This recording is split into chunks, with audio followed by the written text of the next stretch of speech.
got so high we cried, and you looked like heaven in the passenger seat, but life just passed us by. 'Cause we weren't meant to be, but you still got a piece of me. Ooh, and I know you hate my guts, but I swear I mean it all. I hope you're happier now, now that I'm gone, I'm moving on. I know you wish I was burning in hell, and all you want is the memory lost. And I still think about you sometimes, when I fucked up in the middle of the night. You wish I was burning in hell, but I still wish you well. I hope you're happier now, I hope you're happier now, I hope you're happier now, I hope you're happier now, I hope you're happier now, I hope you're happier now, I hope you're happier now, I hope you're happier now, I hope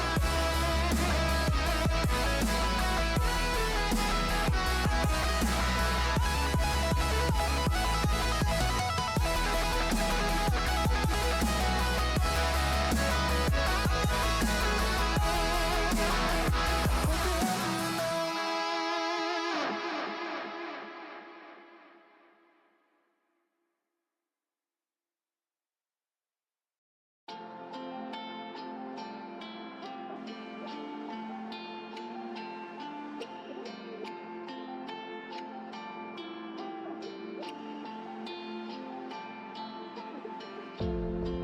Nothing cuts quite like a memory, especially one that you're trying to forget.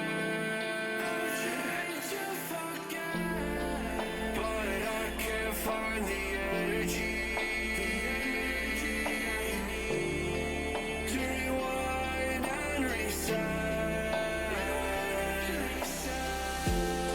I know you don't wanna be used, but you use me to build up. You build up to break me down. How does it feel? How does it feel to knock me around?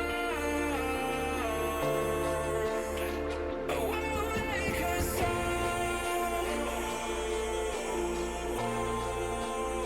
I won't make a sound until I hit the ground.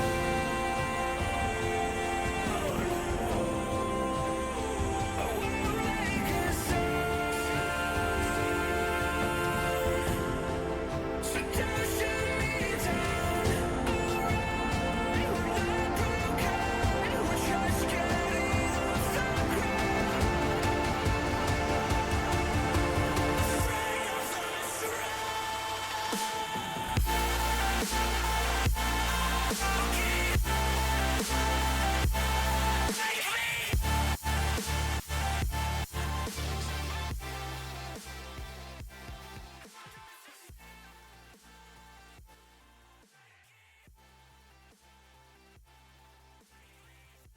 Hello, hello, hello, late night gang. Welcome on in, everybody who doesn't have a ticket to see Iron Lung tonight.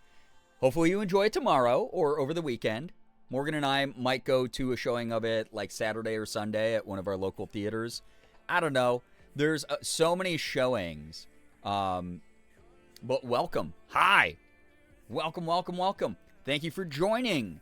I'm starting a little bit late. Morgan and I did not realize that we were out of cat food for Elsa. So we had to run out to the store, but to do so, it took me like 15 minutes to uncover my car because of all the snow on it, even though I just wiped it off yesterday. I just de-snowed it yesterday. But we've been getting so much snow. It's been so crappy. When we were out, there was a snowstorm that started up, but fortunately it started to dissipate as we drove home, so fingers crossed that the internet's okay tonight. Fingers crossed that the wind isn't too terrible. But for those of you who are here, again, sorry that you're not seeing Iron Lung tonight. It's a really good movie. We're going to have low viewers because everyone's out watching it. Guaranteed. But those of you who are here, thank you so much for joining. I hope you do get a chance to see the movie. It is very good. I'm so excited because technically tomorrow, the NDA that I had to sign when I saw it last month is going to be up. So I'm going to be able to talk about it a lot more, which will be very exciting for me as someone who is very into film. But before I do so, I might, again, Saturday or Sunday, might go out and see it. But welcome, welcome, welcome, everybody. Again, I will not be streaming tomorrow because of the general strike that's going on. Solidarity with Minnesota. All the things happening out there. But I should be back Saturday. However, tomorrow I will not be around. If you're off doing some other stuff, I mean, that's go do your thing, right? Like, that's kind of perfect for the people who like pre-sale tickets, right? So that it's like, oh yeah, I already bought these like before the strike. I'm going to the theater Friday when your favorite streamer's not streaming. But it's good to have y'all here tonight. I'm excited to vibe. I'm excited to join in on some good community time. And then I'll see you back when I'm back, you know? Morgan and I already have like a bunch of different tasks around the house that we want to get done tomorrow. So we'll see. Anyway, chat, let me say my hellos, then we'll get going here. It's so nice to see so many familiar names in the chat, regardless. Y'all are great.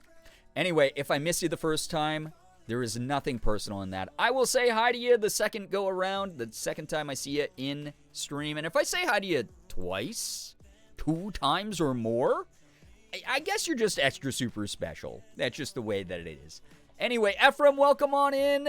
Hello, Chaos. Welcome, Allison, Jessa, Xander, Marble Mom. Can't say because I'm meeting famous people that I don't know. Just had to keep my watch streak alive. Me at every convention when I'm sitting in a green room and my handler walks up and goes, "Do you want to meet this person?" And I go, "Who? Oh, God. Why do they want to meet me?"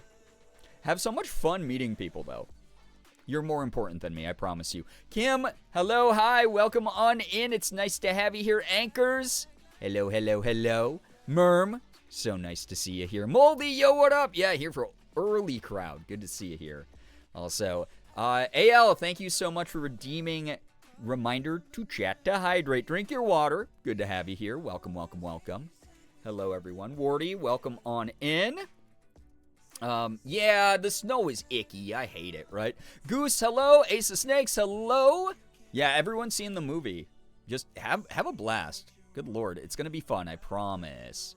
Promise, promise, promise. Again, probably gonna see it again, I don't know, sometime in the next week or so.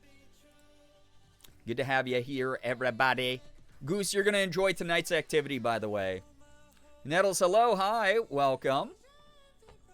Everything is personal, hashtag evil style. True, that's true. I have to make sure that I make at least one person feel bad to stream.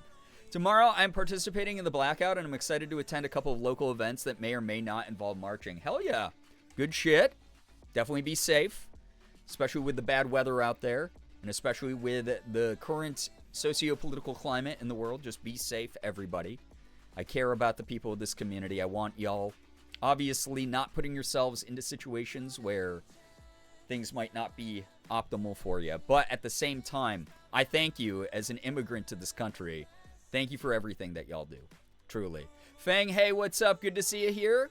Tom Hamilton of Aerosmith and some guy from the Mickey Mouse Club. Marble Mom, oh my God, have fun. Is it Hollow Knight? I don't know. You tell me from that Tonight command.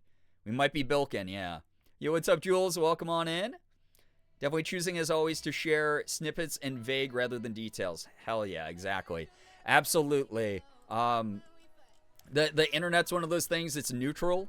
So anything you put on it is forever for better or worse. And the same way that we can use it to organize and make sure that we're, you know, helping with mutual aid and community resources, it can also be used against us in many ways. So just everyone always just try to keep that in mind. Be safe. I'm preaching to the choir here. Y'all submit so many great things involving that to the like media review and stuff when we do that. But y'all are awesome for being here at all tonight. I know that it is a busy, weird lead up to the weekend here. I'm excited to be going live, even though it's a little bit late. Again, just, God, the weather, dude. It's like, we went out we took care of everything we needed to pretty quickly, but it's just like being in sub-zero temperature. It's just like all my energy zapped, dissipated into the wild in the worst ways. But very excited to hang out here tonight, do a little bit of chilling, some bug game, will be fun. I'll have a blast with it. You'll get to watch me fight some exciting battles, do some cool exploration in this very atmospheric game. And then Saturday, I'm hoping to start something new. I got a whole bunch of cool things on my list as far as new games. Well, new to me. So kind of excited about that. Yeah, Girbeagly night. Phoebe, yo, what's up? Welcome to the stream. Hello. Dug my car out 3 times the first day. I know, it's freaking terrible. Then everything froze after. Yeah, I'm so lucky because what I did was yesterday I like got all the snow off. So it didn't end up refreezing into ice today. But it still was like, oh yeah, we're just going to go out for like maybe a half hour, maybe an hour of like errands. And the roads were kind of nasty in some places. And then, yeah, just like the amount of prep work to just go out for something simple like that. It's like demoralizing and exhausting at the same time. Because it's like, I can't really do anything about this except survive it, right? So everybody who's like cold, everyone, I mean, we just got a notification that we're probably going to get a combination. They call it like a bomb cyclone or something, which is like kind of a dope name for something that sucks. Where like a bunch of the fronts are going to come together and form like a superstorm of winter coldness and snow, which is going to suck. So that's going to be my week and my weekend. Hopefully it misses us. Sometimes they're wrong, but they were pretty right. They did predict like the 1.5 feet of snow or whatever that we got during that like first like couple days of this. So fingers crossed it doesn't happen. So stay warm, stay safe, have fun. Yo, what's up, Sky? Hello. Just got out of seeing Iron Lung. Did you find Ron's Lung? I missed Ron's Lung when I saw it last month. I hope you had so much fun. I hope you had a blast. It's a cool movie. Again, I can't, because the NDA I signed, it technically doesn't expire till the 30th. So I have to wait till tomorrow. But again, for those of you who are going to see it, have fun. Or those of you who have seen it, I hope you had a blast. Tiny Monster, hello, hi, welcome. It's good to have you here. Yeah, that'll be fun. I know, it's going to be like all the winter crap. Like, I'm used to it living in New York for a majority of my life. But also, it's just, dude, it's like so much worse. It's so much worse than some years. It's like really stinky. Not looking forward to the bomb cyclone. Yes, please stay safe. I'm in Florida. They're complaining because it's currently 55 here. It was -1 when I left Indy this morning. When I lived in Florida, a lot of people around me would be in winter coats when it was like in the 50s, which I get. I do understand that. You're not acclimated to that, especially with like the high humidity out there and everything. But I'd be walking around in shorts and a t-shirt and they'd be looking at me like, oh my God, dude, you're insane. So love snow. Send it to me. God, I wish, because again, it's not just the snow. I wouldn't mind it if it's like the nice movie snow, but, it's not. It's like, it forms into ice. It's like you have to like spend so much time in like knee-deep snow, digging your car out and hoping that it can get onto like pavement. And not just get stuck in a rut that you have to like rocket out of. Like you have to, again, it took me almost as much time to get my car out today and yesterday as it did for the amount of time we were out running errands. It's a pain in the butt. It's a pain in the booty. So I'm going to see it Tuesday because my local theater, it's $6. Yes, try to go see it at a local theater too. You know, support the local theater scene. If you can't, totally understandable. That's not like a moral failing. But supporting small business right now is pretty cool. $6 is awesome for a movie, I gotta say. It's well worth. Cheeky, yo, what's up? Leaf, hello, hi. Shit was crazy. I'm so glad we got tickets for today instead of later. I'm glad that you, got to go see. So, yo, ADHD, welcome. Y'all look so cute today. Thank you. Same with chat, as always. Getting your tee shot tomorrow? Hey, that's awesome to hear. Yeah, exactly. Yeah, the people down in Florida in coats and gloves. Totally understandable. Jay, hello. Yeah, beginning a stream. Let's freaking go. Let's freaking go. Heck yeah. Mins, yo, what's up? This server hates ice. Fuck ice. It's funny for the double meaning it is. Fuck ice with my whole chest. Seeing Iron Lung tomorrow. Have so much fun. Found a small local theater. Nice. Yeah, Morgan and my favorite local theater is showing it. They announced it semi-recently, so that's cool. But we've also already seen it, you know? I was going to go see it tomorrow, but because of the strike, I don't want to spend money. Yes, again, I won't be live tomorrow either because of the strike. But, again, if you're seeing it this weekend or anytime, you know, while it's in theaters, just have a blast. I want to see it in theaters, but I need all this goddamn ice to melt first, I feel. Gray Lady, yo, what's up? Welcome to the stream. First time with a lot of snow, living alone, and it's times like this I miss being with family for a brief moment. Understandable. Also, just the way that, like, the snow kind of suffocates the landscape, right? Gotta love a $6 Tuesday showing. God, I wish they did that here. Rat, I can't remember if I said hi to you, but if I did already, you're just extra special.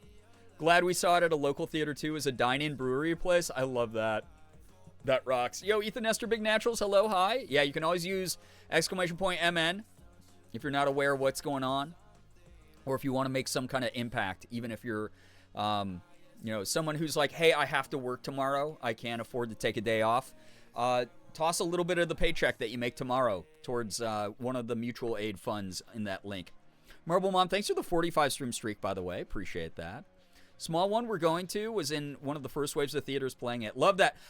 Obviously, knowing Mark and Amy, that was a big goal of Amy's. She was really, really pushing to get a ton of local theaters lined up with the movie, and then because it just like has so much marketing pull because of Mark, no pun intended with the marketing pull, but they picked it up with like Regal and AMC and a bunch of bigger ones, so it's way more accessible now, which is great. A lot of people have like nearby locations they can see it in, whereas like the small theater thing is awesome, and I'm gonna be supporting my local theaters.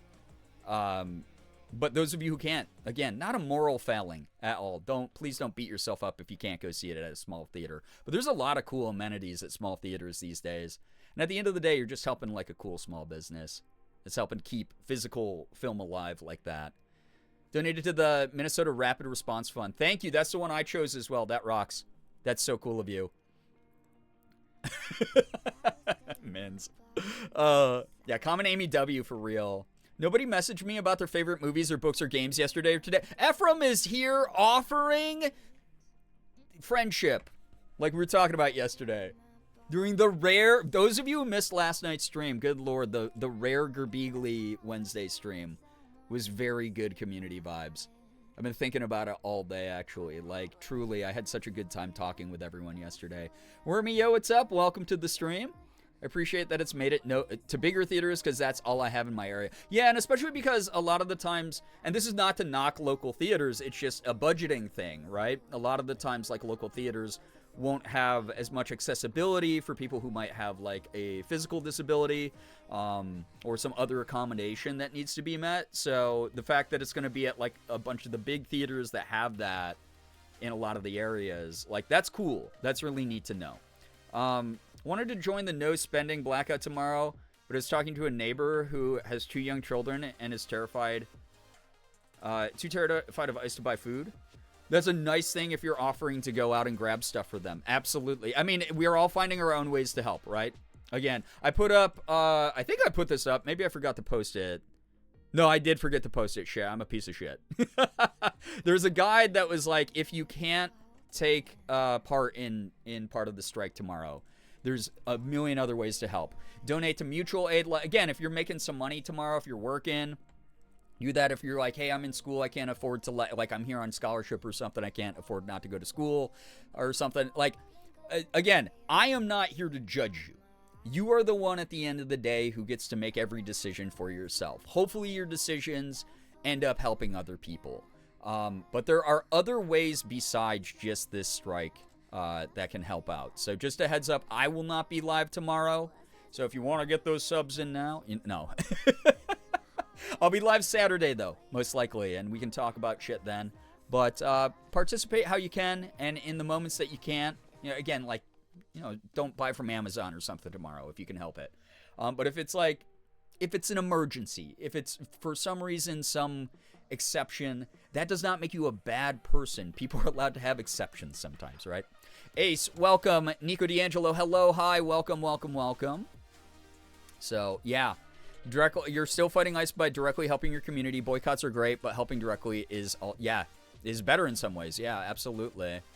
So, what's up, Spark? Hello, hi. Welcome on in. Y'all are great. Welcome, welcome, welcome. Between me and her lawyer daughter, we've successfully taught my therapist not without a warrant signed by a judge. It's my small contribution to society. Fuck yeah. Exactly. Exactly. Maybe we all cry in Discord tomorrow and miss Girbeagly. Mom's gonna be busy. Morgan and I have some, like, house things we have to take care of. Morgan bought this, like, coffee cart, like, that we're gonna set up in our kitchen that's supposed to hold all of her, like, coffee prep stuff and get it off of our kitchen counter. And we're also gonna put, like, a bunch of our liquor rack stuff in there. Like our wine rack stuff, like our liquor cabinet stuff in there. So it's all going to be consolidated in one part of the kitchen, and it's going to look so nice. And we're going to do that tomorrow. We're going to clean up. I mean, I have a depression nest because of everything that was happening with my sister. So for the past, like, month, I have had a bunch of clothes on the floor next to the bed that I need to just clean up. And tomorrow's a perfect reason to do that. And I probably will work on some YouTube shit. So, yeah. Yeah, Chaos, I love that. I love that you're doing that. There's such a wonderful thing to do. Yeah, exactly. You're helping out a small local store, too. That's a lot better. Like, that is you thinking about things in a very conditional and pragmatic way that, to me, makes sense from an empathetic point of view. Say we can't do much, but I'll spread the word and stick up for people. Fuck yeah. Exactly. 31 moths. Yo, M, thank you for the 31 moths and months. Appreciate it. So many moths pop up. And you've been here for a longer amount of time. It's an infestation of sorts. But it's good because we're playing Bug Game tonight. So, yeah. Yeah. Exactly, Nettles, exactly. Some people need to, make rent. I will say there's a lot of people who are just... they're deciding to, like, participate in their own ways, so you can never, like, tell exactly what's going on in someone's life, but at the same time, it's like, that's their bed to sleep in at the end of the day. I'm not here to defend or to stick up for streamers. I am not here to excuse them either. I've made my own personal decision, which is what I have power over. So if you're taking the day off tomorrow, if you're doing what you can... If you're taking care of you, that's what matters. All right, spread the word about stuff. Do your thing, you know. So, yo, I dig that, Rat. Yeah, there's so many businesses doing cool stuff like that. And again, I want to point this out because we had such good talks yesterday on the stream. Y'all are always so considerate in these shared spaces together. Thank you. Like, we're talking about all this shit, like ways to resist, ways to participate in things that make a difference. You know, loudly, proudly saying fuck ICE with their whole chest here, without people bringing up, like, super heavy triggering shit. Like, I don't think any of us need to be re-traumatized by the actual, like, tragedies that we see portrayed on the news right now. We're all adults. We've all seen that on our For You pages and, like, news feeds.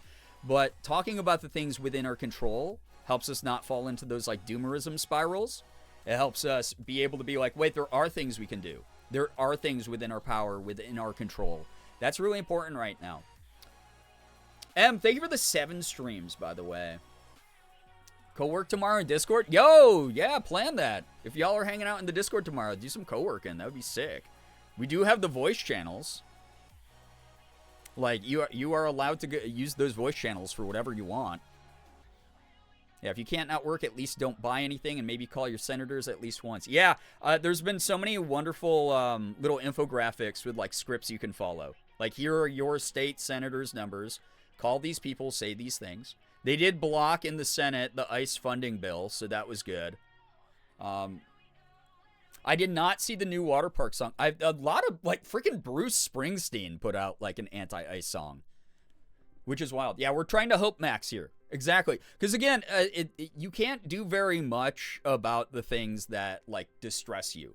those things already happened, or they are happening, or they are beyond the scope of an individual. However, finding collective community where people are not giving up, people are giving each other resources, ways to fight, reminding each other that there even are people fighting, that's really important right now. So, yeah. Yo, Nettles, that's sick as hell.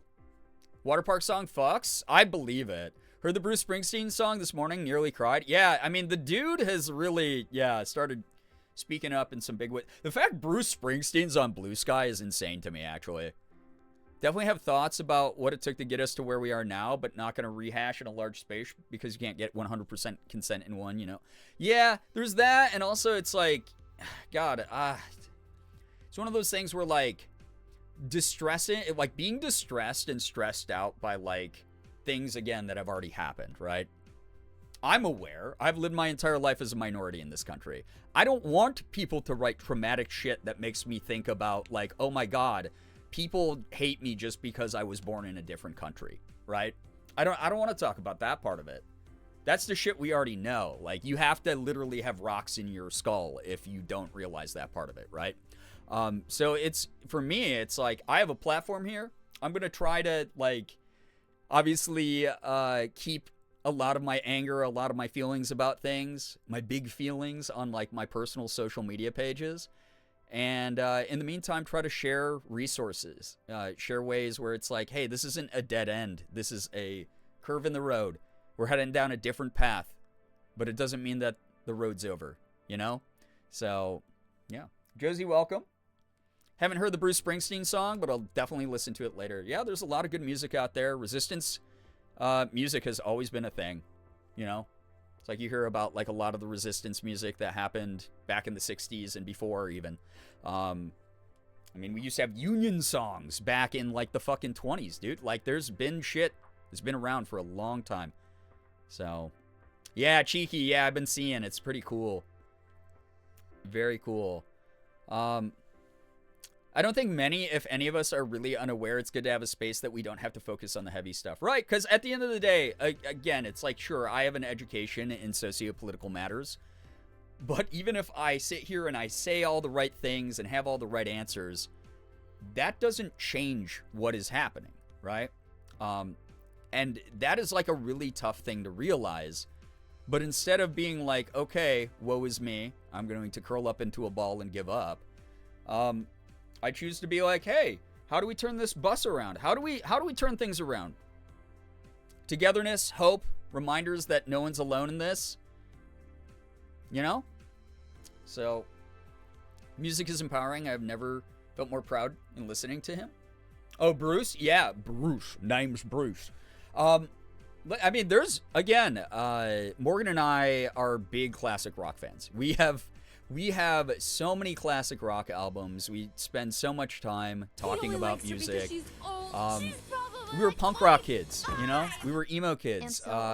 We used music to express ourselves. We engaged in other people's music that was about the rebellious spirit and pushing back against authoritarian systems. And that has always been something that has made me really proud as a musician, as someone who has not only consumed music my whole life, but also helped create it and performed it and put it out there in the world, right?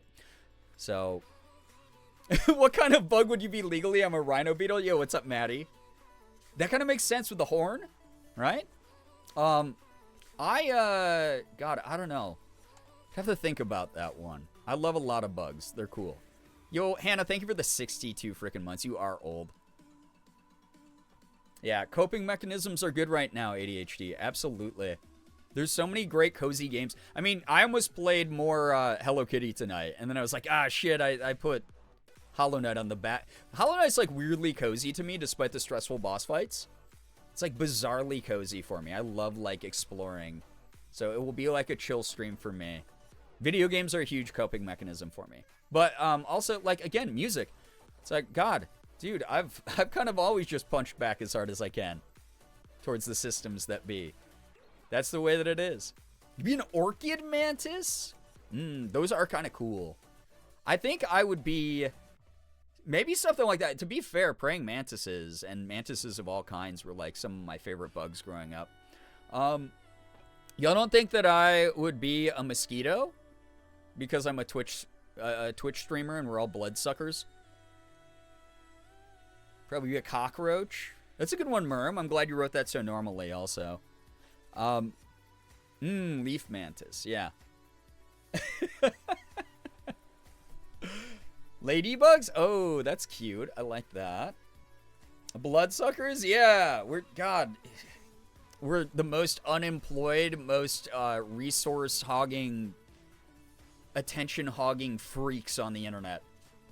This is why I want to get back into being a YouTuber, because then at least I can hide behind the screen when I'm not.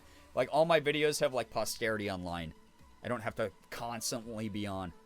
Sucking up your attention, your time, your money. Yeah, my bug Sona. Yeah, that's what chat's doing. Enjoy your lurk, Anna. Thank you for being here. Glittergoth, hello. Hi.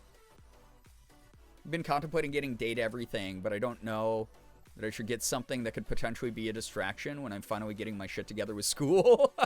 To be fair, that game eats up a lot of attention and time. Be a moth of some kind? I think moths are cool. Be a spaghetti worm? No, we'll count it as a bug. For you, Nico? Absolutely. Be an aphid? I love enabling my worker friends. This is a joke about making ants drunk. A multi-layered joke. I love it. Be a jumping spider, small and fuzzy? Am I fuzzy? I can jump kind of far for how small I am.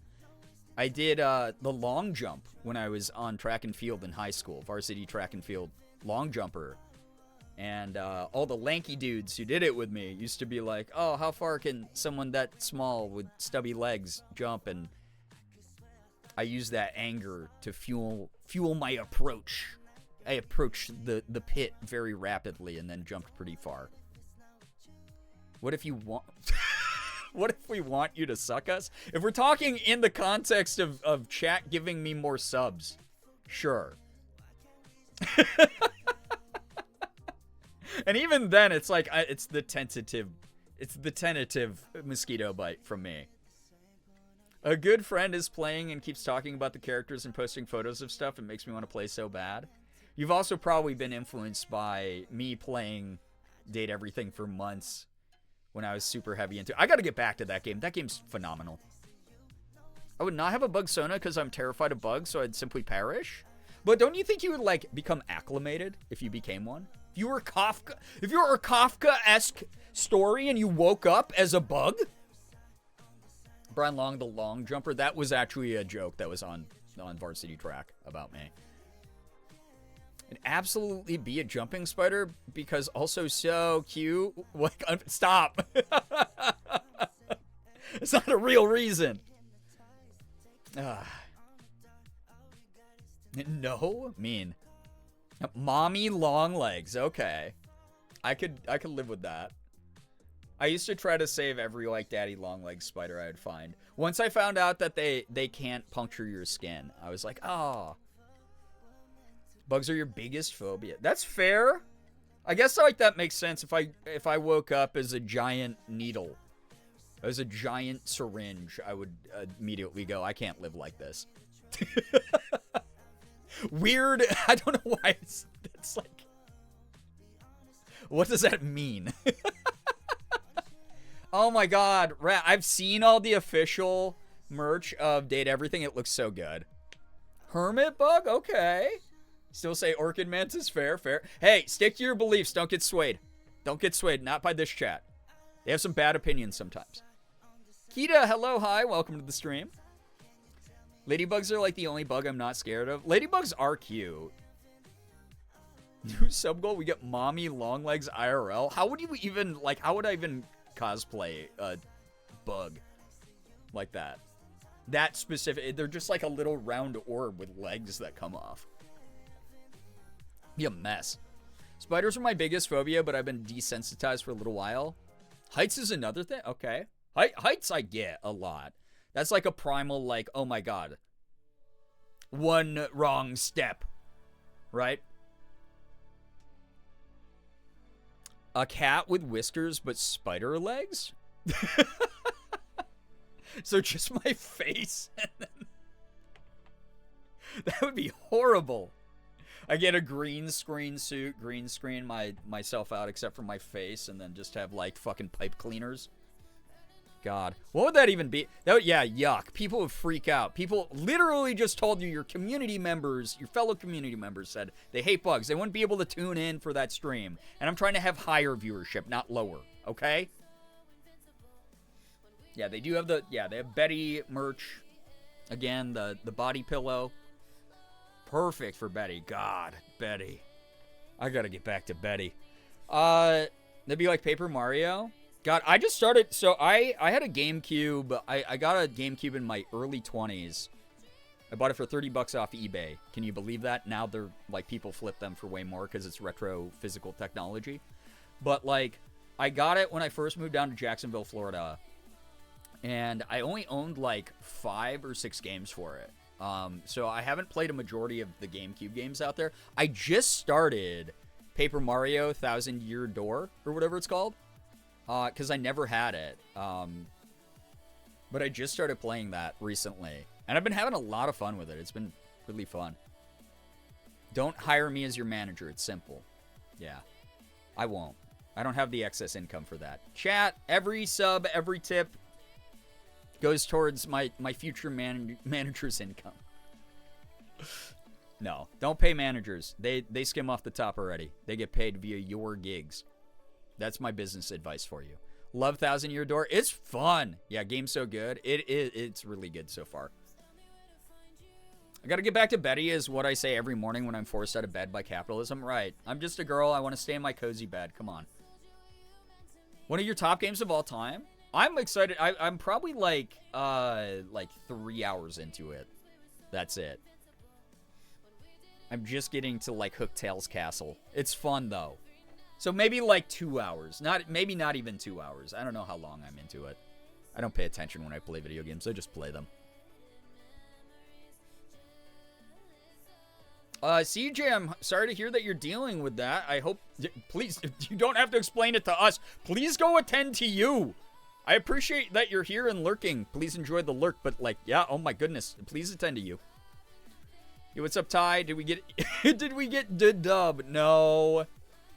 I'm sorry. If only my actual bed had pillows like Betty. I'd be even more unemployed than I am right now. It would be just... Good God. Yeah, don't ask a time-blind person how long they've spent on something. I have no idea how long I've been playing Thousand Year Door. I just got the Hooktail's Castle. That's all I know. I just recruited Koops, the cowardly Koopa Troopa, to my team. He's kind of cute. I like the little, like, Band-Aid he has, like, on his nose. Firefly, hello. Yeah, time isn't real. It's a flat circle. Can I pay you to make fan dubs of shows? Can we overthrow Crunchy and Amazon?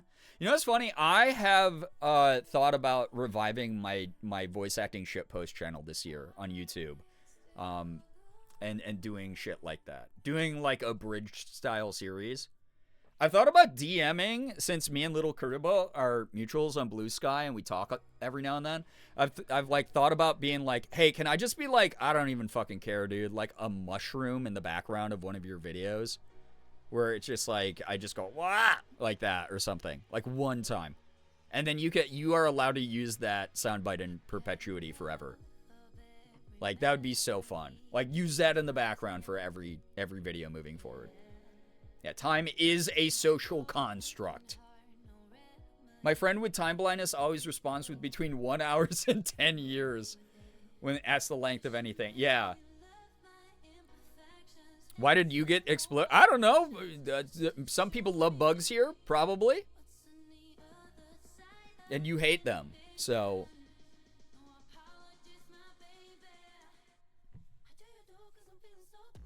Just so you know, I know you're playing Hollow Knight tonight, and I don't know what you played last night, but the Lunar New Year event started in Hello Kitty Island Adventure. Oh my god. That's when the moon furniture that Eliza had came from. Oh my god, okay. I did almost play that again tonight, but yeah, I'm playing Bug Game tonight.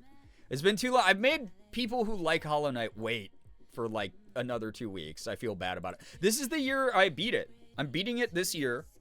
I gotta stick to it. I gotta get back to Minecraft also. But yeah, Hello Kitty Island Adventure will probably be rotated in now that I'm back into playing it semi-regularly. Who knows? Who knows what this is the year of me beating games, though. Banana Moon Puppy, I can't remember if I said hi to you, but hello, hi. Actually, time is real, and he keeps kicking my ass repeatedly. Punch him back harder. If he has made the decision to manifest in a physical form, it means he can be destroyed. Any god who, or deity that's like, I'm going to manifest in a physical form that can interact with humans, means that there's a weakness. It means gods can bleed, and we'll make them bleed. Those people are wrong who exploded you? Chat, how do you feel about that? If only you had a command that you could keep using to continuously explode someone who disagreed with you. Amanda, hello, hi. Okay, Odysseus. Listen, it's funny. Morgan and I were talking about the Odyssey earlier today. And I was like, again, don't ever ask someone with ADHD how long something is. Because I was like, yeah, because she was mentioning a detail about the book. And I read the book probably like 10 years ago. And I was like, oh yeah, that is like a 700-page book. I don't know how long it actually is. It's long. I don't think it's 700 pages, though. I think I just made that up in the moment. So, okay, Kratos. That's actually even more accurate. The whole idea of Kratos in the original games, yeah, just ripping gods apart with his bare hands. I guess in the new games, too, right? I haven't played them, but everyone says they're good. I'm very interested as someone who played the OG ones. Jesus. Thank you for that. How we go from, like, Greek mythology to the Norse gods. For Dad of Boy. Maybe I play those. Should I play the God of War games? Have they, like, aged okay? Not the OG, but the new ones. The most recent 2 new ones. If I play those on stream, would that actually be fun, or are people, like, over that? Just watch Epic the Musical. I've heard a lot of good things about that. I still haven't checked it out. So, yeah, Jesus mentioned. For K-pop Demon Hunter fans, Omar has a bunch of merch out for Valentine's Day. It's kind of weird that the official merch took so long. It's like, I love K-pop Demon Hunters, but I'm also very biased because I'm just happy to see, like, good Korean American media. And I think it's cute and it makes me cry and the songs are good.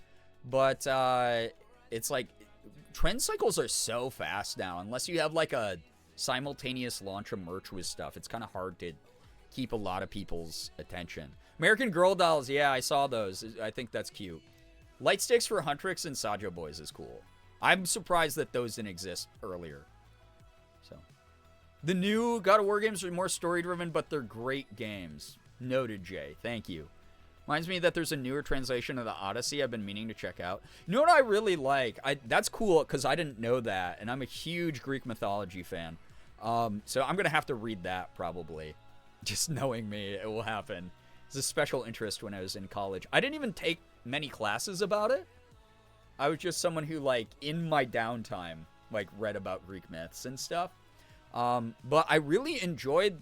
I haven't finished it because I got lazy and I dropped it partway through. I'm probably gonna have to restart it. But the book Circe that came out was really cool. That was like a neat retelling of that tale through her point of view.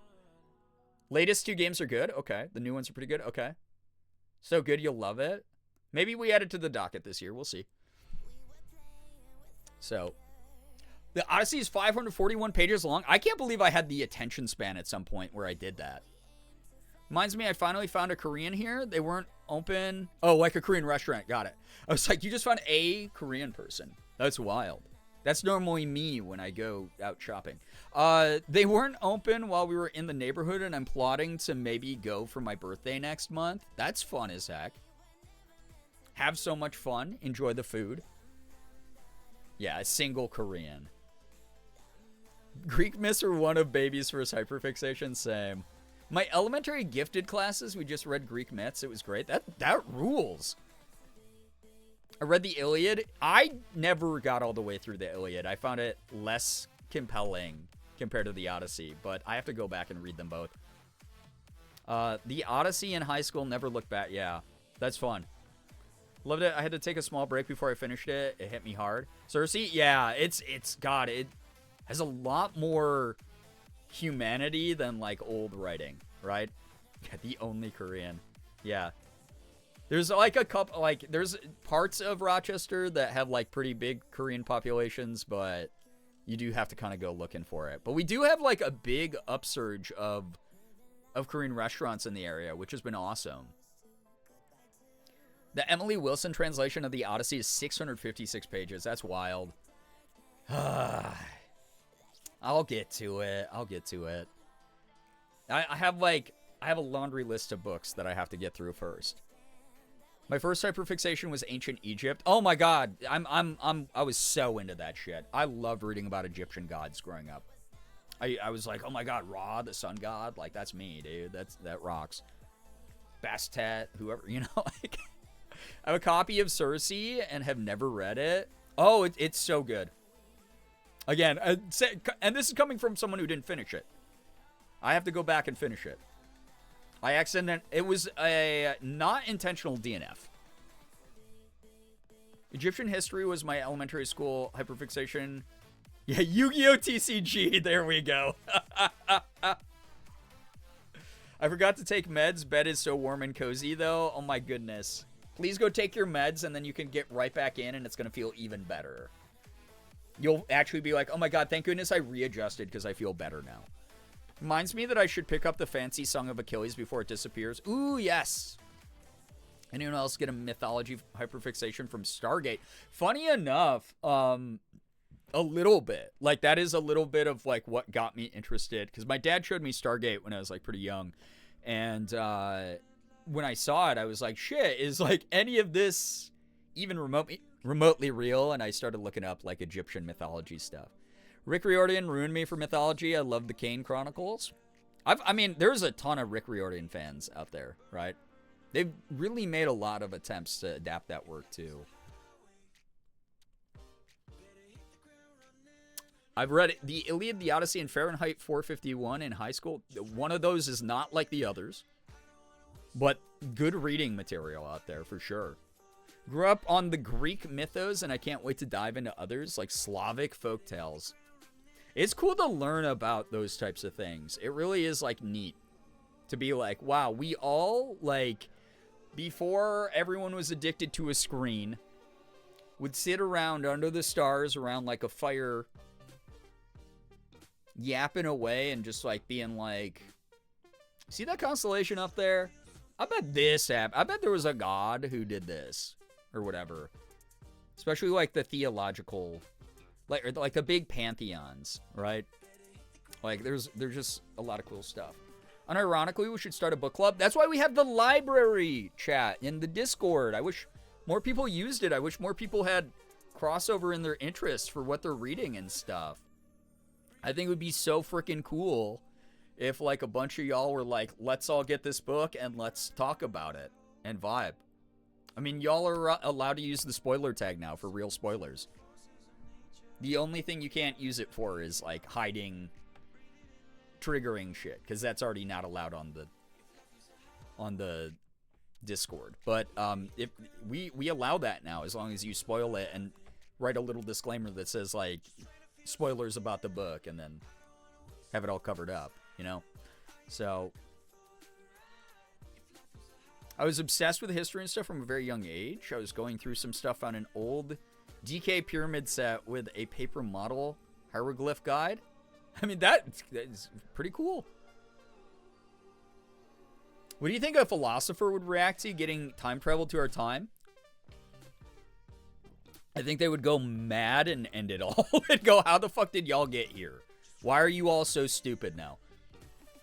I will use it explicitly for triggering content, but only about worms. Okay, Ephraim possessed by the ghost of Shira. I'm only reading comics and manga right now. I do a lot of that. When I fall into a reading slump where I'm having trouble motivating myself to finish a lot of the bigger books that I'm reading, I supplement by reading, like, a couple chapters of like, manga or some, like, Marvel comics or something. And then I'm like, you know, get sort of the momentum going for me. Merm, I'm proud of you. I'm so glad that you took your meds. So, yeah. Yeah, the library and fanfic, maybe not. It could be like a, hey, I recommend this type of place. If you're like, hey, if you're into this type of fanfic, like, I recommend this. Long fanfic discussions might be like what we would have to do. Maybe I could make a channel just for fic, for the people who are into fics. That might be the move.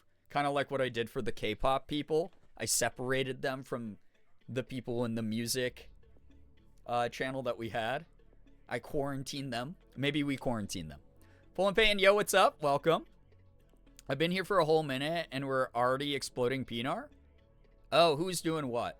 Oh, yeah, people have been using the explode command tonight.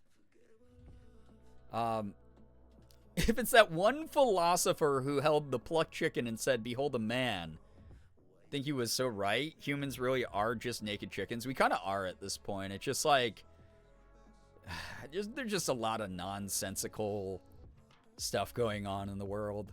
And I don't know if it's like we've just hit this like weird natural endpoint where like, well, no, I don't want to get into depressing shit. Sorry. You can tell I took a lot of sociology classes and psychology classes when I was in college. Uber, hello, hi, welcome. Oh boy. You might have to get that looked at, Merm.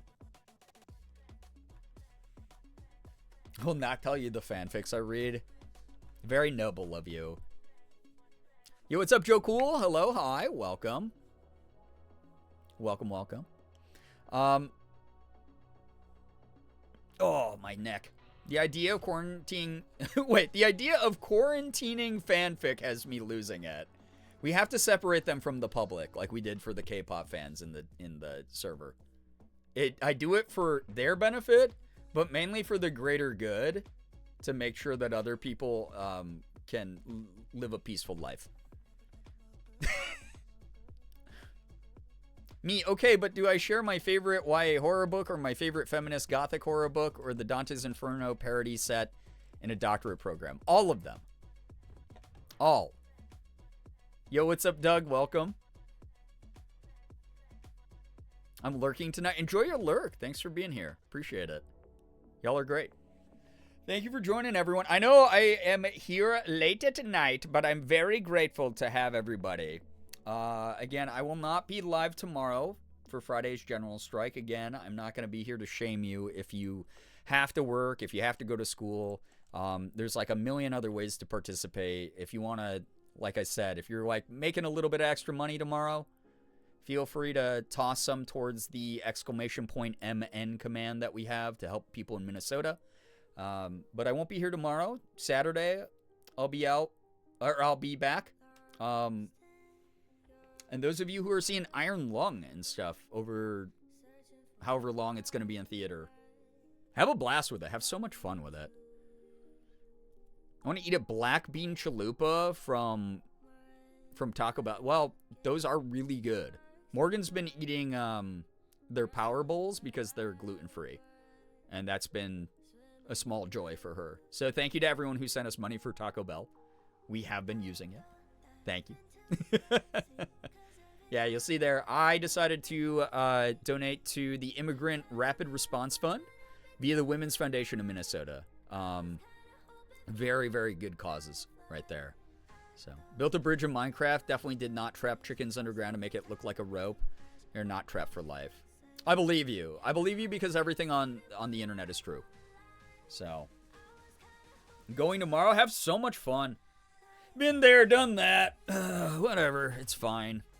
I think the guy who made it is just probably not gonna make it. I heard he does YouTube. Get a job, buddy. Sad Scholar, you're not actually. Welcome on in. I will call for good news momentarily, but those of you in chat who enjoy Sad Scholar's good news, feel free to send well wishes. I should have started my research for class tonight, but I got home and became a puddle on the couch and don't want to move now. It's too much effort to lean over and get my iPad. God, it's wild how quickly the spoons dissipate these days. The sound of 1,000 chickens. That's insane. Yeah, that loser made this whatever tin heart movie or whatever the hell it is. Low-key, the Supreme Lux box from Taco Bell's good. I actually love all of their little boxes. They're pretty good deals for the amount of food that you get. Read more gay things. Yes, absolutely. I was talking to Morgan since we went out to run some errands today. I had to pee while we were out, so I was in the restroom, and a dude on... This always happens to me. I don't know what it is, if it's just like the world's most common occurrence now, and this isn't a special thing, or if I'm somehow a lightning rod for unhygienic dudes. But I was in the bathroom, and a guy was in the bathroom on speakerphone, peeing, you know, wang in hand, and then, you know, zipped up, walked out of the bathroom without washing his hands. And I was just like, dude, you put raw pee-pee hands on your phone and then put the phone up to your face? Dude. I don't know. And it's always like these weird, gross guys doing that kind of shit. Like not washing their hands, and it's like, you just touched your own wee-wee. What are you doing, man? Also, you couldn't just be like, hey man, I'll call you back. You had to like stay on the phone with bro while you were peeing while wee-wee was in hand. Seems a little fruity. I don't know. I'll say it. See, as a member of the LGBTQ+, I will deem you fruity. Bryant, hello, hi, welcome on in. Welcome. Those boxes were amazing. I should have taken more advantage of them in college. Well, la-ti-da to you. When I was in college, they didn't even have those. I had to go rooting through the dumpster for Little Caesars pizzas. Kratz, hello, hi, welcome to the stream. Yeah, touch doorknobs on the way out. Yeah. The reason I use those little, like, foot pole things on public bathroom doors. When we go to gender-neutral restrooms, yeah, the restrooms scare me. I didn't have the option. I do use those a lot. Yeah, signed Fruity by Streamer. Not just touching his wee-wee, but surfaces in a public restroom. Yeah, like, dude, come on, man. Like, what?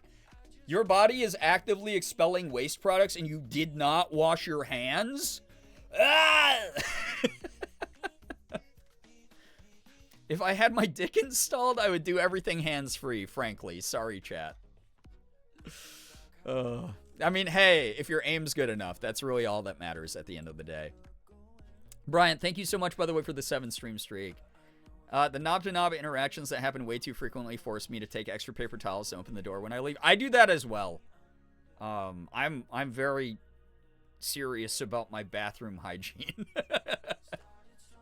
So, if no gender-neutral restroom, I'll wait until I'm home. Well, it was going to be unhealthy for me, or unhealthy for whoever would have to clean up the mess. So, Roy Dispatch. I haven't played Dispatch yet. I have no idea what that means, but I'm so happy that you have someone to relate to in a game. Yeah, Chaos, I feel ya. When I worked in a corporate office, God, I mean, I'd have people who would, like, just eat my food, like, out of the fridge, like, out of the employee fridge, shared fridge. Would go into it, find, like, the top off of, like, the container, someone else's fork in there. I was like, dude, what the hell? So mean and unhygienic and weird. The only time I don't wash my hands after going to the bathroom is when I'm hiking. And that's what the hand sanitizer's for. Boom. There you go. It's so easy to not be fucking weird. You know?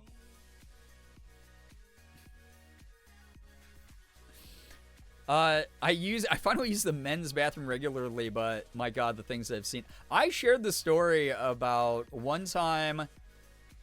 Oh God, dude. I can't remember where Morgan and I were traveling. I think it's when we went to Mexico last. And I was in the men's room at the airport. I think it was in Chicago, because Chicago always sucks. And I was in the restroom, and there was a dude, like a businessman, like nice pressed suit, everything, on FaceTime call. FaceTime was propped up. His phone was propped up on top of the urinal. So he's just talking to another dude in the bathroom while he's peeing. And he's just like, you know, POV, your friend is peeing towards you in a FaceTime call. And then partway through, he looked down at something on, like, the side of the urinal or in the urinal or something, and just started going, oh God, is that cum? I hope that's not cum. I hope that's not semen. And I was like, dude, first off, if I thought I saw that, I would just hang up. I'd be like, hey, Rick, I gotta call you back. First off, I wouldn't have been on the FaceTime call in the men's restroom. Second of all, I would have been like, hey, Rick, something happened. I gotta call you back in a second. So, and then, he left before me, and then I went to the sink to wash my hands because I'm not gross. Because that guy, he left the restroom without washing his hands, and there's another dude washing his shoe off in the sink, which it's like fine, you know, like maybe he realized he had dog poop on the bottom of his shoe or something. But same bathroom trip. This other dude was fully submerging his sneaker. He had like plugged the sink with like paper towel, and he just filled the entire sink with water, and he had fully submerged his sneaker in the water in this public airport restroom. And I was just like, yeah, I don't know what's happening anymore. I'm very confused. So what a great time to reassociate to stream. Yeah.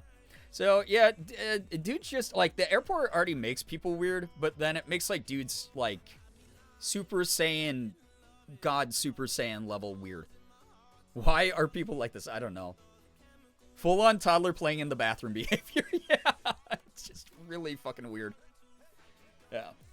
Airports are different dimensions. Yeah, people are, oh my God. I mean, I shared my most recent time to go see Iron Lung out in LA, right? On the way there, I was sitting at one of those like tables surrounded by like stools where they had all the charging ports like in the table. There were like people working on their laptops or people who were just charging their phones. And I was just sitting there scrolling a little bit, and there was a girl on her phone that walked up, probably 20-something, just zoning out on her phone, and she didn't even bother to look up for it and tried to sit in the seat that I was sitting in, and almost sat in my lap, and like right as her butt was making contact with my knees, I went, whoa, like that. And she like rocketed up and was like, and looked at me, and I told you it's the first time I got an actual Zoomer, like the Gen Z stare in person. Yo, what's up, Nye? Welcome to the stream. It's good to have you here. You're looking hot chocolate covered marshmallows on top. Good. Welcome. Anime fangirl. Welcome. It was the first time, because I sat there and I was like kind of in disbelief someone almost just sat on me. And then instead, she just looked at me and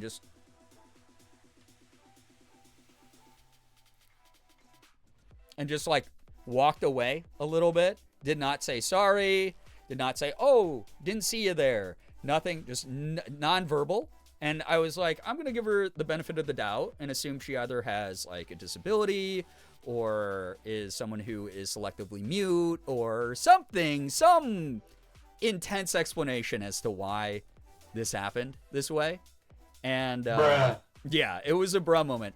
And then her friend got to the gate, and this girl just like pulled her phone down and was like, oh, Sarah, hey, what's up? How are you? Hey, wow. And they just had a normal conversation. I went, oh no, she somehow took that situation and thought I was in the wrong because I was sitting in the seat that I guess she wanted, even though I had been there for 10 minutes. So whatever, dude. Very bizarre. That's a zombie. You survived an attack. Yeah. Truly, though. Very weird. Airports really just turn people into, like, a different creature entirely. Uber, thank you for the 55 stream streak. I appreciate that. I think sometimes we should, as a society, be allowed one slap a day. I at least want her to, like, slap her phone out of her hand and be like, look up every now and then. Especially if you're, like, in a crowded airport. Dude, I don't want anybody near me. I don't want people in my personal space. That's a nightmare. We're already all stressed and tired from traveling. Like, dude, come on. Entitlement is up and awareness is down. Truly. What does my shirt say? It's an Under Oath shirt. One of my favorite metalcore bands from back in the day. Morgan found like this whole bag in her basement of all these shirts that are old, cool shirts that I've been looking for a while now. And we had forgotten that they had been cleaned and then just, like, left down there or whatever, so. Not gonna lie, I'm only thinking of the Black Bean Chalupa right now. enjoy. Under Oath, My Beloved. Dude, once they started saying fuck, they lost so many fans because they're so, oh no, they're no longer a Christian band. Oh no, they talk about politics now. Fuck off. Like, good. Bye. You were only a fan because of the faith part? That's weird. Not the messages that they've always shared, devoid of like the faith angle. Like, come on. But I've seen Under Oath now 3 or 4 times. 3 times, I think, now in person, which is cool. Yeah, Define the Great Line's one of the best albums ever made. I actually still plan. I have a plan for a Define the Great Line tattoo. That album, not even a joke, not an exaggeration, not to get too like dark and personal, but there was a time when I was in college where I was like, I am not going to survive till tomorrow, and that album really, it got me through some tough times. The messages in that album of like, do not give up, do not concede ground, be you because there is a brighter tomorrow kind of thing. Like that messaging in that album is so important to me. It really helped me push through some like weird walls. Everyone put Elsa now. Yeah, we went out in a snowstorm to get her freaking food today. Music's so powerful. All art is. It's why we were talking about earlier in the stream. It's like all these people are celebrating all this great protest music that's being made. But as someone who has performed music and consumed music my entire life, there's always been protest music. And unfortunately, a lot of it is saying the same messages that we have always said for decades. But it's awesome that there is so much. It is amazing that there is so much out there. There's like so many things that we can find our sort of rebellious spirit, our ability to resist, like in the art forms of, whether it's music or art or movies or TV shows or whatever. Like a lot of these messages that people are kind of just waking up to right now have been around for a very, very long time. It's like the people who are loudly saying they no longer listen to Springsteen because his music is suddenly political, right? Yeah.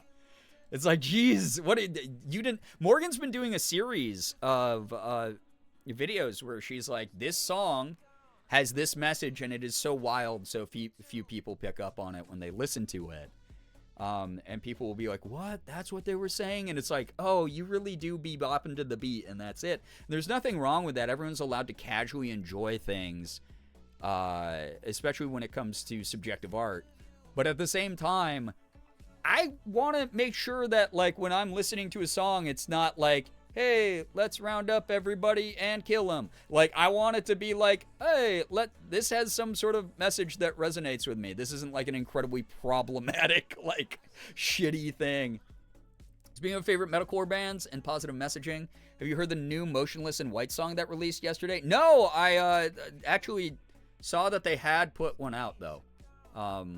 I did not listen to it, though. I did, however, last night listen to a bunch of Nothing Nowhere. I listened to God, what was it? Trauma Factory, that album. Really interesting genre mashup going on that album, but it was like really cool. This is a pretty cool album. I enjoyed it. And I also listened to Nina Geraci. Someone on Instagram DM'd me and told me, oh my God, Ephraim, I heard about Loaf escaping. I'm so glad that Loaf's okay, but also I cannot believe that you had the cat distribution system really like give you a lot of new babies. But yeah, Nina Geraci, someone DM'd me and was like, oh, you like Alice in Wonderland? An EDM artist that I really got into recently. You'll probably like Nina Geraci. And so I listened to Nina Geraci's I Love My Computer album last night. And God, that was fun. It was a really fun album. Really enjoyed it. So, absolute cold take, but I love me Green Day as protest music. Fuck yeah. I mean, they've been around forever. God, they were one of the first. I bought a burnt copy of Dookie in middle school from someone on the bus for $7. He was like, give me $7 and I'll burn a copy of the CD for you. And it was one of the first albums that I bought with my own money that had like swearing in it and like really heavy political messaging. I love Alice in Wonderland. Sad Scholar. Let's forget. God, she's so good. She's so good. I love femme-led EDM that has like a lot of the more aggressive like bro step or dubstep stylings in it, like Alice in Wonderland does, while mixing a lot of emotion and musicality and like softer melodies into things. Really cool. Nina Geraci does a lot of that too, so I've been really enjoying both of their music. So, but it's cool to see like a lot of female DJs right now. A lot of femme DJs, especially on the Australian EDM scene right now. It's we're eating good. Good God. So, it was an option to sell burned CDs at school. Dude, I when I was making music as a high schooler, I downloaded an illegal copy of Fruity Loops, or FL Studio as it's known now. FL Studio 3.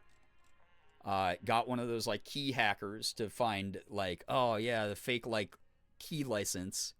I like downloaded one of those programs, probably put like 20 viruses on my parents' computer.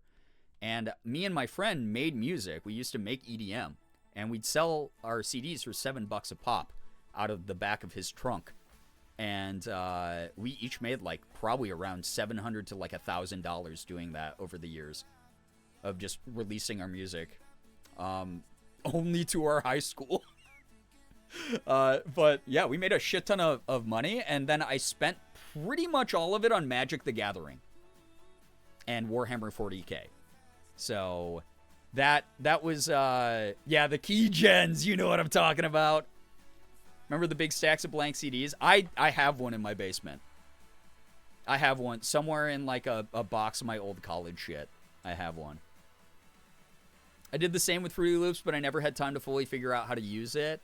I've told people this. I know that we have like silly like feed your local cat girl tip goal up, but I do plan on one of the months that the tips are like you know, something that isn't just going to bills.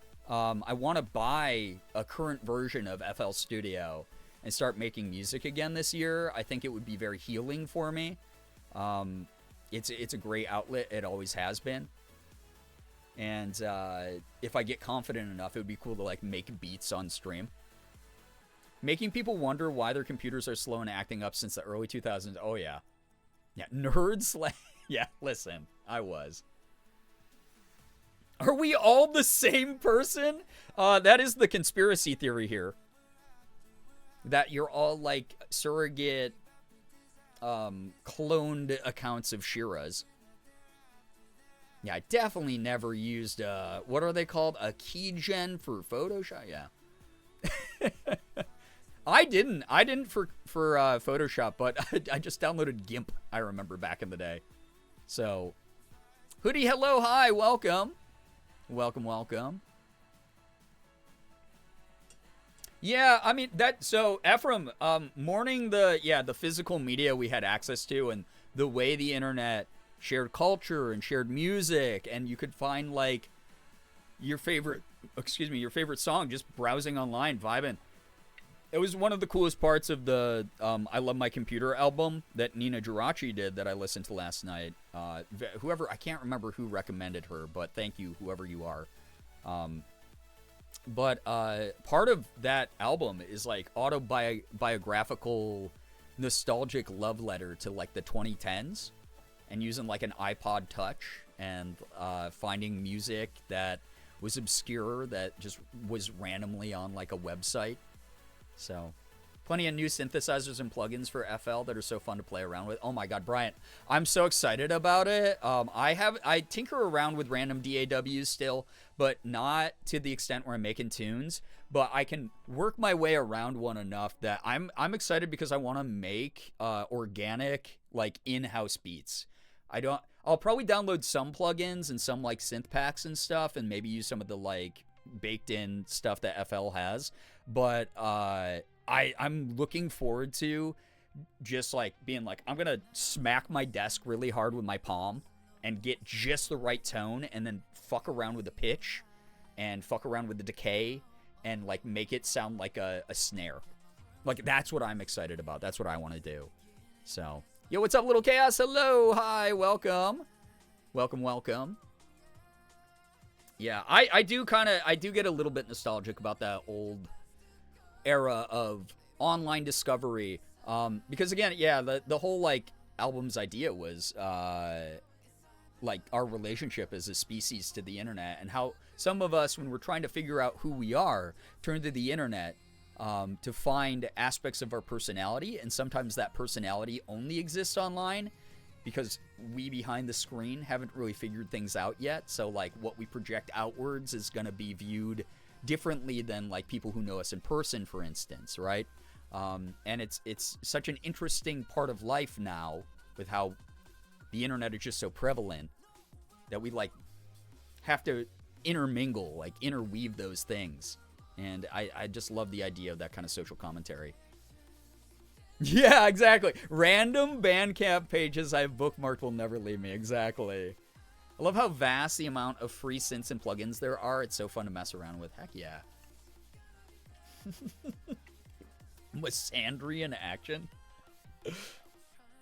Yo, what's up, Alexis? Welcome. Welcome.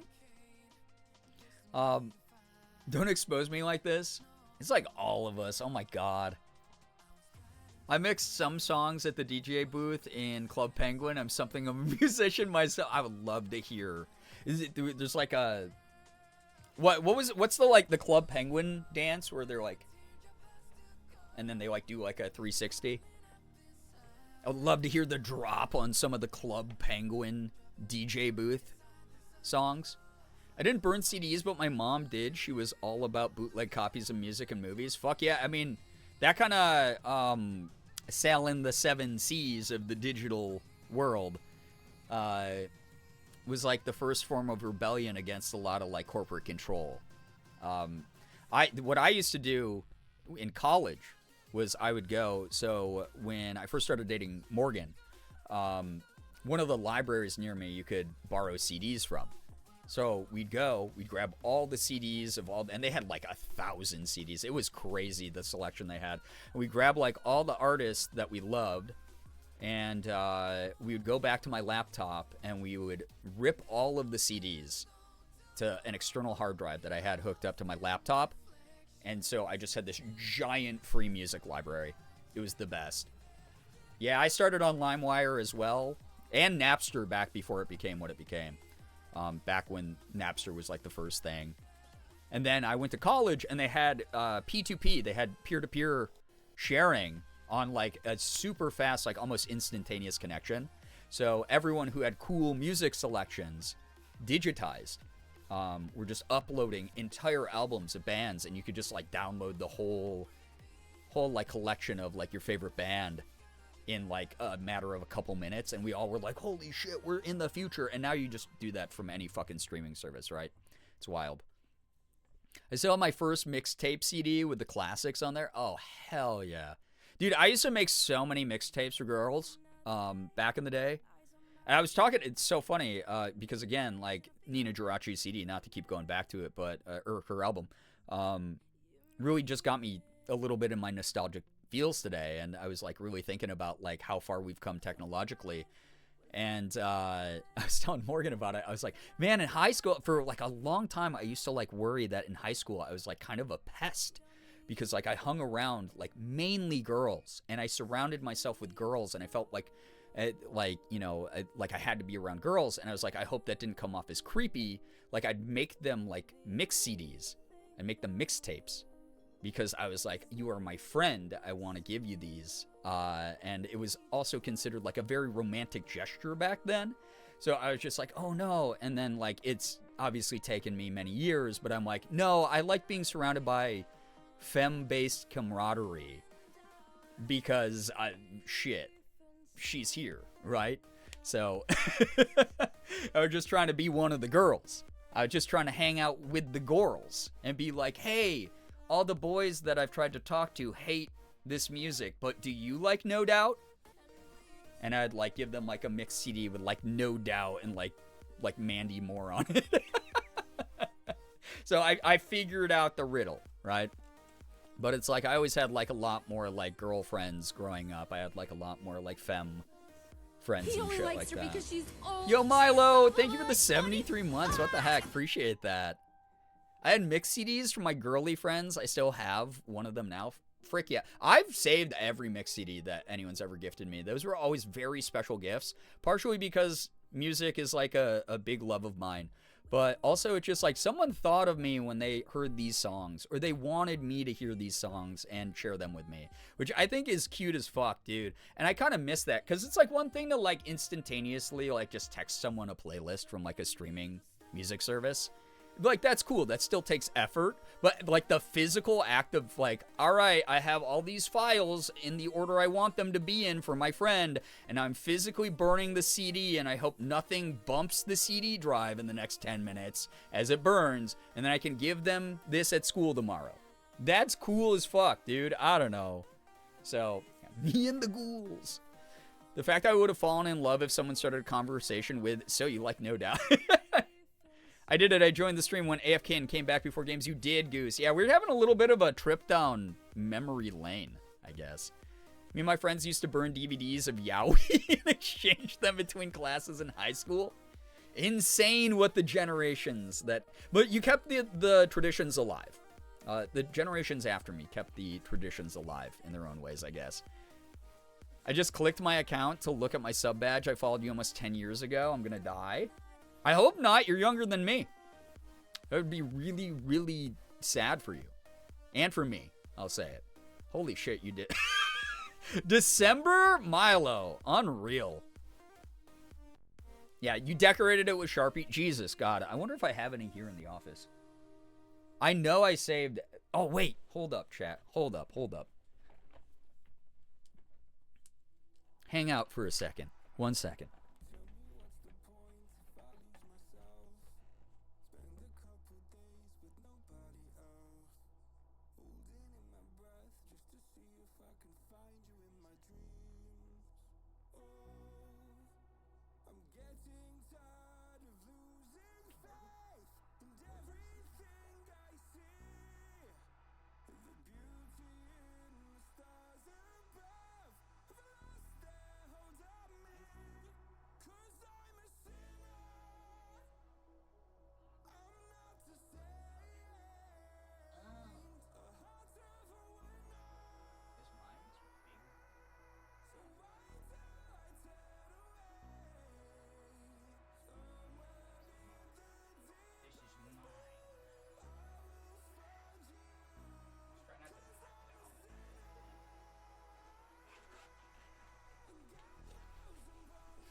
Cat sitting, cat sitting, cat sitting. Yes. Cat sitting. How is your cat sitting?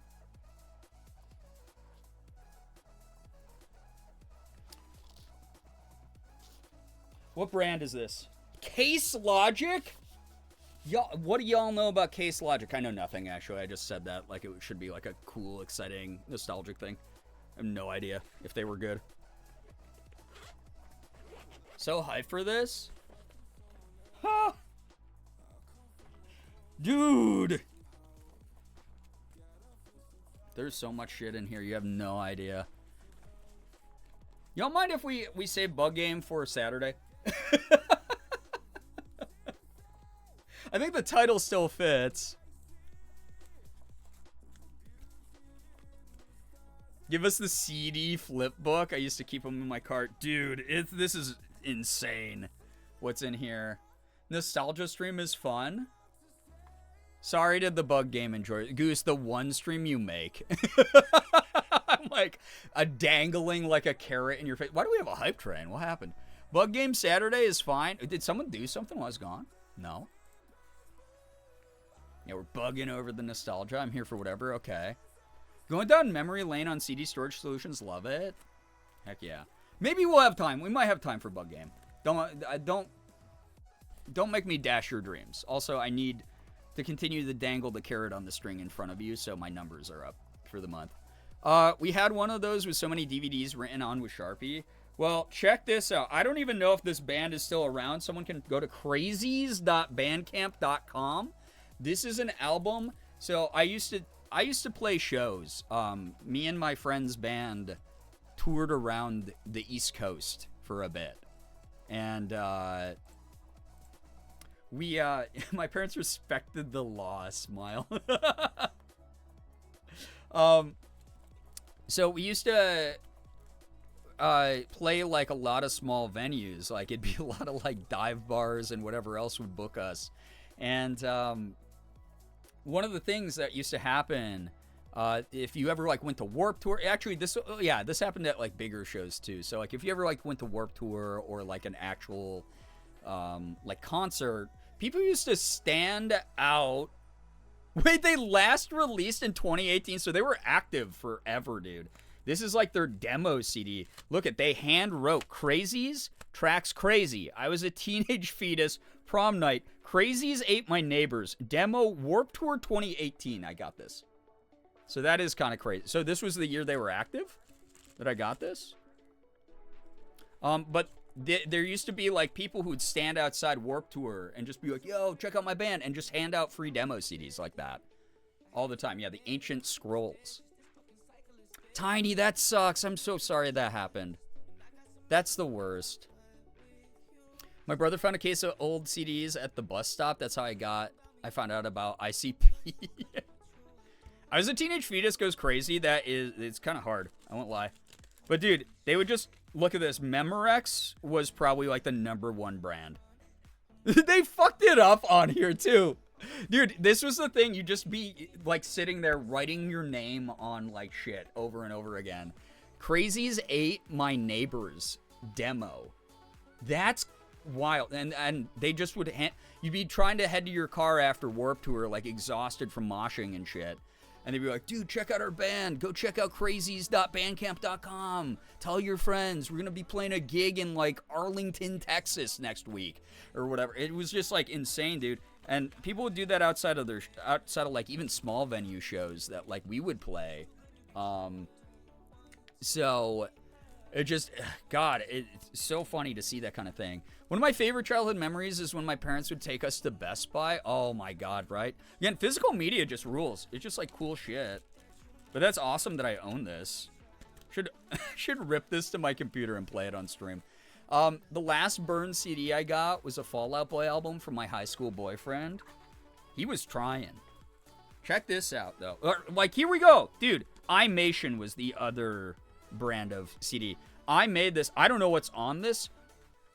Raving for the Masses is what I named this. I guarantee I was like 17 when I made this album. But this, I guarantee, it had like rave music on it. It had like trance. Because this would have been the era where like DJ Tiesto was the biggest. So that's kind of insane. It was probably like a lot of DJ Shadow and stuff. That's what I was really into back then. Used to abuse the Shark Boy and Lava Girl DVD I had. Hell yeah. Physical media rocks. But yeah, check out, dude, look at the mess in here. We got a Bush CD. Dude, who remembers Bush? They were one of my favorite alt-rock bands because those of you who are here during the St. Jude streams and you hear the Alan story, Alan got me into the alt-rock band Bush when we were like 12 and probably didn't know anything that was being sung about. But I had Bush, Blink-182's frickin' Buddha, which was the album that came out before Cheshire Cat and Dude Ranch. So like the old ass Scrolls. Like songs they don't even play during their like reunion shows. We got the Kill Bill soundtrack for some fucking reason.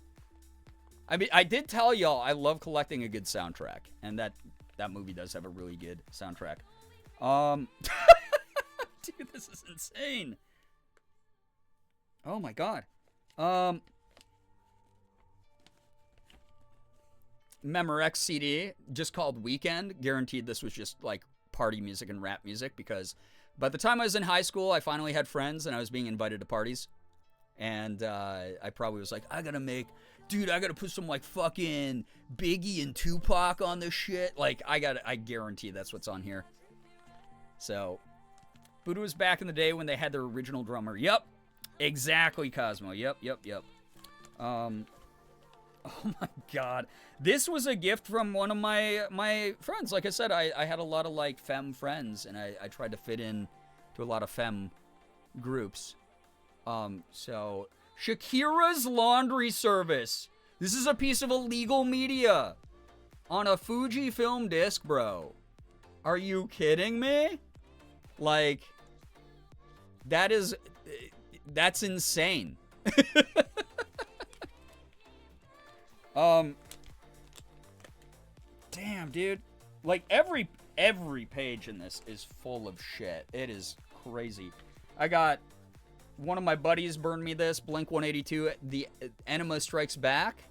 Probably listened to this like 500 times. This is a rebellious punk rock kid. I got Daft Punk's Discovery in here, which really rules. I have a video game anime techno mix. So even though I was getting invited to parties, I didn't really quite understand, because I was a little bit socially behind, that people didn't like this shit. No one wanted to listen to the opening credits like song from Gundam Wing 40 times in a row. Again, the fact that they got the ADHD when I was 7, but they didn't figure out the autism till I was like 30 something. Like, dude, that shit's crazy. I could probably show this without people getting too fucking weird. But, again, I said, me and my buddy in high school, the fuck I do. Yeah, the autism signs were always there. This is some of our old music. He went by the name DJ Pie. Good luck finding him. But this is all of our tracks, a bunch of our tracks on one of our albums. Like, this is the shit that we printed out these paper sticker labels, put them right on there. Did a little bit of like early, well, we didn't have Photoshop, so this was probably done in fucking, I don't know what program he used to make this. But this is like some of our old ass like EDM. And we just sold these for $7 a pop. Out of the back of his car's trunk. So that's kind of wild. Yeah, it was probably MS Paint, honestly. Probably MS Paint. Genuinely same. I feel like my dad should have gotten suspicious of my lack of diagnosis, asking him to loop Discord by Living Tombstone for 5 hours. That rules. Wait, why's my phone volume on? Be quiet. That's so funny. You know what song I like that, speaking of Living Tombstone, which reminds me of FNAF. My name is Edwin. The time before we learned what the adhesive on the labels did to the CDs. Dude, look at this shit. Oh, fuck with me. I had the Tupac Resurrection movie soundtrack, okay? My parents were not big into rap music, so I'd have to find clever ways to get rap music into my house. And so I was like, I really like that movie. I want to buy the soundtrack. And they were like, oh, movie soundtrack.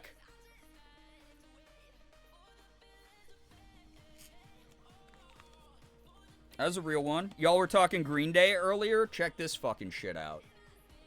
What do you know about that? What do y'all know about that? There's some weird stuff in here. I listen to every... Okay. Get ready to get crazy. One of the best albums made of all time. Rest in peace, Chester Bennington. Linkin Park Hybrid Theory, dude. Original pressing. This is the album I would crank my speakers in my room. And when I get mad at my parents, I would go up to my room, I'd lock the door, I'd crank my boombox to max. And just like yell along, shut up, you know. Do I have old MP3 players kicking around somewhere in the basement? We're talking about older technology, though.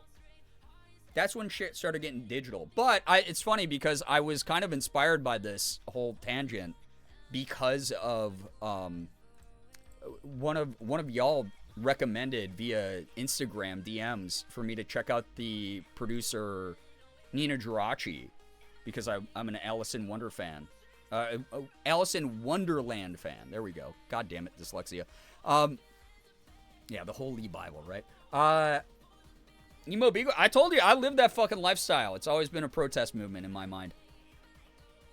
Yeah, MP3 is the old tech of your life. Listen, that album's all about growing up in the 2010s and finding music to put on your iPod Touch. So I heard it and I was like, wow, it is nostalgic, but also, I think I was in college. No, I was out of college. I was in the workforce during the time period she was nostalgic about. So it was one of those things where I was just like, shit, dude. Old music, discovering shit online. Dude, what else is in here? There's like some weird shit, I guarantee. We got Red Hot Chili Peppers. Okay. Yeah, you're actually a zygote, I think. Yeah, you want to talk about emo? What do you know about Dashboard Confessionals? The places you've come to fear the most. Dude, I'm doing like almost like an impromptu Streamo 2.0. For those of you who are newer here, years ago, Morgan and I got into our old scene outfits. I wore like a fitted New York cap. I wore like a band t-shirt. And we just talked. I got drunk on, I think, Keystone Light that night. And we just talked about old like punk rock and shit. And emo. And I think that I had to like delete that VOD because of all the copyright notices on it. But yeah, just listen to like a bunch of old like emo music. And I've been saying for years, I want to do Streamo 2.0. So this is kind of like an impromptu one. Dude,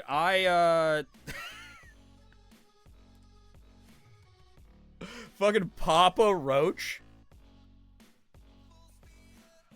Baller, though. I know. It was a vibe, Tiny. It was so good. Yeah, Streamo 2.0 might happen at some point. Yeah, freaking Papa Roach. Again, I was an angry kid. My parents didn't really understand me and didn't really make an attempt to, so I had to express myself somehow. Yeah, that is the Cut My Life Into Pieces album. Yeah. This is punk covers and more. You can kind of see it. My fucking lights are making it hard to see, but written in a ballpoint pen.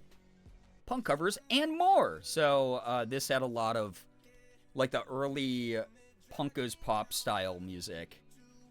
So I never had the physical versions of these. This is cool. I'm glad that people think it's cool because I had a plan tonight and I was just like, actually we're gonna take a different route tonight. Yeah, Punk Goes Pop series was amazing. Really, truly so good. Or Pop Goes Punk. Yeah, I also get that mixed up, Cosmo. Dude, this is a band that people only remember as a meme, but they were straight up they made a lot of protest music, and they still do, apparently. Chumba fucking Wumba, dude.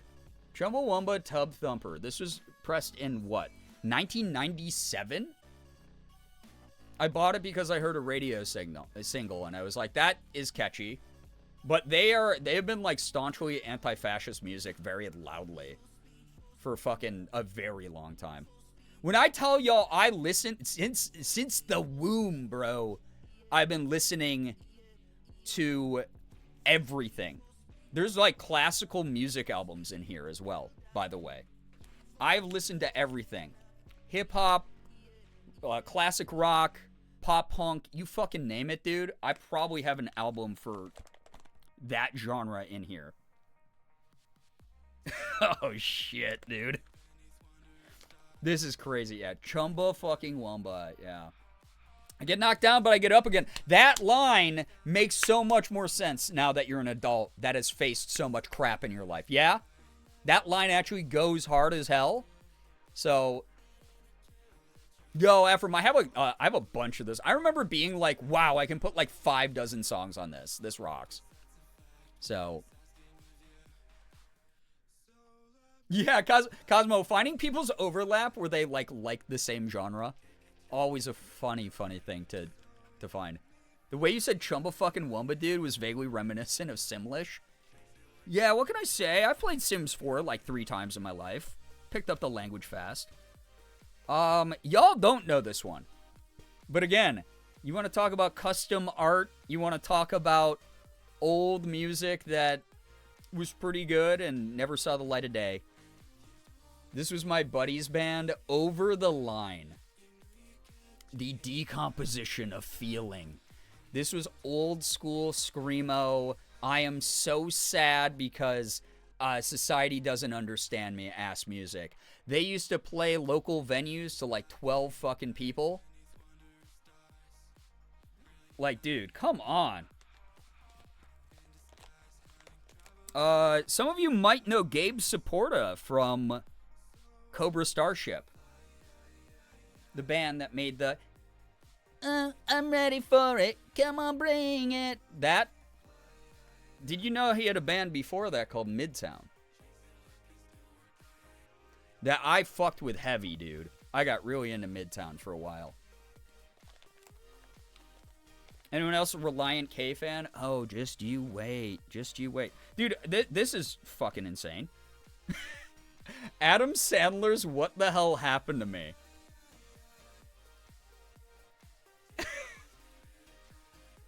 Yeah, Midtown was more of a, like, old school pop punk power pop style band.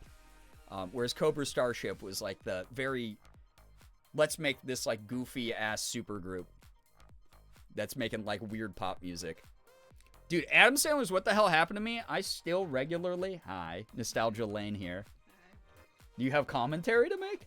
No commentary. You're just curious? Dude, I haven't busted this out in like 10 years. It's kind of fucking wild, right? But yeah, Adam Sandler's What the Hell Happened to Me was a comedy CD. They used to like make these, I don't know, like every fucking comedian had a comedy CD that was not them doing stand-up. It was them like making musical comedy. I don't know why.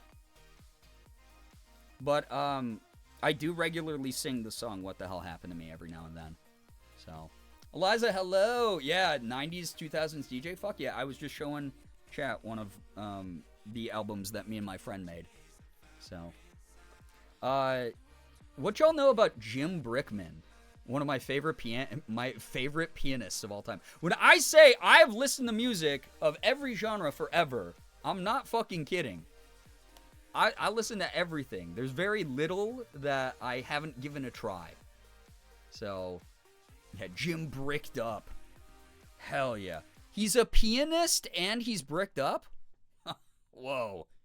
Inappropriate. No Angel by Dido. Before Eminem made the song Stan. Crazy. Dude, that was crass. Sorry. PG-13 stream. Dude, I had to have made this in middle school. Damn. Check out this fucking 14-bit pixel fucking cover that I printed onto this thing, dude. I might have some Miles Davis in this. I have another CD book that might have Miles Davis in it. But I was a big Miles fan. I was a big John Coltrane fan. Yeah, just as punk rock!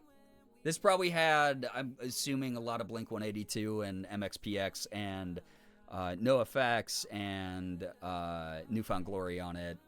Maybe some old Saves the Day or something. Yeah, the MS word art. Those default fonts. Let's go.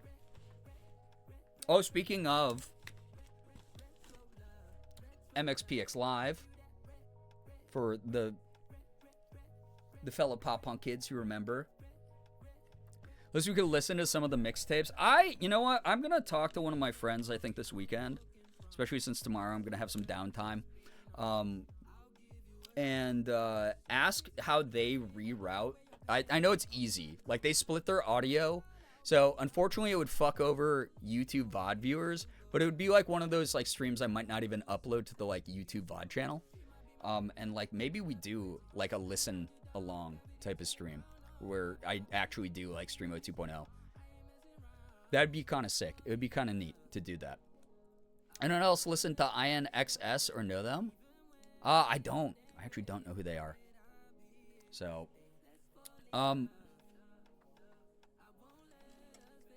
yeah. Favorite John Coltrane song? Pretty hard to pick. Um, when he plays with John Coltrane and Duke Ellington, that CD, or that album, the one that they played on together, that's literally just called like John Coltrane and Duke Ellington, In a Sentimental Mood, is one of the best songs ever created. So, dude, okay, maximum cringe, but again, this should be a good reminder that we all grow.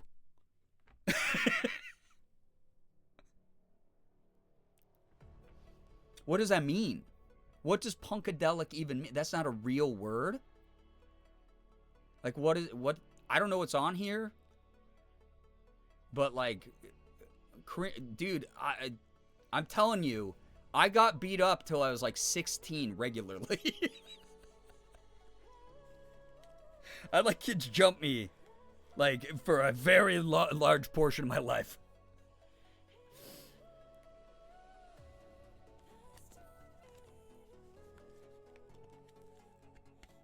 Sticks and Stones by NFG. Fucking banger album. So good. As I used to think their self-titled was their best album, but as I've gotten older, I think Sticks and Stones is better. I'll say it. Sorry if that's blasphemous.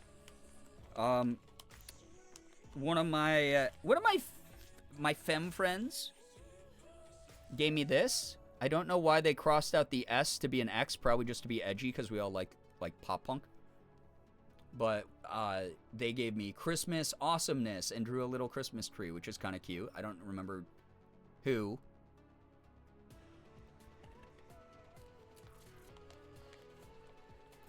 Dude, there's some fucking insane shit in here.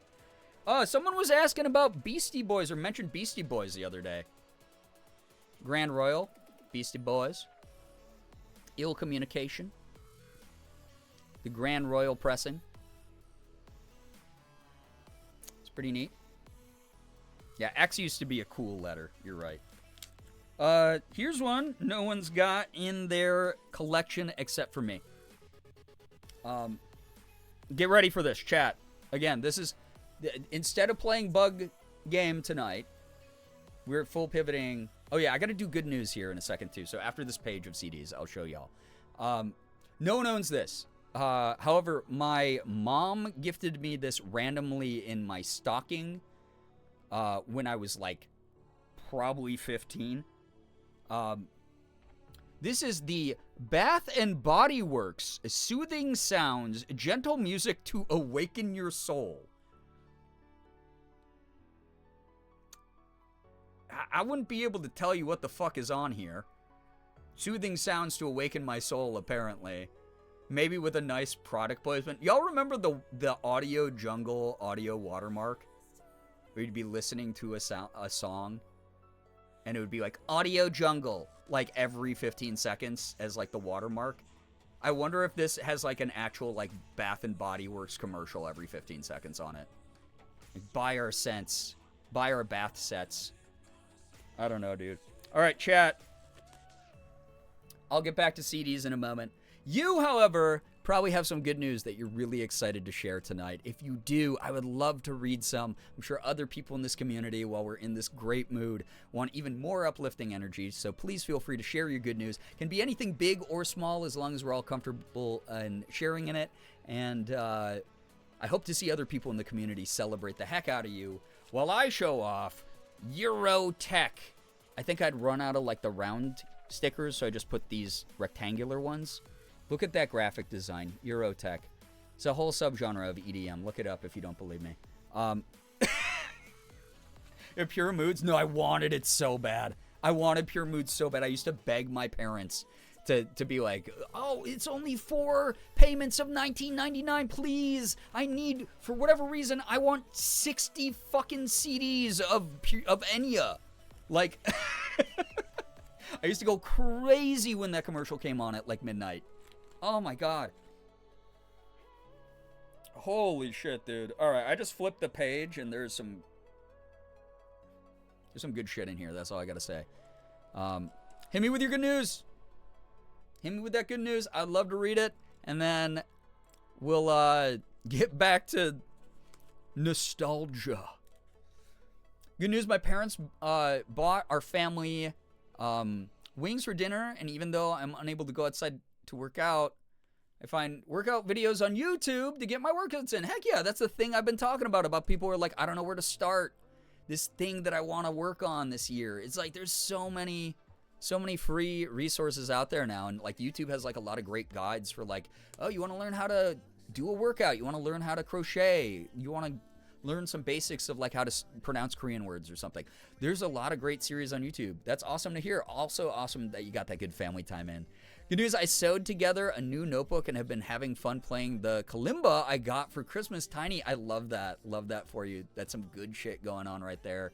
Good news, I have some volunteer opportunities coming up in the spring and summer. Self-care was awesome. I took one straight to the vet because his mouth hurt. Aw, poor baby. Couldn't eat and was very skinny. He's probably going to get adopted once he gets well. I've been reading and writing a ton today and relaxing, enjoying life. Love that for you. Also, thank you for taking care of those little baby animals. Small good news, my town is having a restaurant week where a bunch of local restaurants are having good deals. I'm going to be checking a few of them out this weekend, and they sound delicious. Heck yeah, love that. Enjoy the food. Seriously. I got to get ready for bed, but I'm happy for everyone's good news. All good. Hey, good luck getting ready for bed. I hope you're able to settle in, get some good rest, excuse me. Good news, Noah Kahan announced the release of his next album. I can't wait to be totally emotionally devastated. I like a lot of his stuff. I think he's a very talented folk singer. I love a lot of the contemporary folk. Laith Ross, I think is how you say their name, was another person I got into recently. They're really good. Have a lot of really good queer themes in their more traditional folk vibe, which is cool. Good news, I got a countertop dishwasher brand new from Marketplace. The chore I struggle with the most is dishes. Hey, I've heard about those, Alexis. I really hope that helps you out. When Morgan and I were going through like a really rough spell where we were like, we don't want to do anything around the house. We were thinking about getting one of those. I hope it works great for you, though. Since when could you just hit the up arrow in the chat box to see what message you previously typed on PC? While, actually. That's been a feature for a bit. Good news today, I continue to watch Arcane with my friends. It's the first time I'm seeing it. It's so good, even though it makes me cry. It's such a fucking beautiful show. That is one of my favorite shows of all time. Seriously, enjoy the journey. It gets really weird and awesome and existential. Fallen, yo, what's up? Welcome to the stream. Good news, I get to exist with all you cuties. Again, a miracle we all get to exist at the same time. I'm so grateful for your company. I'm glad that people think that the trip down memory lane has been interesting tonight. Y'all have been beautiful, amazing company. It's very, very awesome. Oh, Ephraim, oh. Y'all know me with my kitties with like some, little things going on with them. Good news, last night I added to the water habit and also got my coffee set up. It was so nice to just have to press a button and have coffee. Heck yes, let's go. A little bit of prep so future you has a little bit less. You can start the day with more spoons. You know, like your future you has less to do. That's a good way to like delegate work and divide it up and everything. Good shit. Yeah, oh my God, Nettles, I can imagine. I guarantee he's the type of dude who live is just like a really good act. We love our countertop dishwasher. It's very worth it. Dope. There you go. Good shit. Still got to wash my pots and pans by hand, but one night with the dishwasher is already so helpful. Yeah, again, we have so many options now that allow us to divide work in convenient ways for ourselves, like household chores, whatever it might be, right? So knowing that is something that is helping reduce your anxiety, reduce your stress, hell yeah. I'm so happy about that. Good stuff. Thank you, by the way, to everyone's good news so far. I don't know if Sad Scholar is still here. Sorry to call you out. I know you like to lurk here, so if you don't want to say anything, don't feel bad about it. But I know you mentioned good news earlier. If you want to repeat it, that's absolutely fine. We'd love to give your news the proper spotlight and celebrate it. Yo, what's up, Buzzbee? Good to have you here. Good news, had a really heavy therapy session, and being able to hang out in here while I play Palia has been very helpful with calming my nervous system. I get it. Yesterday I had my therapy day and then I went live, and the entire time I was live I felt like a prey animal. So being able to hang out with good people who like brought down my vibes while I was playing some like Power Wash, same kind of methodology there. We're happy to have you here in whatever capacity you feel capable of at the moment, Buzzbee. Please take care of you.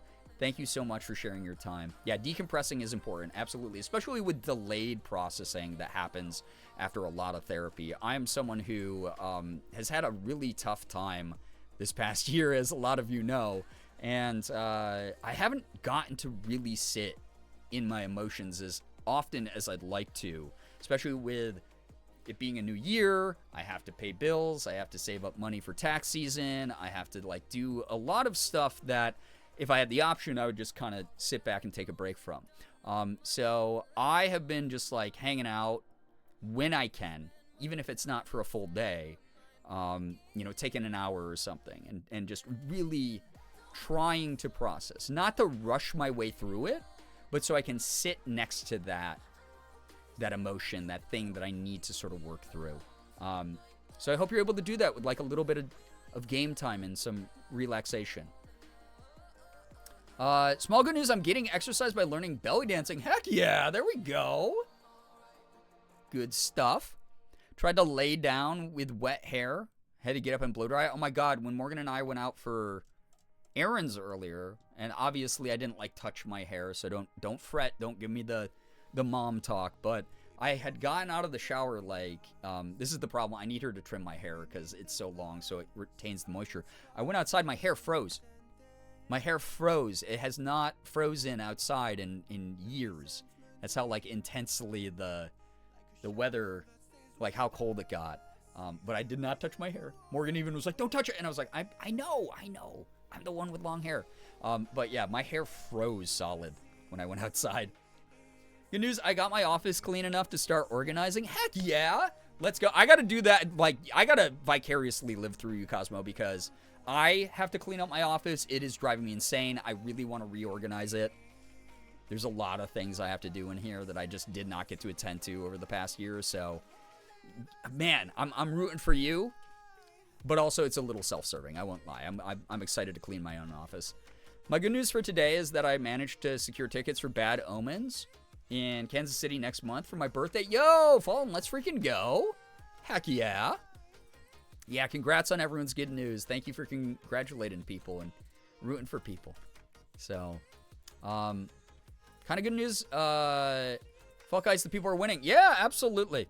1,000%. That is the general vibe here, almost always, for sure. Again, there's more of us than there is of them. We're kind to each other, and that matters. Amy, hello, hi, Mouse. Welcome on in. Thank you for being here. Welcome, welcome. Thank you. Literally saying, God, look at you then. You're pulling the trigger first on it, Cosmo. I'm excited to hear about your updates of progress, and then I will hopefully push through my own shit a little bit and start putting some time into that. Because I know it's going to make me happier. I'm going to, like, breed this huge... It's the ADHD thing where I built it up to be this humongous thing. When in reality, it will probably take me, like, maybe 3 days to reorganize the office. Like, clean up all the shit in here. Because we don't have, like, a big office, as many of you know. So, once I get it all handled, I'll never have to really worry about it again. And I'll feel a lot better. So, I just got to get to it. Good news, I just remembered to take my vitamins. Let's go. Good. I'm glad to hear about people taking care of themselves. Vitamin supplements, meds, please take them. You are worth taking care of. Take care of yourself. Good news, it's my Friday and I'm glad to be here. Merm, it's great to have you here. Thank you for joining. Yeah, you got this. Thank you. Appreciate it. Yeah, take thy pills. 3D estrogen. Do it. Take those pills. Good Lord. I hope I didn't miss anyone's good news. Thank you so much, everybody, for sharing good news. Y'all are wonderful. Truly. Wunderbar.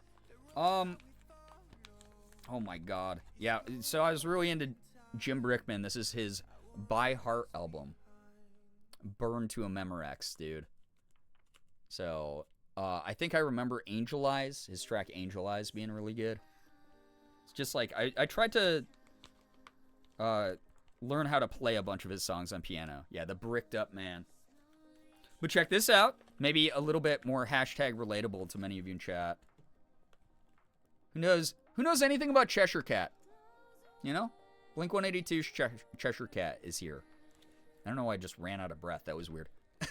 I was like, oh, the past. Now that I think about it, my bones are turning to dust. Get some old school. I have that. Let's go. But do you have Yoshida Brothers 2. Probably not. One of the tracks from this is used in those old school Wii commercials where the guys show up and go, "We would like to play." Yoshida Brothers rules. Looks brand new. Yeah, a lot of these, I keep them in protective cases for a reason. My physical media has always been important to me. I'm not one of those people who just throw shit on the floor or lent it out like to people that I didn't trust. It was one of those things like I didn't have a ton of my own personal spending money growing up. So when I got a CD as a gift or when I saved up enough money to buy one, I kept that stuff pristine as I could. Good news, my friend and I got off the phone with earlier gave a serious offer of staying at his place for Lollapalooza. Oh my God, Sad Scholar, that rocks. Saves a lot of money. Also, heck yeah, we're very pertinent to the music talk we're having. Loga, yo, what's up? Welcome. You think that Cheshire Cat's your favorite album of theirs? Or Yoshida Brothers 2? Which one? Those are two different opinions. What do you mean those commercials are old school? You put those words back in your mouth. Sorry, they don't belong there. So they're not going there. All right, some of you might poop your pants on this. Yu-Gi-Oh! Music to duel by.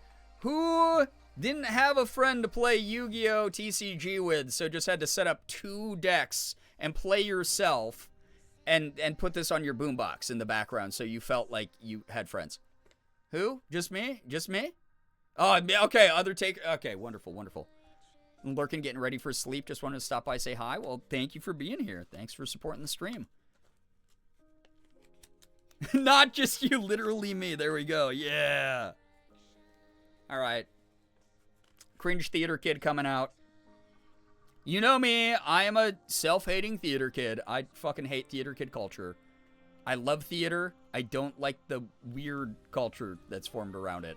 But I have this talk about most fandoms. However,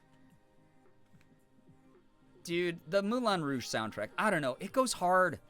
It goes hard. It really does. Maybe in an unpopular opinion, but I thought that this movie had a phenomenal soundtrack. I thought that the covers that Ewan McGregor did in this were, when he hits the hills are alive with the sound of music. You know, dude? So fucking good. Have you heard the updated version for the touring stage show? Not yet. Not yet. However, have you heard Newfound Glory's self-titled played so intensely there's a ring right here where my laser reader scratched it a little bit. I used to be the cringe kid on the bus listening to this so loud in my headphones other people could hear this album.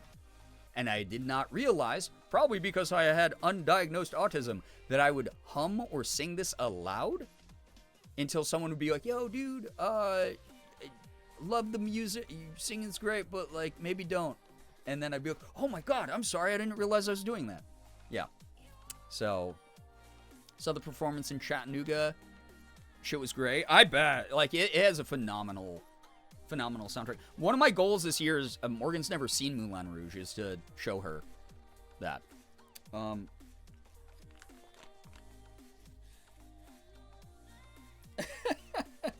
Dude. Holy shit.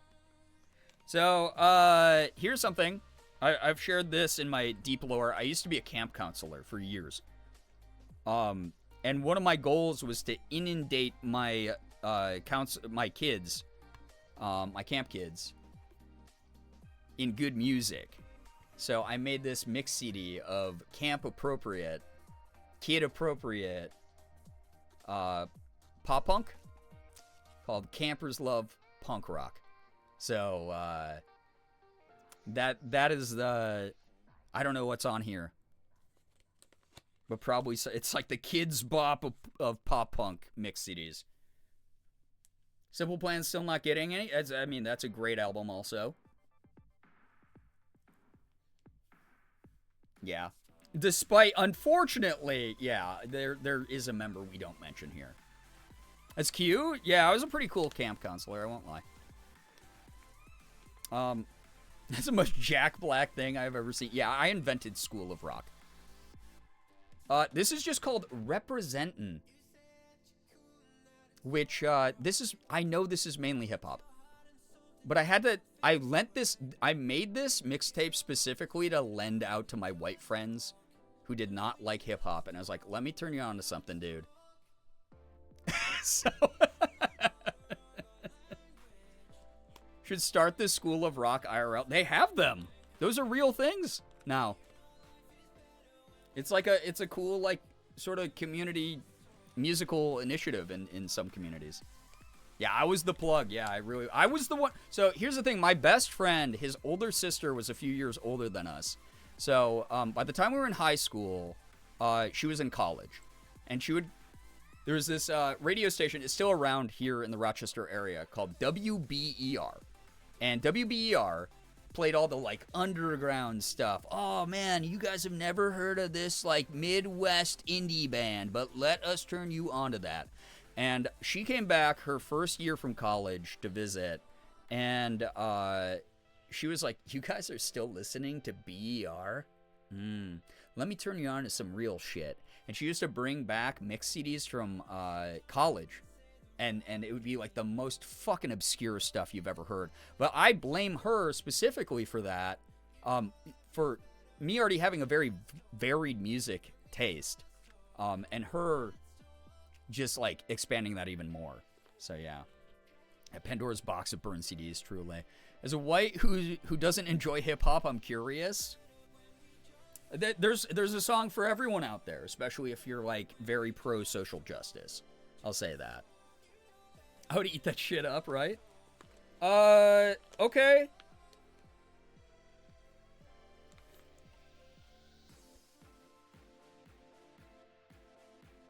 Oh, yeah. Got Seosin? Any Seosin fans? Some good shit. Old school, dude. Warped Tour era stuff in here for sure.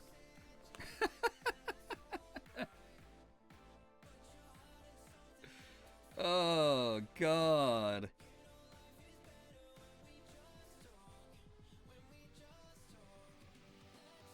This was insane, dude. Oh, man. Again, me and my buddy, we made a lot of music. We made a lot of, like, I am telling you, we were like, we both illegally installed FL Studio on our computers, and we only have 4 years of high school, and we're dorks who mainly spend time inside on the computer. We're gonna make a shit ton of music, dude. What in the world? Damien, hello, hi.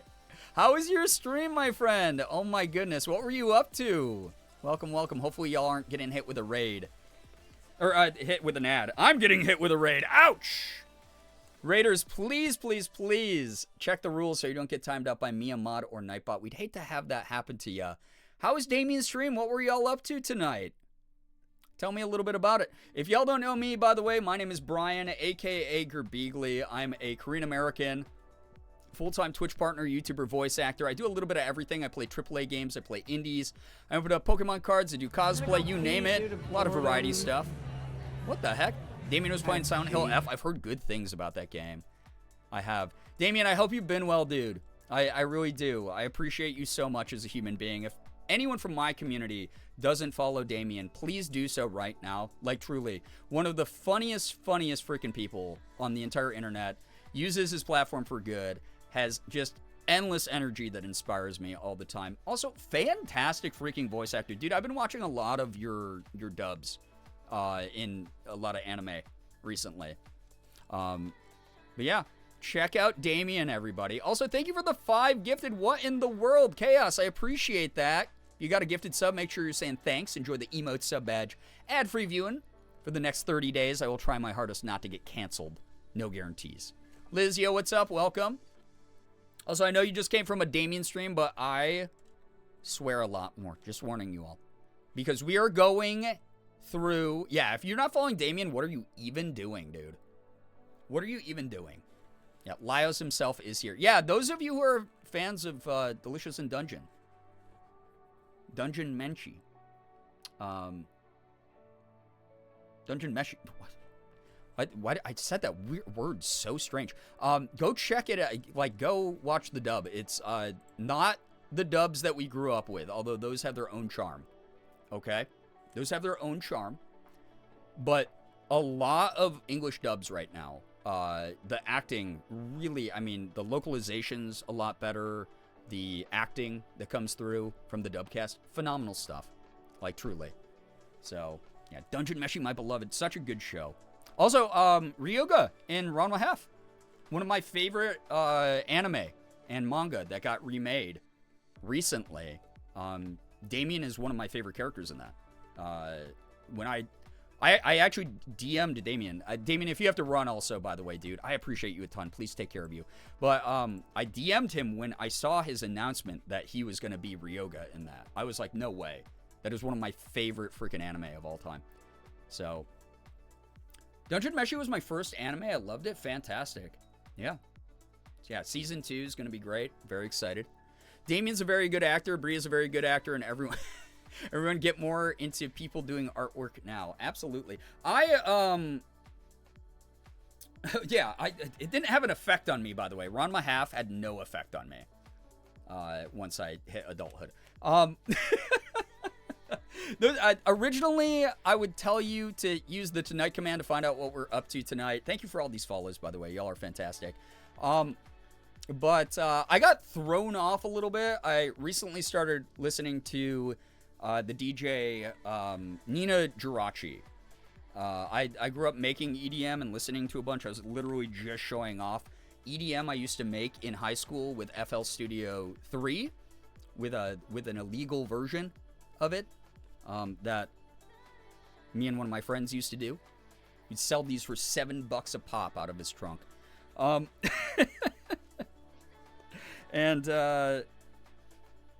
I fell down like a little bit of a rabbit hole tonight because I was listening to Nina Girachi yesterday, and she has an album called I Love My Computer about like nostalgia for past decades and like finding music to put on like, you know, your iPod or whatever. So I busted out like my physical CD collection. We've been going through, you know, there's a lot of Burn CDs in here. We got stuff like Seosin, Blink-182, Newfound Glory. I listen to everything though. We got Yoshida Brothers. We got Chumbawamba. We got the Moulin Rouge soundtrack, the Yu-Gi-Oh soundtrack. A little bit of everything's in here. We got Jim Brickman, the pianist. Nina Girachi's so good. So good, I literally just got into it last night. A fan DM'd me on Instagram and said, hey, you like Alice in Wonderland. You got to check out Nina Girachi. And I went, holy crap. Oh my god, yeah, Jerry and Date Everything that Damien's a voice of. Fantastic. Flocky Boy, take care. Thanks so much for dropping by. Love Moulin Rouge, yeah. My goal this year, my partner's never seen it. She's never watched it. So my goal this year is to make her watch it. Physical therapy in the morning. Hey, good luck. I hope that it goes well. Truly. I will be live again Saturday for anybody who's wondering or wants to drop by again. So, now I want to see Moulin Rouge. Yo, what's up, Chocoholic Mama? Some good stuff. Love it. It's been great. Wonderful. Always love hearing about people who are investing in their recovery, their care, taking care of themselves, that kind of thing. Chat, what else do we have here? Oh, yeah, y'all wanted more of these, like, handwritten shits. This is, again, my DJ partner, DJ Pi, made the Simo CD. And then it says, oh, it hurts, in parentheses. And then I cannot read his handwriting. But this was new junk that he had made, original tracks. And then on this side, legacy remix tracks of my music that he remixed. So he took some of his favorite songs I made and remixed them. It was cool. Just got back from physical therapy a couple hours ago to straighten my legs and hips. Heck yeah. Good stuff. Some weird stuff in here. I was just talking about this album with some friends when I was in Canada. Sugar Ray's Floored? I just want to fly. Like, Absolutely insane, right? Oh, FYE. Those of you who... FYE is still around, but it is like a ghost of what it used to be. It used to be before like Best Buy or whatever big box stores. FYE was the big box store. That's where you went to go buy CDs. They used to have these compilations. And my mom, every year, because she, again, never really learned which artists, what albums I actually was into, she would just gift me one of these in my stocking every year. This is just Rock Selects, Volume 1, FYE. I don't know what's on it. I don't know who's on this, but just a compilation track list of artists who wanted to be marketed by FYE. Similarly, they had the Urban Collection, as they called it. It was just hip hop and R&B, music that changed our lives collection. Again, I listened a little bit of everything. I did. What do y'all remember about when Dashboard Confessional was still on drive-thru and did the Swiss Army Romance? When I said I was an emo kid, I mean, I was an emo kid. Ephraim, did you just self-explode in chat? Oh my goodness. You want to get sad? You want to picture this. Me at the age of 14, I had been dumped by my middle school girlfriend because she only dated me to get closer to a guy she actually had a crush on. The first time I held hands, I was like 13 or 14. And I was devastated when she broke up with me. And I listened to Dashboard Confessional on auto repeat for like a whole week, dude. Like a whole week. Can't just tell chat what they can do. I'm not telling them anything. So.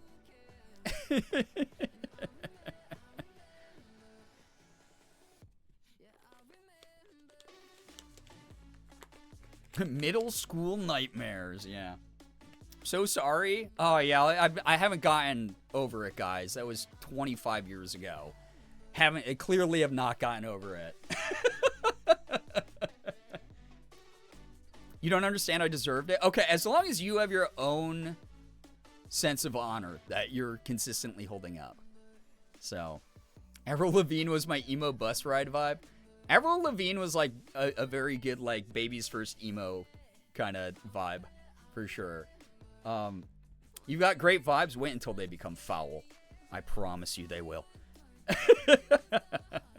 I have just a single of Everclear's Wonderful. Sure. I own that. Oh my god, dude. Speaking of, it's good. I just brought up the story of being a middle schooler whose heart was broken. Do you know the other album I listened to over and over again? I listened to a lot of Dashboard Confessional. I was listening to a lot of Get Up Kids at the same time, I remember. Savage Garden. I Knew I Loved You. Because this girlfriend that I had, we dated for like a month in like 8th grade. And my very first slow dance with a girl, Savage Garden. So I went out and I bought the CD because in my little 13-year-old, 14-year-old brain, I went, she's the one. She's the one. I gotta buy Savage Garden. I'll be your dream, I'll be your wish, I'll be your fantasy. That was the song, dude. But then, yeah,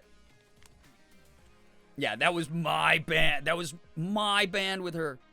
It will always be my song. And also probably 50,000 other people who dance to that. Chicago's Greatest Hits Volume 1. What the fuck do you know about the band Chicago? Do you really know what time it is? Does anybody really care? You know?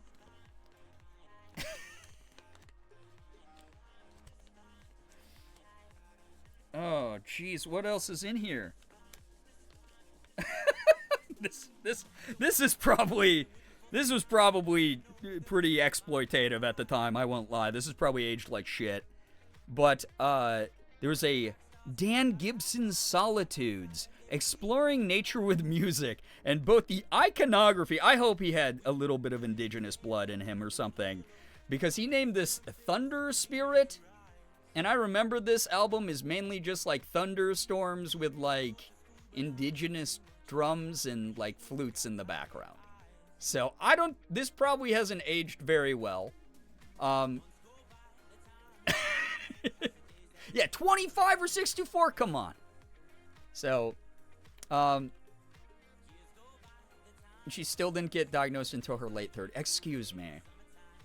It was not my fault. I was sending out the bat signal of autism, of like, please diagnose me with autism, and no one did until last year.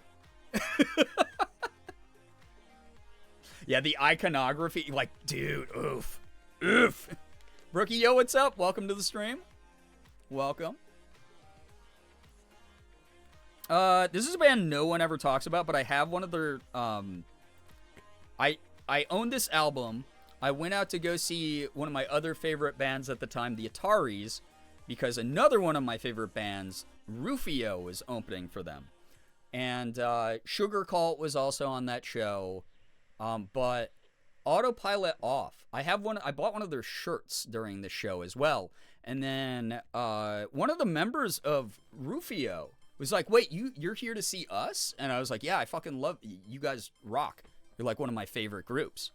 And he was like, that rules. And I didn't realize that he was like, yo, dude, like, do you want to talk like somewhere quiet, like with me in the band and just like vibe with us? And I was like, sure, because I was like, I think 16 at the time. And he was like, cool. And I didn't realize it was like a green room. So I got to like hang out in a green room with like one of my favorite bands and just talk music. Because I was like, yeah, I play bass guitar. You guys like really inspired me to like get into like playing music and like composing music. And they were just like the nicest dudes. It's like really cool. Looking back, I've also been sending out the bat signal, but since my signal looks different from my sister's, I'm still not officially diagnosed. Comes in many different shapes and sizes. Truly. Yeah, we're in Music Corner. Yeah, it's like kind of like an impromptu Streamo 2.0 in some ways, except I'm showing off everything I was into. This is an obscure group that no one remembers called Jersey Band. They are jazz fusion. And one of their members went to one of my music teacher, was taught by my music teacher in high school. So I got to meet them, and they were pretty fun. Fun little outfit. They made like really weird freeform jazz. That's a jazz CD if I've ever seen one, yeah. Looks like a Pokeball, it kind of does. It does. I told you, I've collected soundtracks that I think are cool since I was young. Mission Impossible. The OG Mission Impossible soundtrack. Like, this bangs. Like, you recognize the theme when you hear it. Regardless of what you feel about the movies, which is totally understandable, but, oh my god, the soundtrack, dude. So good. So very good. Is this... Who is this? Who the hell is this? I think this is SR-71. Does anyone remember this very short-lived corporate power pop band? I bought this because I danced with another girl in high school. I went, oh my god, I slow danced to one of their ballads in high school with a girl, and I went, I have to go buy this CD because I think I might be in love with her. Nope, really, I was looking for femme camaraderie, and that was it. And now, fast forward several years, and this gal in the bottom right is who you get, right? So, no, not that, the Mission Impossible movie with Tom Cruise. The music's amazing, difficult to play, but like it anyway. 5/4 tempo, there we go, yeah. Memory unlocked about SR-71, that's so funny. It was the first song they did, yeah. I was such a lover girl, what can I say? Dude, I'm a Mitski fan now. I'm an adult Mitski fan, so what do you think? You and Morgan have a song? We have a number of songs, actually. Beach Boys, God Only Knows.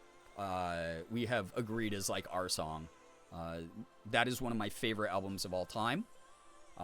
Pet Sounds, if you've never heard that album, it is the reason we have modern compositions on albums. But that song is like one of my favorite songs of all time. I sing that song probably in the shower at least 5 times a week. Mainly because, honestly, the Barbershop Quartet version in BioShock Infinite is such a cool part of that game. And that version, like, Morgan and I, when I was playing that game for her way back in the Xbox 360 days, we were like, whoa, this is so cool. This is awesome. But that's always been one of my favorite albums. That is one of the best Beach Boys albums of all time. And God only knows, it's just a sweet song. It's a cute freaking song, dude. So, there's so many kinds of songs that could give you music whiplash. Not me. Maybe talking to everyone else in chat, but I listen to freaking everything. It's wild. Dude, who's this guy? Like this? I remember this album. I could not tell you who the hell this dude is. Someone out there who's older than me probably knows. Toops? This is like a jazz, like, God, how do I describe it? Like a blues slash almost like white boy R&B album. As long as I'm in the right headspace, I can listen to literally anything. Yeah, again, I mean, Jesus, last night I was listening to a lot of, like, weird emo-tronic rap with Nothing Nowhere, Trauma Factory, and then Nina Geraci. Before that, I was listening to an old Hawthorne Heights CD.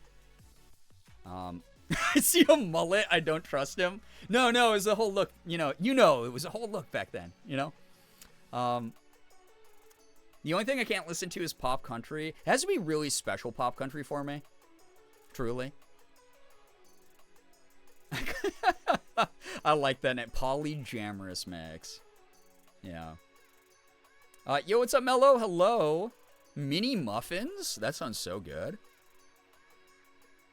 Buttery vanilla. There's literally no vanilla. It's just butter. That's fun. God, what a... Jesus. Dude, I got this on a cruise ship when I was a child.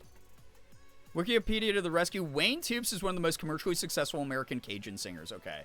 Yeah, so really weird fusion of different, instrumentals and shit on that album, I guess. Hippie Moon, welcome. Cruisin' with Cruz. This was, oh my God. So this guy's name was Percy Cruz II, and he was the entertainer on one of the only cruise ships I've ever been on in my life. So he was the guy who is like, feeling hot, hot, hot, and like running the limbo while people, like in the dining hall while you're waiting for your table to be called to go get like buffet. I remember it being one of the worst, like, it is one of the worst experiences seared into my brain, honestly. But I guess my parents probably bought me that album, is my guess. So I thought about referencing Wayne Toops, but figured literally no one would recognize the name. Well, here we are. Actually, not actually. Listen to everything as well, or at least try to. I love discovering new songs and artists. Yeah, I mean, again, I really fell into this, like, again, those of you who know what was going on last year, I didn't have the energy, which happens with depression, which happens with a lot of trauma and grief and stuff, where you can't engage even with the things you love. And so I spent so much time not engaging with music last year, which is so weird because I have written it and performed it and consumed it my entire life. And just in recent months got back into just falling asleep to albums or listening to them before bed and getting really into like albums I either missed or have always wanted to listen to or came out recently, or revisiting old ones that I have like a lot of nostalgia for. So it's one of those things where it's been very healing. And to know, again, since I was literally, I remember writing my first orchestral, like, jazz, or not jazz, sorry, that was high school. Orchestral style, like, classical style music when I was, like, 8 years old. Like, legitimately begging my parents to buy me composition paper to write and sounding it out on clarinet or piano. And being like, oh my god, I gotta write this note here. Okay, this is gonna be like a, you know, a C. This is gonna be like, and working through that as a kid, alone in my room, thinking I was making really good music. I was also like 8, so again, probably nothing brilliant. But it's like, I've been doing this since I was a child, and it's such an important part of who I am. So to reconnect with that has really healed a lot of my inner child lately, and really brought me to this like really good place again, mentally, when it comes to a lot of that stuff. I've had to update the class that I am once again. 0 days without spilling a drink. Oh no, Nye.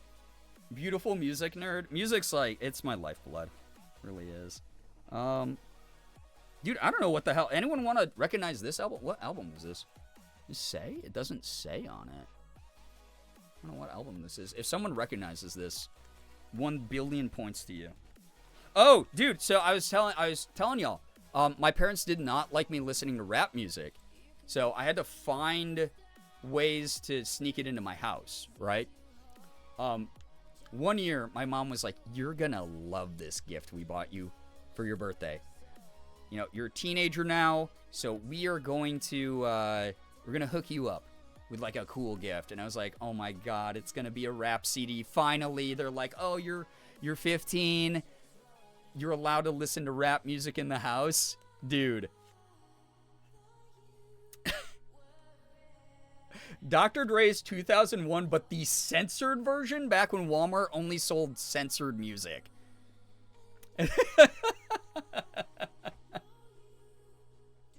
I remember opening this, being really excited, peeling the wrapping paper off of part of the album case, and then seeing the censored version and being like, in my brain, like, motherfucker, dude. Like, so mad about it. Wardy, take care. Thanks so much for hanging out tonight.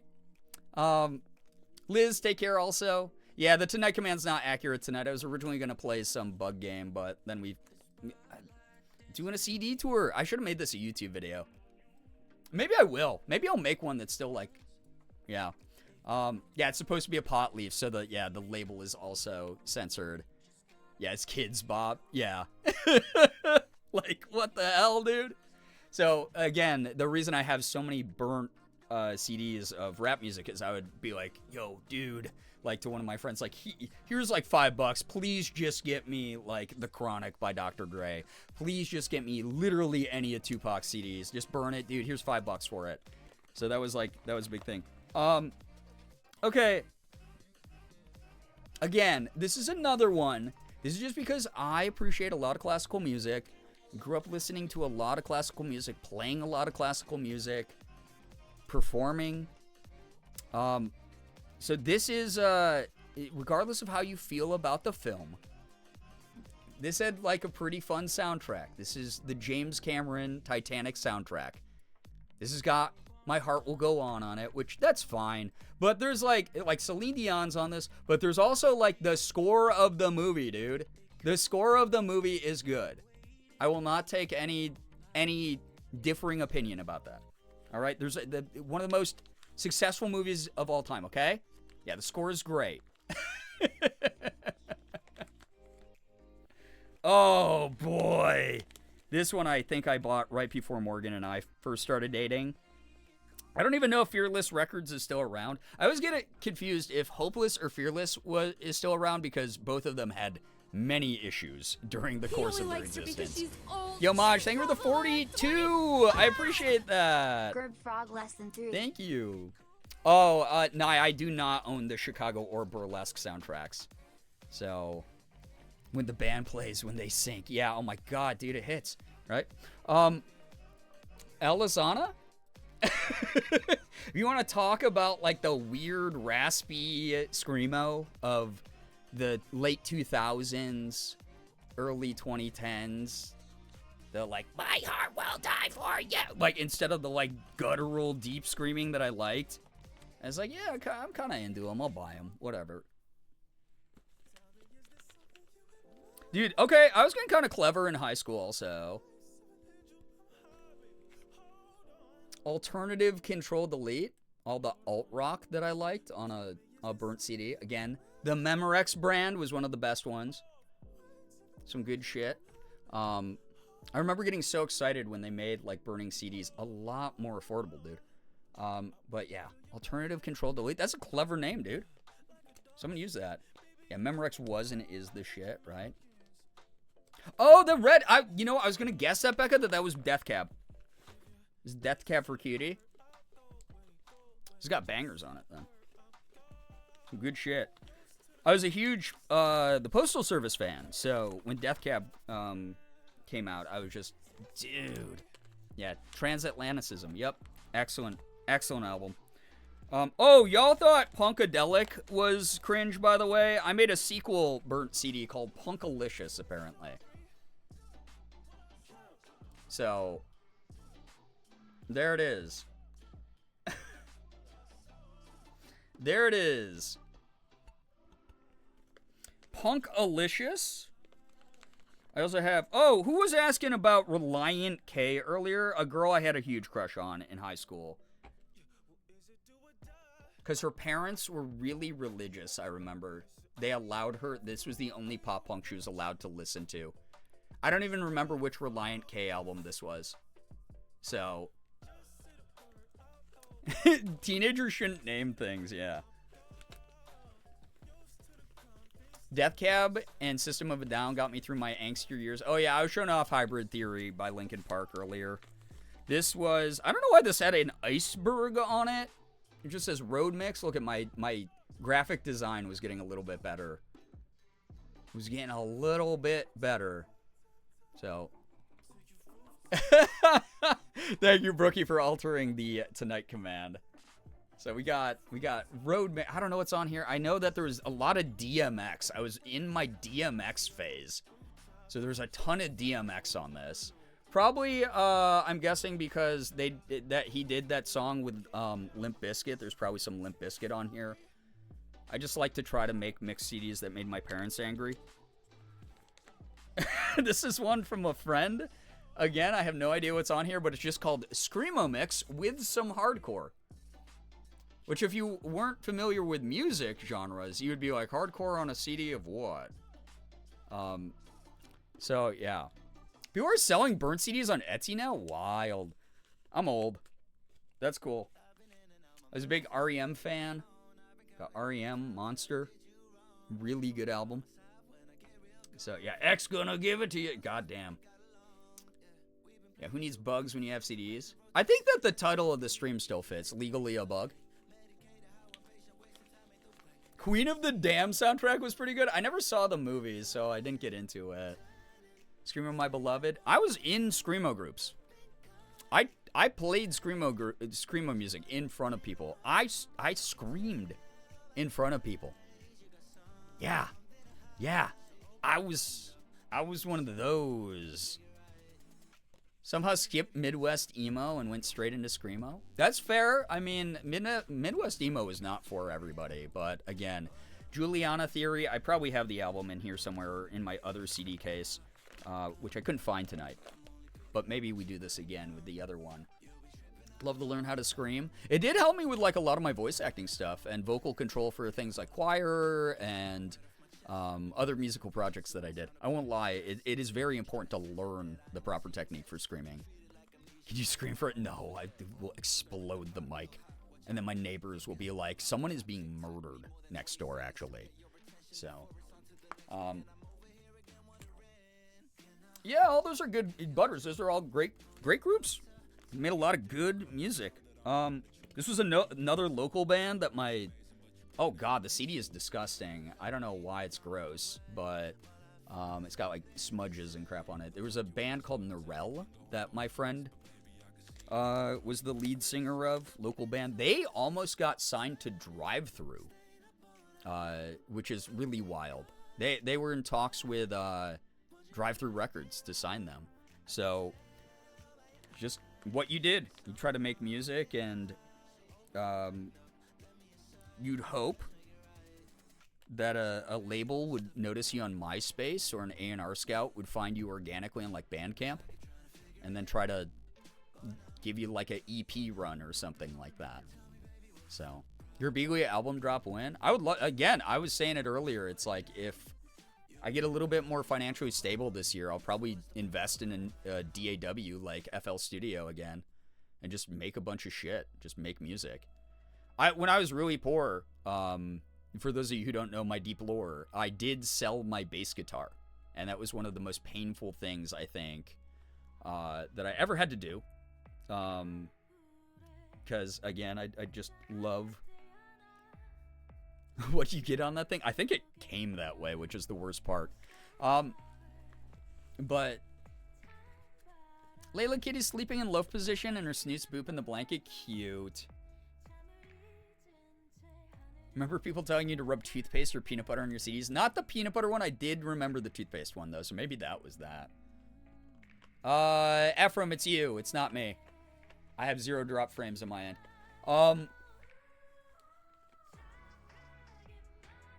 Where was I? Oh. Yeah, thank you for letting Ephraim know. Again, with the winter storms, a lot of people's internet's getting knocked out right now. It sucks. It's tough.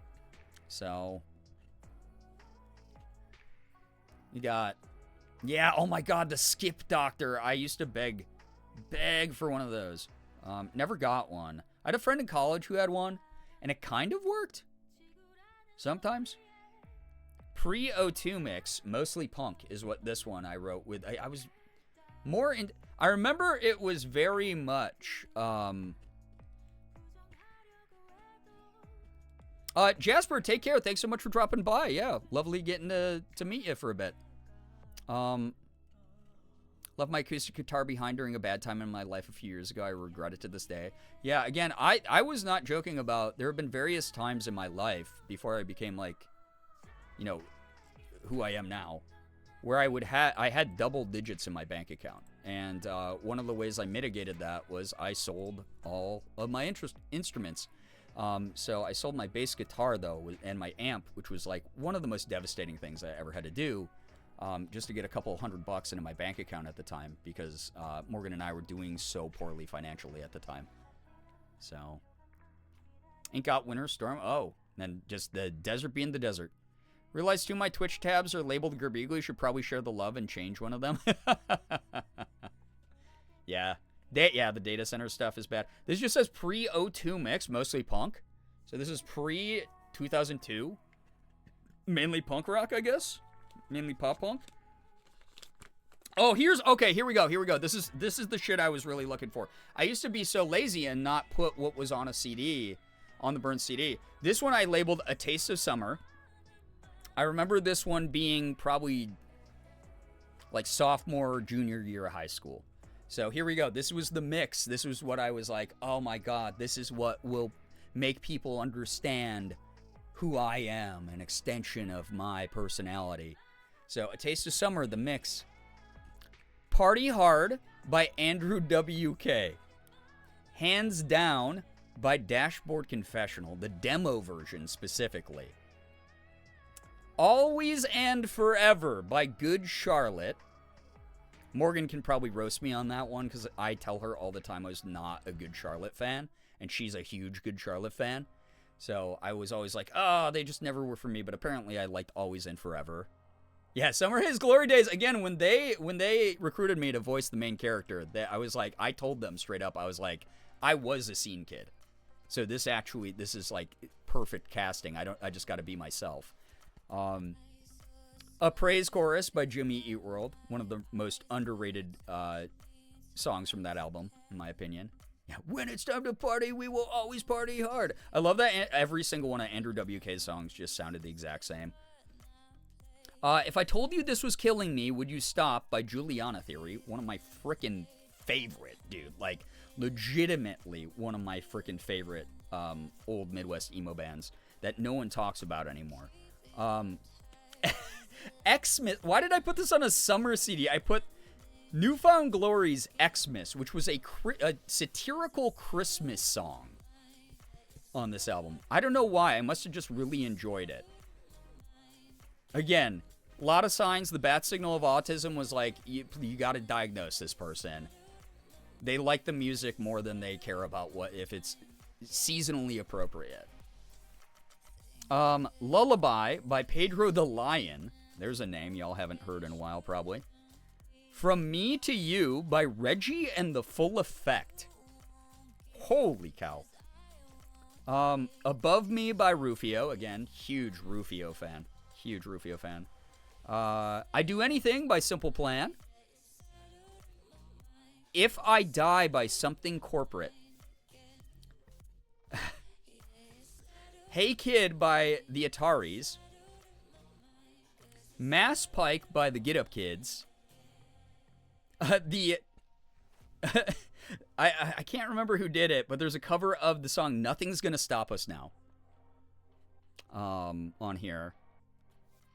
I Love You Too by, I think that was Tokyo Rose. Or A Thorn for Every Heart. I always forget which band did that song. And then a whole bunch of tracks without the name because I ran out of space. I can't even read what those ones say. Yeah. I'd do anything just to hold you in my arms. Hippie, take care. Thanks so much for dropping by. Dude, this one I remember is mainly anime. I just downloaded like a freaking like bitmap. It wasn't even a JPEG. It was just like a BMP of just various sketches of anime eyes. Printed it out and put it on here. This was all like Inuyasha has to be on here. Sailor Moon. Maybe some Rurouni Kenshin. I don't freaking remember, dude. So impressive you even fit that much, yeah. Remember Nickelback before they were hated? You mean when they hadn't broken containment in Canada yet? I got lazy with some of these because this just says punk with a bit of rap. Sure.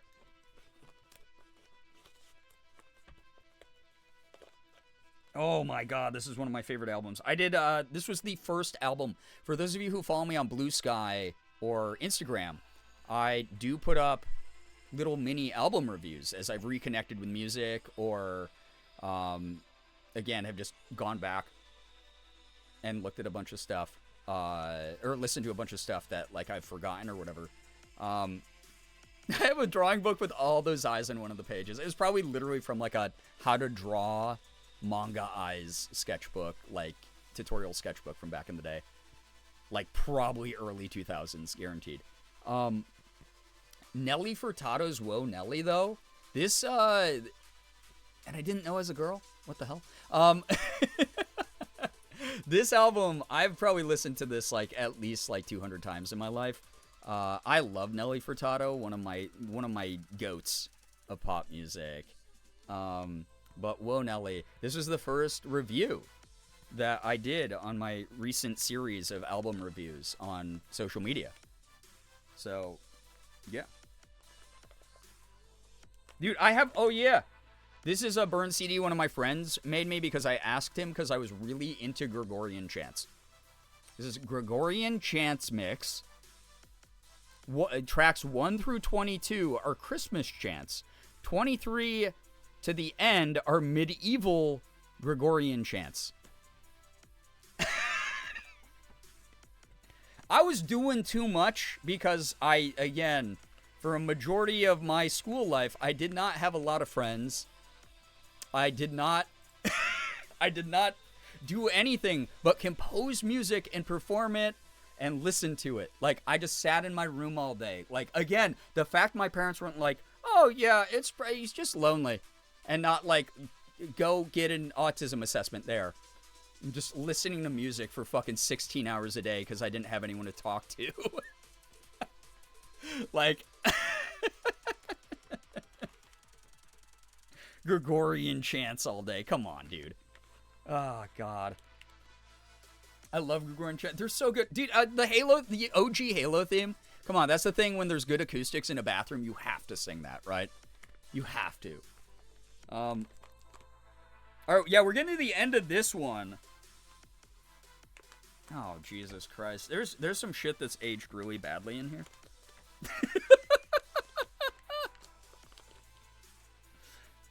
Oh, God.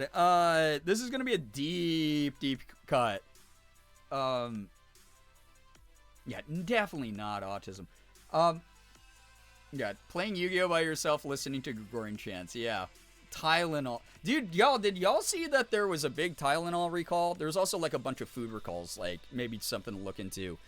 Might have to deal with the fact that we've unfortunately stripped so many resources from the FDA because we have a maniac in charge now. But a bunch of stuff just got recalled, so go check. Please be safe. There's a lot of products that they're like immediately dispose of these because they have been contaminated. But Tylenol, a batch of Tylenol got exposed to harmful things. And I was like, this isn't going to help our case about Tylenol not causing autism. Like, great, dude. One of my things was Mongolian throat singing and still is. My partner's brother is really into Mongolian throat singing, so I've heard a decent amount of it in my life. Yeah, not the Tylenol. They're trying to eradicate autistic people. No, I need that so that my autism is at full strength, kind of like how like a werewolf gets full power during a full moon. It's me 4 Tylenol deep, and I'm the most powerful. So, yeah, Ace, it's so fucking annoying. Yeah, FDA rollbacks really mean lead and mercury and E. coli, but yeah, it's bad. Anyway, deep cut. Some of you might remember Jackass. We've talked about Jackass a number of times here. Jackass had a little bit, before they got like really, really big, there was a program called CKY, which stood for Camp Unalive Yourself. So CKY2K was a big thing during that era, and it was like, you know, just a bunch of like kind of gross trailer park skater dudes doing inappropriate shit, and they sold DVDs of that and albums and whatever. But I forgot which member of it. A friend burnt this and gave this to me without me asking. I remember exactly which friend. It's a guy I stopped talking to like immediately after high school, but I kept the CD. But there was a musical project that they made called PIME 2K2, so this was 2002. PIME stands for Poop in My Eye, which, because edgy boys trying to be funny, apparently was why they named it that. But that was an offshoot of CKY. So that exists in there. I don't even know what is on there. Probably something terrible. So yeah, Jackass was the beginning of the end of MTV. There was like a lot of things that really like led to that. Very poor management, as is often the case for every company that eventually fails. Steve-O? Johnny Knoxville? Nah. So clever, such edge, yeah. Yeah, now that's a show I haven't heard in a long time. Yep. Me and my friends used to be obsessed because I've told this story a number of times, but we wanted to replicate it. So he got a handheld camcorder. I remember one of my friends did in 9th grade, and we created a show that, like, it was a show in the sense that like 12 of our friends watched it, and that was it. So yeah, we were like probably, I don't know, God, like we had to been like 14 or 15 or something. It was like 9th grade, 8th grade, something like that. Also, Paxton, thank you for the raid. Welcome on in, Raiders. Please read the rules so you don't get timed out by Miamot or Nightbot. How was your stream, and what were you up to, Paxton? Thank you for sharing your community. Welcome. We're going through some nostalgia with some old physical CDs. Some good old physical media, dude. Anyway, we created a show and a band. So, because we were doing the same thing. We were like, oh, CKY, they got music acts, and they are these edgy dudes doing skateboard tricks and hurting themselves for entertainment. And we created something called To the Third Power, which was a random name I came up with. I don't know why. I think we were probably learning about exponents in math or something, and I was like, we were just brainstorming, and I was like, wait, To the Third Power, wouldn't that be sick? And so we made something called To the Third Power, and we filmed ourselves doing silly shit like jumping off of his roof and going down his basement stairs on like snow sleds and trying to like jump over the hood of a car and crap like that. So that was like a big thing. It was a big thing. Was just dirty boys doing stupid things on camera back then. I was playing Baldur's Gate for the first time. Nice. I hope it was a lot of fun. I was doing it with friends. He was doing a dirge run. Nice. Remember just watching Parental Control and Silent Library? That was a much more manicured and commercialized type of show than what I'm talking about. It was a very different type of thing than what CKY was or Jackass, especially early Jackass. Like they pushed like the stunts to be more extreme as it went on, but like as they got more funding, it was definitely more of like a, hey, the shock value isn't as much impulsive as it is like we're setting crap up and getting pretty crappy. Wasn't allowed to watch MTV, but they couldn't control the internet at 3 a.m. Exactly. There we go. You always found a way, right? You always found a way. Here, check this out. This was the last album, I believe, or maybe this was the second to last album. Maybe one of the ones I showed you earlier was the last album we made. Maybe the one with the brain scan on it. Kind of insane. We just put someone's fucking brain scan on an album cover. But me and my friend... Again, this was what, number 4 that I showed you of our albums that we made? In high school, we just made a shit ton of EDM all the time. And we never moved our price. We were like the Costco hot dog of CDs. But we sold these $7. So divide that was like, and I told you we made like $1,000. Let me do the math, actually.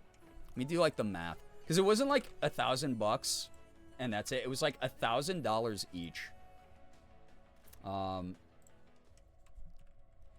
So like $2,000 divided by 4 albums means $500 an album divided by 7. And we gave a couple away. I remember. So roughly sold like 70 of these albums each time. At $7 a pop. Not bad for like a pretty small town high school kind of vibe. Not bad at all. But that was like my high school thing, was we made EDM and we sold it. So there's probably some good shit on there.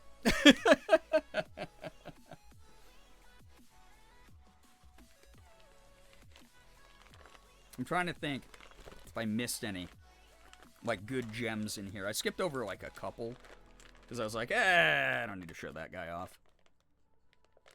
There's so many in here. I gotta, dude, give me 1 second, chat. Hold.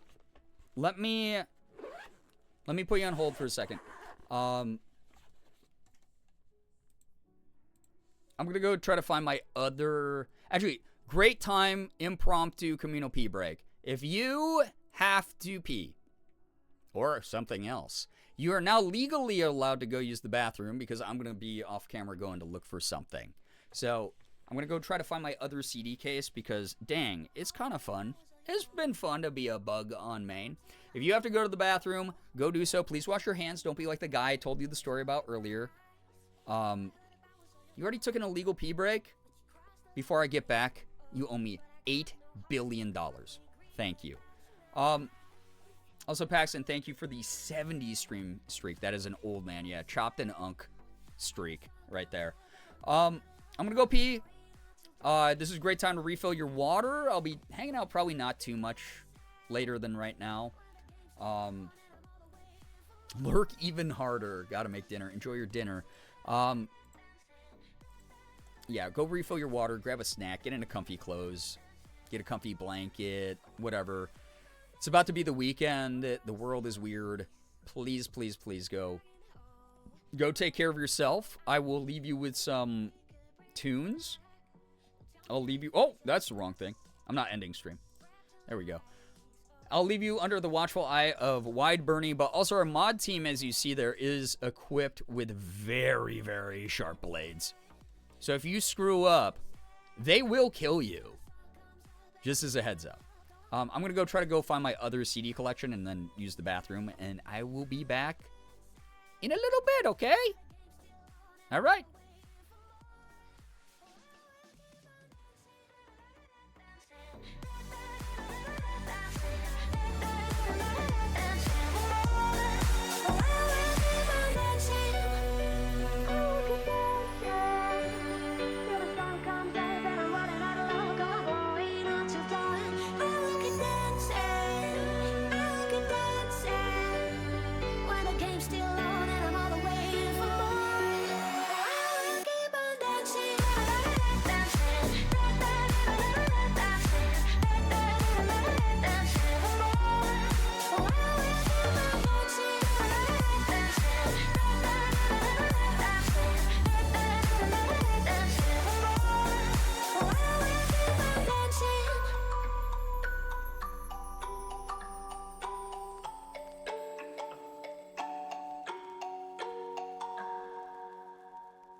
Hello, welcome.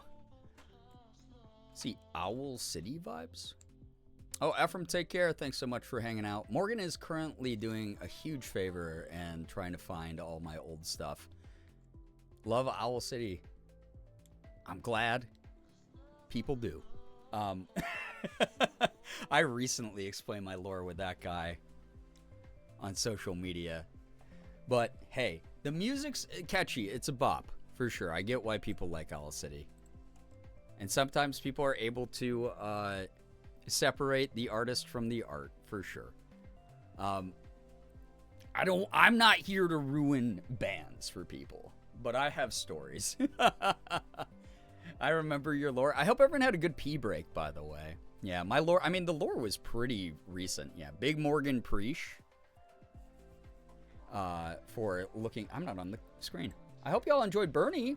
He was so wide tonight. Such a wide guy. A wide man to protect you all. Big Morgan Preach. Doesn't surprise me that guy has lore. Oh, I mean like that guy and I have lore.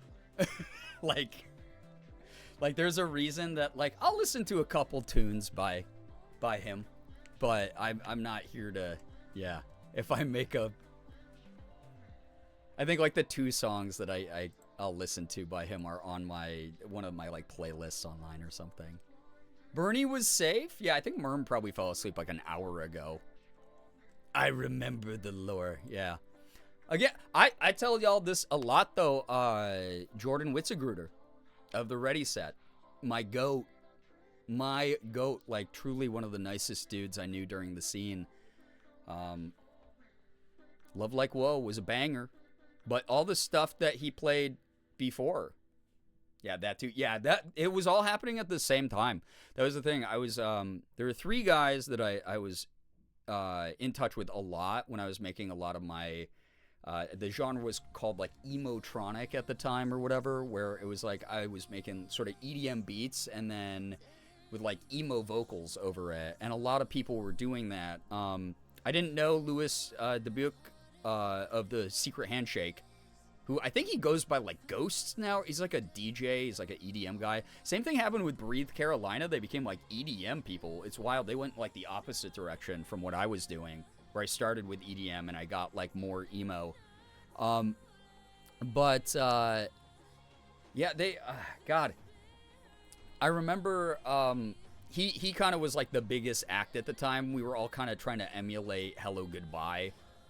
But make it like a little edgier, a little cooler, since they were sort of like the dorky sort of version of that. They were a little bit like poppier. So like Secret Handshake was big. I didn't talk to him. I didn't really get to know him. We only exchanged a couple DMs back in the day. But Owl City, Adam Young from Owl City, Jordan Witzegruder from the Ready Set, and there was a guy who went by the AB Theory. Those are like the 3 dudes that were all kind of doing things that were kind of similar to the music I was making at the time. And we used to chat quite a bit about music. And then I stopped talking to Adam, as I've shared before. But Jordan and I stayed in touch for a while. Actually, we were friends when Morgan and I first started dating. And then that was right around the time he really took off. Yeah, Girls Gotta Love Like Whoa. God, I remember sending him like this huge congratulations message. But that was back like during the MySpace days. And it sucks because a couple weeks ago when I was sharing the Owl City lore, I was going to go back to my MySpace DMs and take some screenshots so that I could put them up on socials and be like, here are receipts. And what... That's when I found out the thing that I shared with chat a couple weeks ago about the MySpace servers allegedly got like wiped. Like everything from like 2016 and before got wiped. And that sucks, dude. If I go to my old page on MySpace and try to load it, none of the things load. None of the assets load. It's such a bummer. So, I follow a lot of streamers with beef with big musicians. Yeah. It's not even beef. It's not even beef. Beef with everyone named Adam. It's not beef. It's just like I don't align with the philosophies of Adam anymore, and I used to try to set boundaries with him and be like, hey, could you not talk about that stuff? I want to talk about music with you, dude, like we've done for a year. And he just got progressively like weirder, and I had to be like, nah, no thanks, man. I don't really want to talk about Jesus all the time. Sydney, thank you for the 62 months. Who up bugging? I'm the bug, so I'm always bugging. You find it? No, but I found this. I don't know if there's A basket of jewel cases? Oh God, what could be? Oh, it's old games. Oh my God. Everyone say thank you, Morgan, right? Thank you, Morgan, in chat. She's ripping apart our house trying to find my other CD sleeve. It's not in the basement, you don't think? I could have sworn it might have been for a bit. Okay. Oh, you brought it up? Okay. Yeah, everyone type thank you, Morgan, right now. Or no uppies. This picture in the bottom right doesn't happen to you without a thank you, Morgan. So...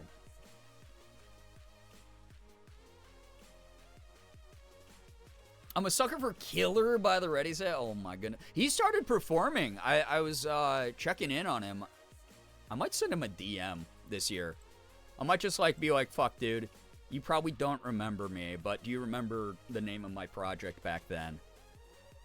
And if he's like, yeah, dude, oh my God, holy shit, how have you been? That'll be awesome. And if he's like, no, dude, it has been 16 years since we've talked. And he doesn't want to talk anymore, then it is what it is.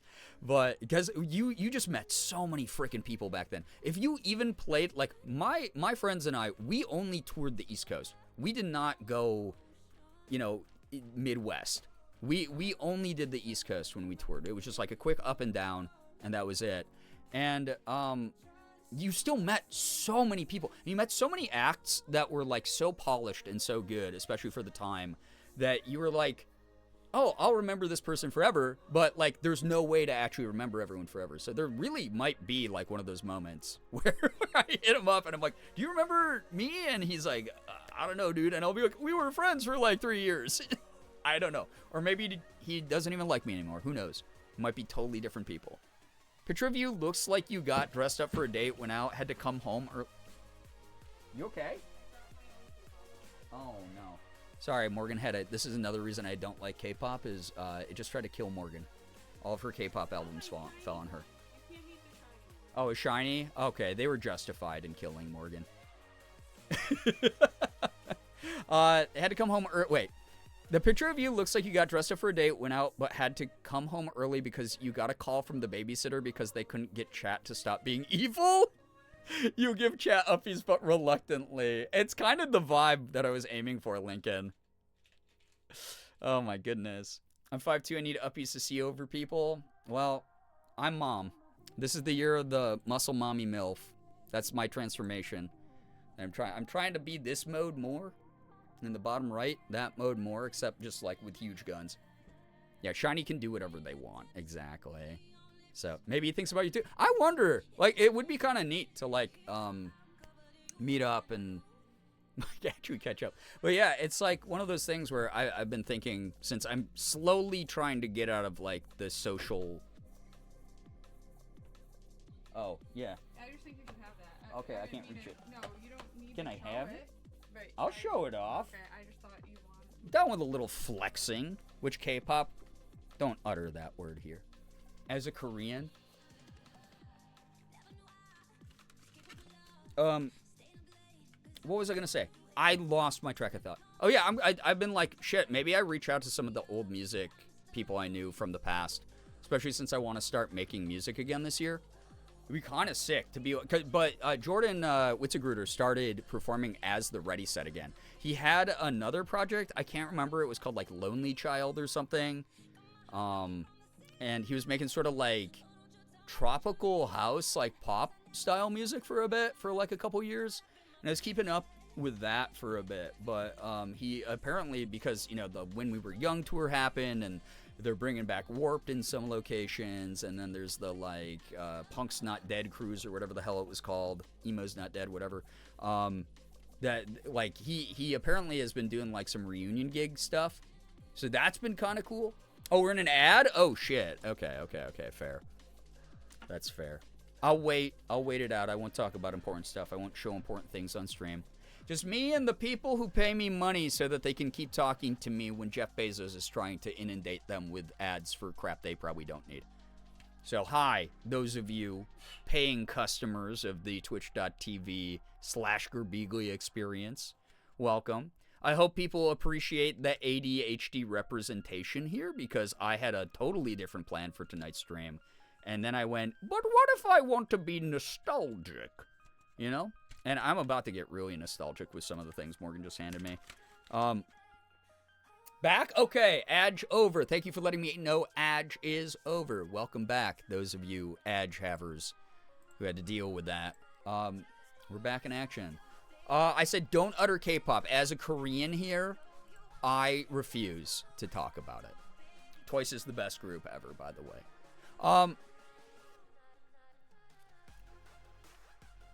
You can pop out stream and unmute it to keep watching during ads on desktop. That's actually an amazing... Dude, leave it up for bad Twitch coding to allow something like that. That's so fucking funny.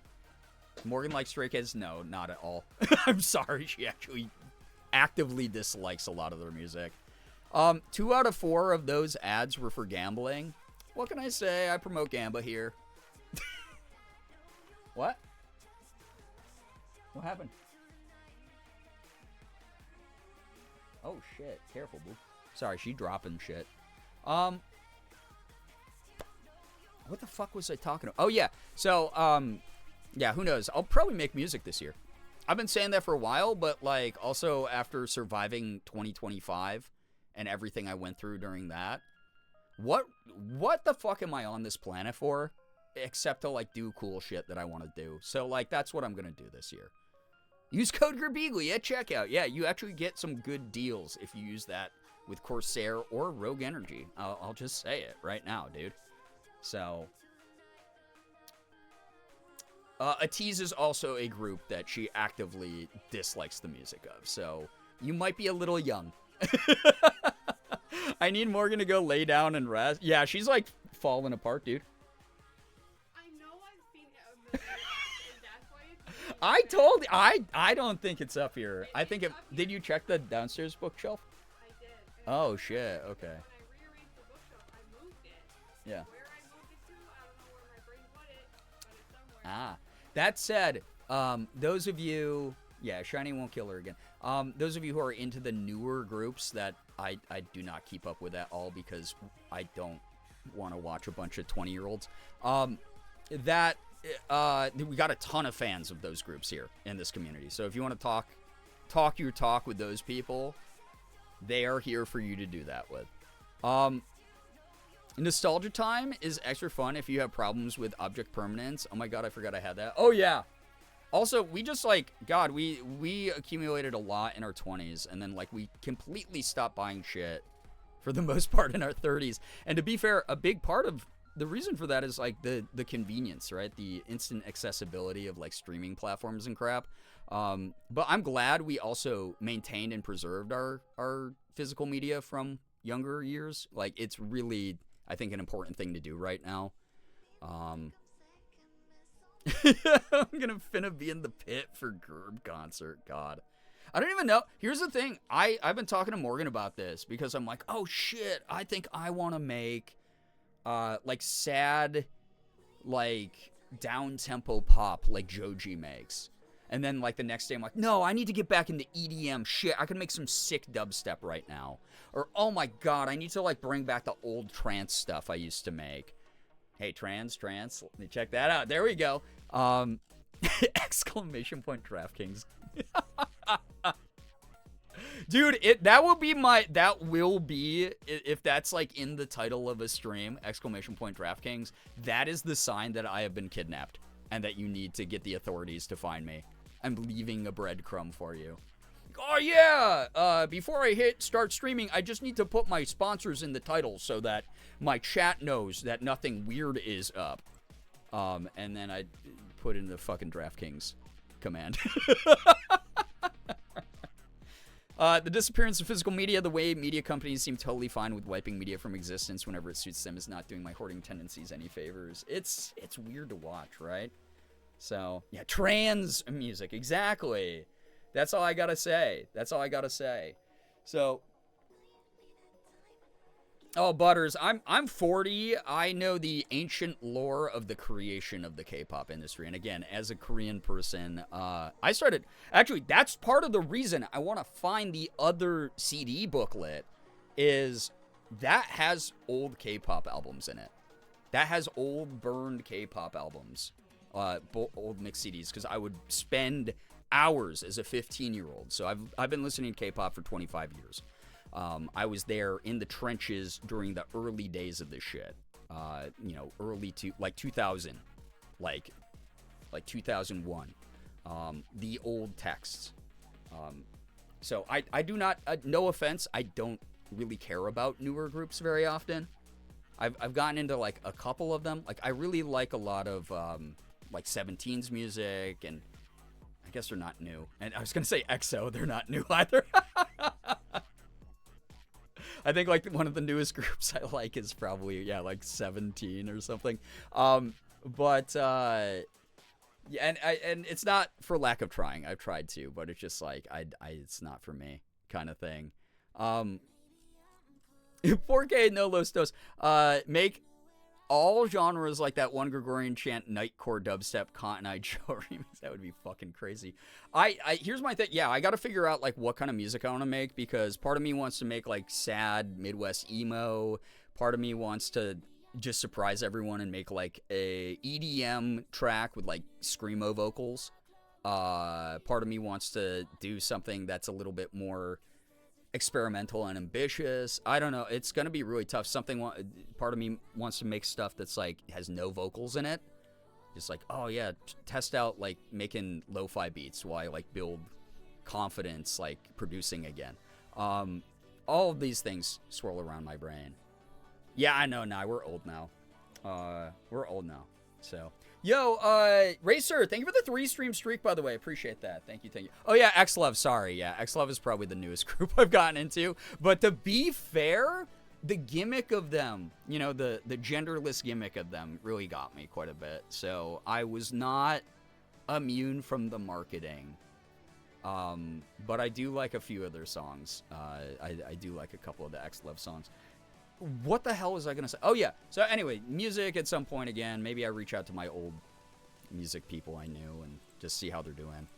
Producing hyperpop is a requisite for being on E. Oh, I know. Again, I've been shouting out Nina Geraci all night. It's like, God, dude. If you are into hyperpop and hyperpop adjacent music, Nina Geraci's "I Love My Computer," fantastic album. So full of energy. So vulnerable at times with a lot of the messages in it. It's a really, again, seeing femme-produced DJs, or femme-produced music and femme DJs on the EDM scene really making huge waves right now is awesome. Very cool to see. Xlove truly is something different and important in the K-pop space. I agree, especially just having the insight I do about Korean culture. It's very good there's a group that is as visible as them doing what they're doing. So, yeah. Literally the first time I've heard of hyperpop, I feel so old. You might be. It's been around for a bit. Kind of a derivative offshoot to like a lot of the... You might recognize some of the style of it. It's not quite the same, but like the happy hardcore movement back in the day. There's like a lot of... almost like nightcore vibes to it, future bass, future house, electro house, a lot of these genres kind of like blended together. It's a little bit more like this is for people who grew up online in a lot of its messaging, as well as sort of what defines its musical styles. You hear a lot of, again, like 2010s nostalgia in it, which is kind of cool. But Morgan did hand me this basket while we're waiting for my other CDs. You don't think you can find them? She gave it a good try. Everyone say thank you, Morgan. Everyone type thank you, Morgan, in chat again. Thank you, boo. I love you. Thanks for trying. Never mind. She's not giving up. So.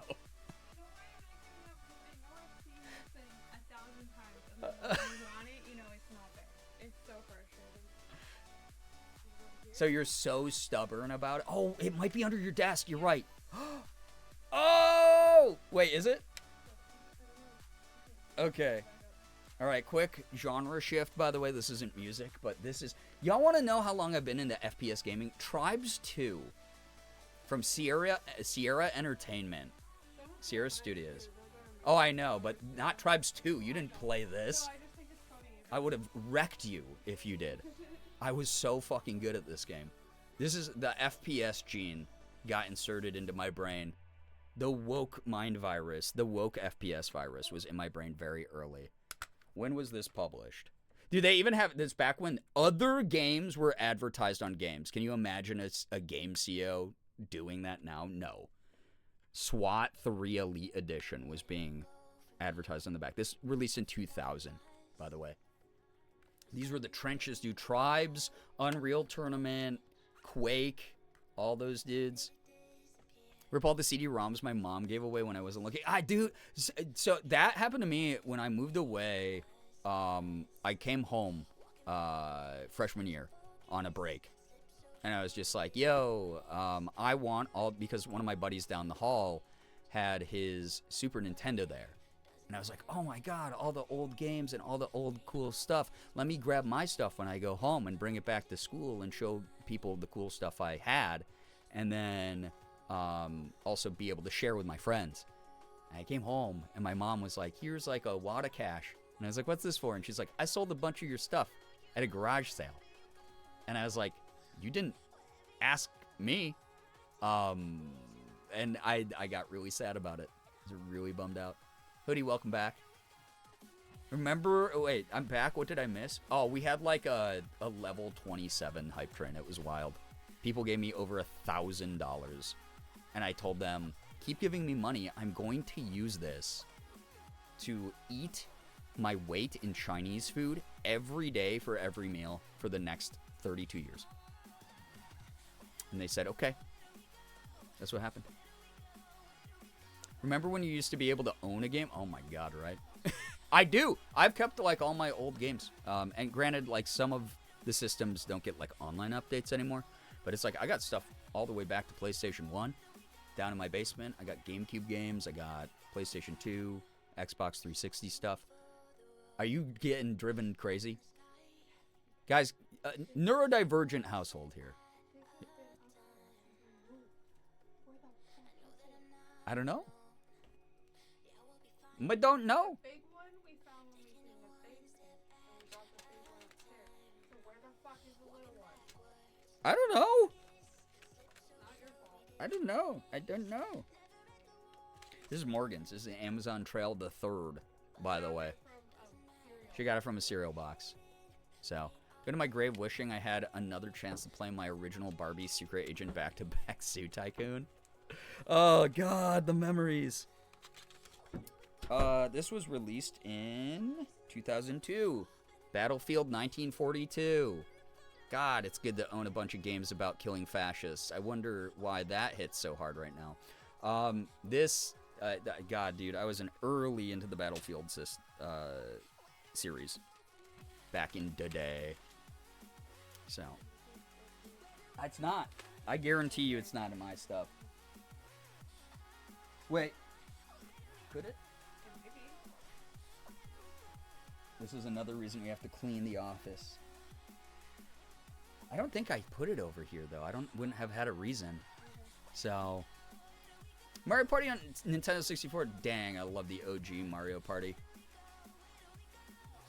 Full basic program written up in a magazine. Type it in to play the game. Oh, yeah. MS-DOS launches back in the day. Anyone remember Quirks? One of my favorite puzzle games ever. It was kind of like, oh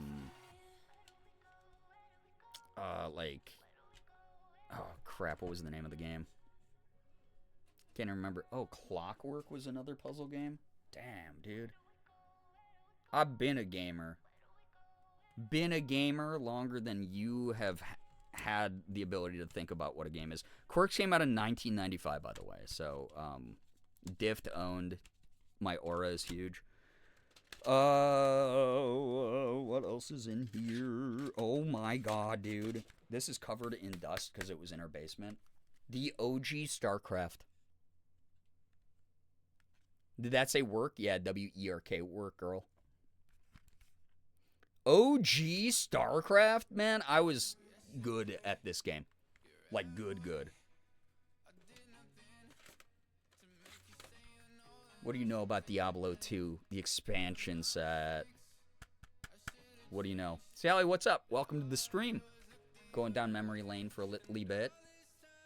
They did the remake, the remaster of this was pretty good. But for some reason it like blew up my computer, and I have a good computer. Guinness decided that almost midnight is screaming time. He's angry that he was put in jail earlier. I would also be upset if I was incarcerated. Nostalgia's giving me life. Yeah, Diablo. I'm a huge Diablo fan. I will not reveal how many hours I put into Diablo 3 and 4.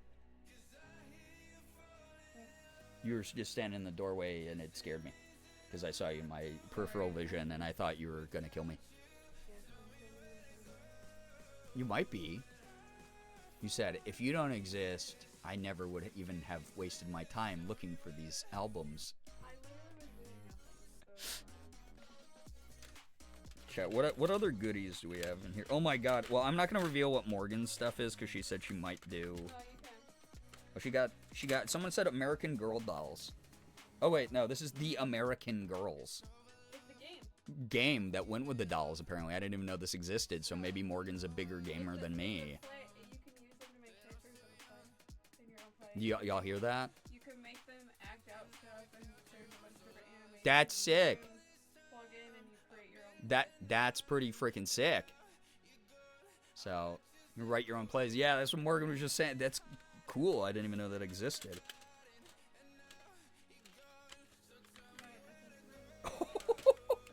really good gems in there. Yeah, there's a few. I mean, look at OG Guild Wars. Not even Guild Wars 2. The OG Guild Wars. So good. Check this. Dragon Force, dude. Inhuman Rampage by Dragon Force. Are you kidding me? Dude, wait, why is this in here, too? Wait, super double surprise. Dragon Force's Inhuman Rampage. Kaboop. What's behind it? Why? Mayday Parade? Doubled up on the CDs. Again, if anyone knows the lore, is Fearless still around? It's like, I always get Hopeless and Fearless confused because they were around at the same time and they both had controversies that may or may not have shut one or both down. I don't remember, dude. Dragon Force, Mayday Parade, 2 bangers. I'm gonna sit here because I don't know what else is in there. Oh, well, I'm not, I already showed off all the stuff I want to show off. You can, Are you sure? yeah. There's nothing What about this? that's yours. Yeah, I said you can show off my stuff. That's crazy. Oh, yeah. This is what I'm talking about. Here's another one. PlayStation 1 demo discs. Do y'all remember these? It was just like the first hour of a game. And there would be like 6 to 7 game demos on each one. Wait, the discs are in here too. Uh-huh. Y'all who did not grow up with the OG PlayStation, you might not remember this. But there's this. Oh, it's gonna look like a regular CD. No, the back was black, dude. So, I heard Fearless. Is that a band name? No, it was a it was a music distributor back in the day. Possibly still exists. I don't remember. I played this like they were Certainly not the Taylor Swift song. We can't say her name 2 more times or she'll take her private jet and fly it into my house. Yo, Iron Lung Night, right? I've been telling the lore about that. Wait, technically it's the 30th. I think my NDA might be over. I might be allowed to talk about this movie now. Now that it's like out there, people are like putting their impressions up online and stuff. I think so. Oh my god, Rat, I'm very aware there's actually a couple games on there that I might want to stream. So, hear it in my brain. PlayStation. That was like, what, PlayStation 3, I think? They started doing that? With the weird baby commercials, if anyone remembers those. Those were gross. Where like the baby cried in reverse. Ugh! So disgusting. Only I've ever been a Nintendo and PC girly. I had no idea. So sick. So I run Lung. Obviously big thing right now. Again, a lot of you told me you got tickets. Some of you saw it tonight. Some of you are seeing it tomorrow. Some of you are seeing it over the weekend. Some of you are seeing it in the future. A couple years ago, Morgan and I got invited over to Mark's house, and I've shared this part of it. I am one of Mark's Korean friends that he regularly tries to inundate me into learning how to speak Korean better. Because I can speak some Korean, but it's mainly caveman grunts.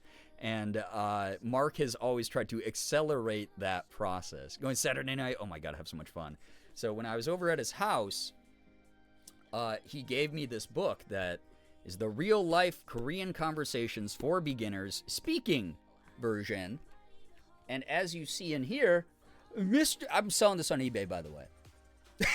Can you imagine? gently used real-life Korean conversations for beginners book, signed by Markiplier in Hangul. So this was his workbook, and he gave me this so I could learn. I have opened this maybe 6 times since he gave it to me. I've mainly been using websites and stuff to learn at my own pace, which is going a little bit better. But we got to see the very early rough cut of Iron Lung during the visit. And all I gotta say is, God, the movie's come a long way.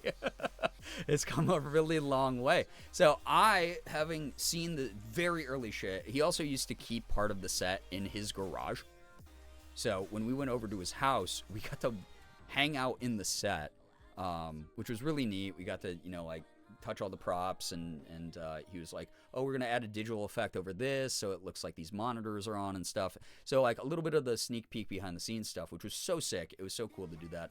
But while we were there, we got to see, like, a very rough cut of the movie where none of the special effects were put in yet. It was just him mainly crawling around, just going, wah! Like, it was just a mess, as you all know from what he has revealed of being in massive quantities of fake blood. Which, that part stayed in the movie. So, when we went out to LA last month, and we got to see the LA premiere on the red carpet, it was just so fascinating to see the glow up. It was so cool to know that a friend of mine, who's been working on this thing for years, has finally launched this. It's off the ground. A classic YouTube, video from Mark, I mean, he has talked in, like 6, 7 videos now, where he's just like, yeah, I had to go to the hospital because I got fake blood in my eye. Because he can't stay out of the hospital, he's drawn to it like a moth to a flame. He has to hit his quota every year of going to the hospital for preventable shit.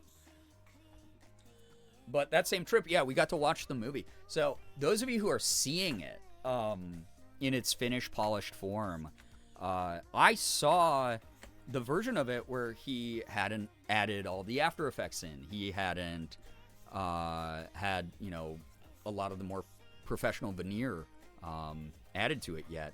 So knowing just the massive, massive amount of work that went into this thing, and seeing the final product last month, and knowing what is it now? It's like thousands of international theaters around the world. Like Europe just got like a whole bunch of theaters. Regal has like 2,000 locations themselves. Knowing that a friend of mine's work, this dream that he was like, I need to make this come true through hell or high water, and he was able to make it, and all of you are like appreciating it and enjoying it and excited for it.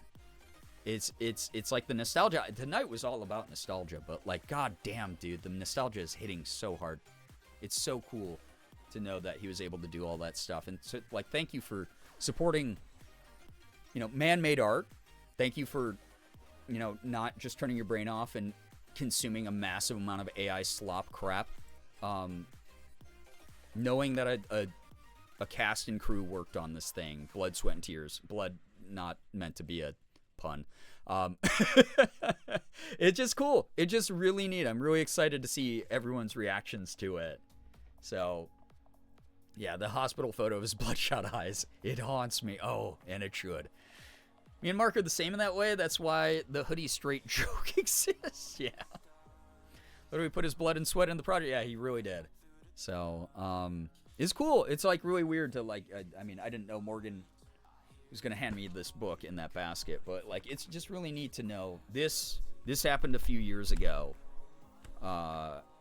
And I went, oh, wow. It kind of looks to be around the same quality of like a In Space with Markiplier kind of project. Even though I know the ambitions of it and the amount of work that are going to go into it is going to be, far exceed a YouTube original. It was one of those things where it's just like, oh, like in its current state, like, you could launch parts of this on like YouTube and it would do really well. But I know that he wanted so much more. So seeing him achieve that, that's cool, dude. We're human beings. We're capable of doing so much cool shit. It's the creativity that I talk about here all the time. Please don't give up on your dreams. Don't give up on yourself, your ambitions, the goals that you have. If you want to learn how to do something, if you want to create something, start. You're going to start bad. You're going to start in a situation where I'm able to see all the missing digital assets in your movie. The rough draft of Iron Lung. I'm going to see the rough set and what it looked like before they added all the knobs and levers and all the cool stuff that goes into the final product. What else are you put here for, right? Pursue those dreams. Work as hard as you can towards them. Do it because you love the idea of doing it. I don't know. It's cool. It's very inspiring. So that book to me, yeah, is inherently tied to the movie. I hope this weekend's fun for people. When I get paid, I'm gonna go see it by myself. Yo, enjoy. It is it's just real. It's a really fantastic and fun film. Do the things you want to do exactly. So there's a literally, yeah. So Sally, again, literally thousands of locations are showing it. So if you can support a small indie theater, obviously the thing that I would love to see people do, but also, you know, I'm not gonna like morally posture if you don't. Like, that's your choice if you have a viewing preference, or if a big theater like Regal is more accessible for your needs. That is totally understandable. Just go check it out. Have fun with the film. Know that, again, this was independent. Like, this was independently created and dreamt of, and just from every step of the process. So it just very, very, very odd to know that this started as a dream. Like, it feels surreal to have even seen. I haven't fully processed that I like sat down and watched the movie, because obviously I was going through like a lot of shit at the time. But also on top of it, it's just like, wow, this thing that like I've heard my friend just babble about for years is finally, it like exists now. That's weird. Like, that's just really cool. Like, that's really cool. I felt the same way about, like, Unis Honest when, like, Ethan started telling me about, like, hey, me and Mark are going to be working on this thing. What do you think of it? Like, what do you think of the idea? And me being like, oh, my God, if you guys can make it work. It might be in the coat closet downstairs. Babe, you don't have to keep looking if you don't want to. I love you, but I'm not going to be streaming too much longer either. Oh, my goodness. I know, but it might be there. So If okay, what chat we hold? There could be hope. There's hopium in the air. I smell it. So amazing to finally get to see it finally finish, surpass so many expectations. Mark really is one of the most dedicated and hardworking people that sees things through. He pushes himself to learn more, up the ante for himself. So proud of him and Amy, all the rest of the casting crew.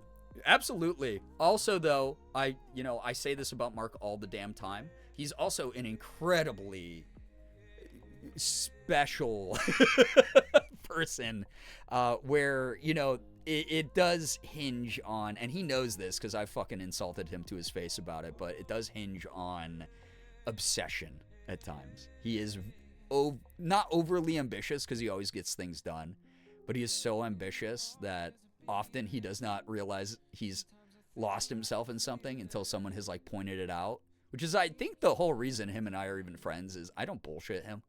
I'm too autistic to do that. I'm like, dude, what are you fucking doing? But I will acknowledge the hard work he puts into stuff. I think everything he does is, you know, it's just like there's a vision to it. And I think that there's something to be said as an artist who wants to see a purity in the things that you create. So, but I try to make fun of him every time to just help him shake out of, again, like, when we went to go visit them, before this most recent trip, we met up with them for pizza, like him and Amy and Ethan for pizza. And, you know, we were teasing him about the movie the whole time to just kind of be like, yo, dude, like, cause he was like, oh, I got to finish eating and then go back and start editing more. And we were like, oh man, we're like never in town though. And then, you know, clearly being cheeky and shitty about it. And he was just like, all right, I'll stick around for like another half hour. So, I got so excited when they scheduled showings of it in Canada. I know, dude, it's so cool to see. Because talking to Amy about it, and her being like Amy and I were catching up right around when my sister was put into hospice, and we're just catching up on shit, and she was just like, you know, like, oh my god, please let me know if there's anything we can do for you, kind of thing. And her being like, I was like asking about the movie, and she was like, we're gonna try to get it into as many theaters as we can, but we haven't really had any luck. So we're hoping to work with like some local theaters and stuff. And I was like, that's cool. That's a great start. And maybe it gets some press. And now it hasn't even had to. It's so cool to see that like all the things they hoped would happen as an optimal situation ended up happening, you know, without them expecting it. So, yeah. Even if she didn't find it tonight, if you guys end up finding it later, we can do part 2. Yeah, we definitely could. And I could actually play video games on stream on my gaming channel. He focuses on tasks. He does. And again, it's like one of those things, as someone with ADHD, as someone with like who, I mean, I'm 40 now. I've been in that mindset so many times in my life. I've driven myself to the point of like bad mental health. You know, I wouldn't be here right now, right? I wouldn't have the platform I have now if I didn't push myself to the degree that I did back in the 2010s YouTube days. That said, it's a very different world now, and it's very unhealthy to not have some awareness or semblance of a work-life balance. I know people who are like, but I have to push, and it's like, you don't. You don't. Like, you push when you have the delegated time to do that. If you're trying to push through the moments you're supposed to enjoy so you can get to the moments where you push harder towards work, you're not a real person. You're not. It's not normal. So it's like one of those things where, as the elder in my friend group, I guess, I try to like point out to a lot of people. I'm like, yo, dude, you got to pump the brakes. You got to chill. Take a big, deep breath. Like, I'm here to just vibe with you. Let's have a fun time, and you're actually going to feel more recharged the next time you like tackle that big project. I obviously didn't get a lot of opportunities to do that with Mark for this, but I know he was surrounded by some very lovely people. You know, Ethan checked in on him a lot. He had a whole crew working with him. Amy and him are, you know, synergized on a lot of their approaches to creative work. But it's just like, I mean, like even Ethan, like him and I have like talks where I'm just like, dude, you have to fucking chill for a second. Like, it's okay, you got time. And it's just one of the most absolute things I've learned. There's no such thing as recovering well from burnout. It's always going to be a miserable time if you push yourself into burnout. So you have to have some level of self-awareness. So, fine line between genius and insanity, and seems like he uses that line as a jump rope. Yeah, he's definitely, yeah. So, yeah, passion is there, but being smart about, and obviously, like, this is not talking about Mark. This is just talking in general, because Mark had deadlines, and he had so much around this project. So, poor example of what I'm talking about. Also, Mark doesn't listen to fucking anybody, dude. He just does. He does anything he wants. But yeah, again, like talking to like a whole bunch of my friends, right? Like Ashley and I have these talks all the time about burnout. Kat and I talk about burnout all the time. You know, Ethan and I have had probably 800 conversations about it throughout. From the time, like, before Ethan even moved out to LA, him and I used to talk about, like, work-life balance, not burning out, trying to find all the cool stuff. I got so emotional, by the way, chat. The 2016 trend everyone was doing, that I piggybacked on it, and I got emotional putting up mine of, like, the old, like, Midwest cons and stuff that we did our first panels at and signings at and stuff. But when Ethan put his up and he was talking about like 2016, that was the year he moved to LA. And like now look at all the cool stuff he does. Like, god dang, dude. It's wild. This YouTube journey that I've been on has been like so cool. I really hope this is the year that I can really find that love for it again. I can find the energy. My grief doesn't like drag me into the pits of hell like it's been. That I'm able to like start reconnecting with YouTube again, because that was such a special energy. I love Twitch. I love hanging out with y'all in real time, but YouTube, there's something really special about like making like content people revisit over and over again. Like, I don't know, it's just really neat. So, didn't talk about 2016 hoodie. I think that he might live within you a little bit. I won't even lie. But, yeah, Jesus God, dude. 2016, I can't believe that was when Ethan moved out to LA, because I was one of the first people he called. I think I was the second person he called, is what he told me. But I remember him, he sent me a DM on Skype, because it was back when that was the style back in the day. We used Skype. And he was like, dude, can I call you quick? And I was like, sure, man, what's up? And he called me, and he was like, dude, you're never gonna guess who just called me and asked if I wanted to work for him and work with him. And I was like, whoa, who? And I was thinking, like, local YouTube, like East Coast YouTuber, someone big, but like maybe someone who wasn't like, you know, the top of the category. And then him being like, it was Mark. Mark called me up, and I'm gonna be moving to LA, and I'm gonna be working with him. And like, it's crazy, dude. 10 years ago, how the hell did that happen? I remember like every word of that conversation still. That feels like it was like a couple years ago, like tops, man. How did that happen? That's actually wild. Bought 2 tickets for Saturday? Yo, enjoy. Like, truly. Have so much fun at the movie. It's a cool movie. Those of you who are worrying about if it's scary, I think I can talk about this a little bit more. It's more like body horror, creepy, oppressively heavy, like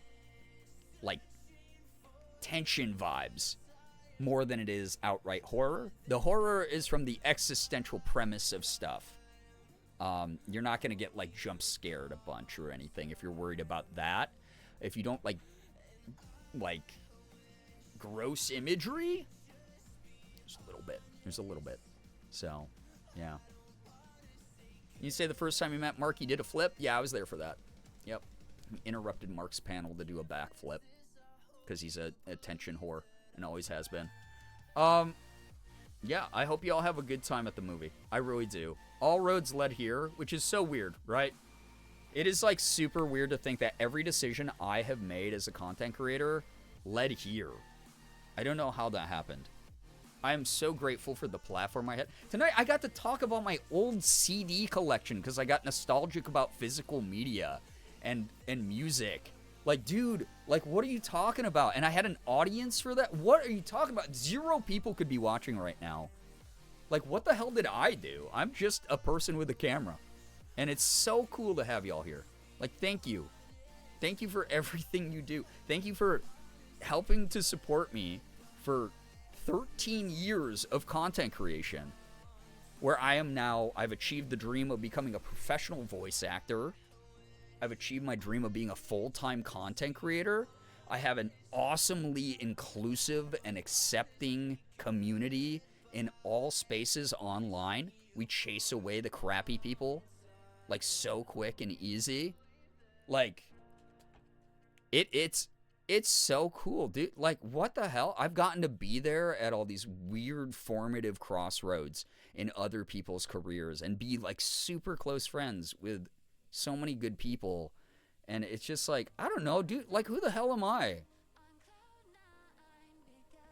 I'm a young...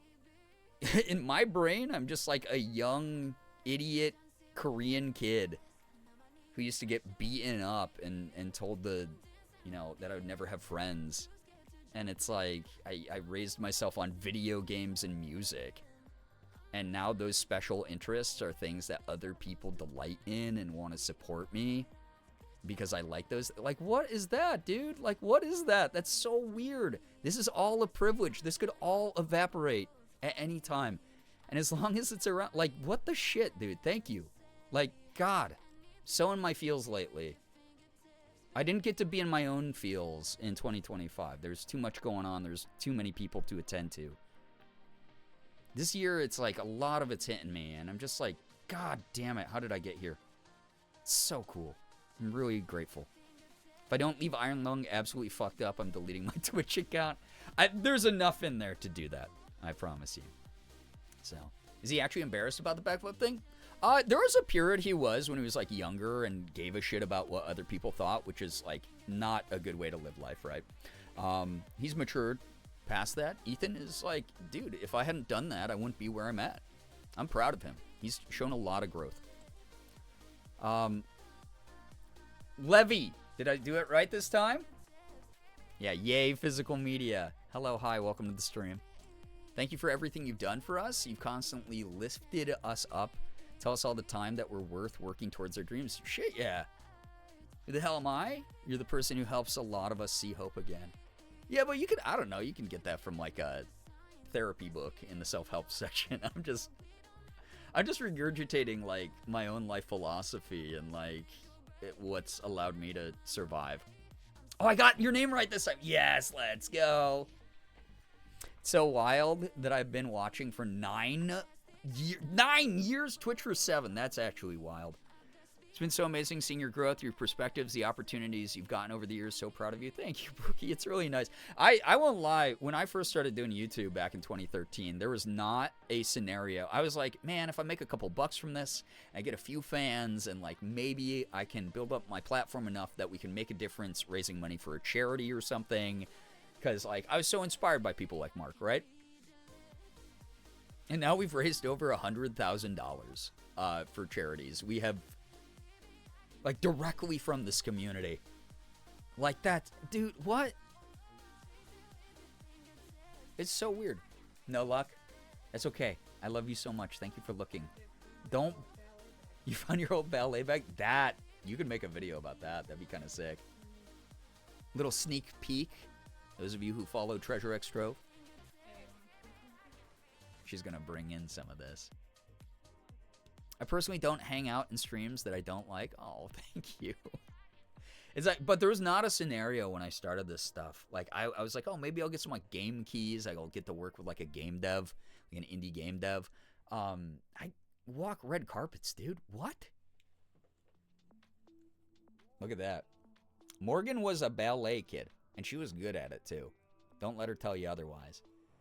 Because of this community specifically, I've gotten close to so many cool people and have made so many friends, and I can't thank y'all enough for that. Hoodie, always. Come on, this space is for everyone. Except for bigots. Except for bootlickers. These are my neck crusher ones. Those were your, oh, these ones fucked up Morgan's toes bad. These ones were rough on her feet. Self-help books, girl, be so for real. Listen, you know I'm working on this stuff in therapy, right? Like, I will praise myself. I will jokingly say stuff like I'm awesome. I will occasionally point out I am objectively better than, like, a racist person or something, right? But when it comes to, like, something that's pretty common, like offering someone else hope, I want to, like, destigmatize that. I want to normalize that. It's like you all have the ability to do that, to reach out, to lift up other people. I'm not unique in that. I just am someone who doesn't know how to shut the hell up. That's it. That's literally the only difference. Y'all do that too. You do that with your support in your own lives towards other people. Like you are, it's the thing I talk about. It's a ripple effect thing. It goes outwards. So, tattling to your therapist? Oh God, she already knows. I'm gonna be emotional? Going through a really tough time. I feel like I'm at rock bottom in every aspect of my life. Getting to know everyone the last few weeks has been amazing. I look forward to streams throughout the day. Created a really special place. Piggybacking off of others, you lift us up. I'm glad. Like, and that's the thing. It's like, even if I don't think that the inciting things that I do, which is just yap about my life philosophy, is important or significant, if someone takes that from it, awesome. I'm so happy to hear that. I hope you know that there are other human beings out there. You're not alone. There's a lot of good people. The world needs more people like you. I promise you.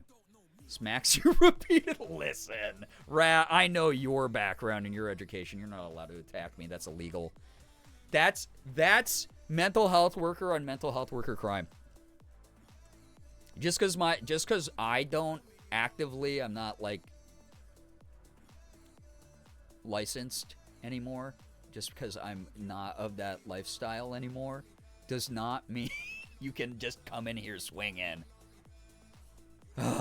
Best energy and talks here, I'm glad. Smash you repeatedly with the pool noodle. Let us think you're special and appreciate you. Thank you. Thank you very much. Not knowing how to shut the hell up is honestly a superpower. We need all kinds in our community if we're going to get through it. Yeah, that's true. It is a collective thing. It's the thing I say all the time. It's like you have a role. You might not be as loud as me. You might not be someone who, you know, is out here just yapping, right? You might be a little bit quieter in the ways that you move. We need you. You find ways to help. You do. Sometimes, as cliche as this sounds, but it is a cliche for a reason, you just existing makes someone else happy. That is helping. That's contributing to the collective togetherness of the world that we have to, like, we just got to break down more barriers.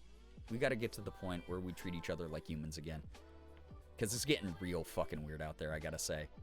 So, this is where it starts. A lot of y'all just being you. Like, please don't forget that. I am only where I'm at because I am me. I don't pander. I just vibe. I just do the most I can. I do what I'm familiar with, and I hope it's enough, and I hope it's good enough. And that's about it. It's really, there's not like a real secret to life, except you get one go at this thing. So you might as well like enjoy the things you enjoy, not worry about as many of the things outside of your control as you can help. And yeah, I don't know. Leave your mark in your own way, you know? If you weren't unique about doing that, which girl, be for real, you still do it, and that is more effort and authenticity than a lot of people in your position are willing to do. Let's get her. Excuse me. This isn't therapy, though. I can be violent with foam things here. True. Chilla, hello, hi, welcome. Appreciate everyone, even if I explode everyone. Yeah, exactly. So, yeah, being introverted, nothing wrong with it. I'm someone who, you know, I'm loud online, but also it's like there are moments I move in silence. There are things I choose not to share that I keep private. We talk about parasocial boundaries, and we talk about power dynamics and stuff. We keep it real, you know.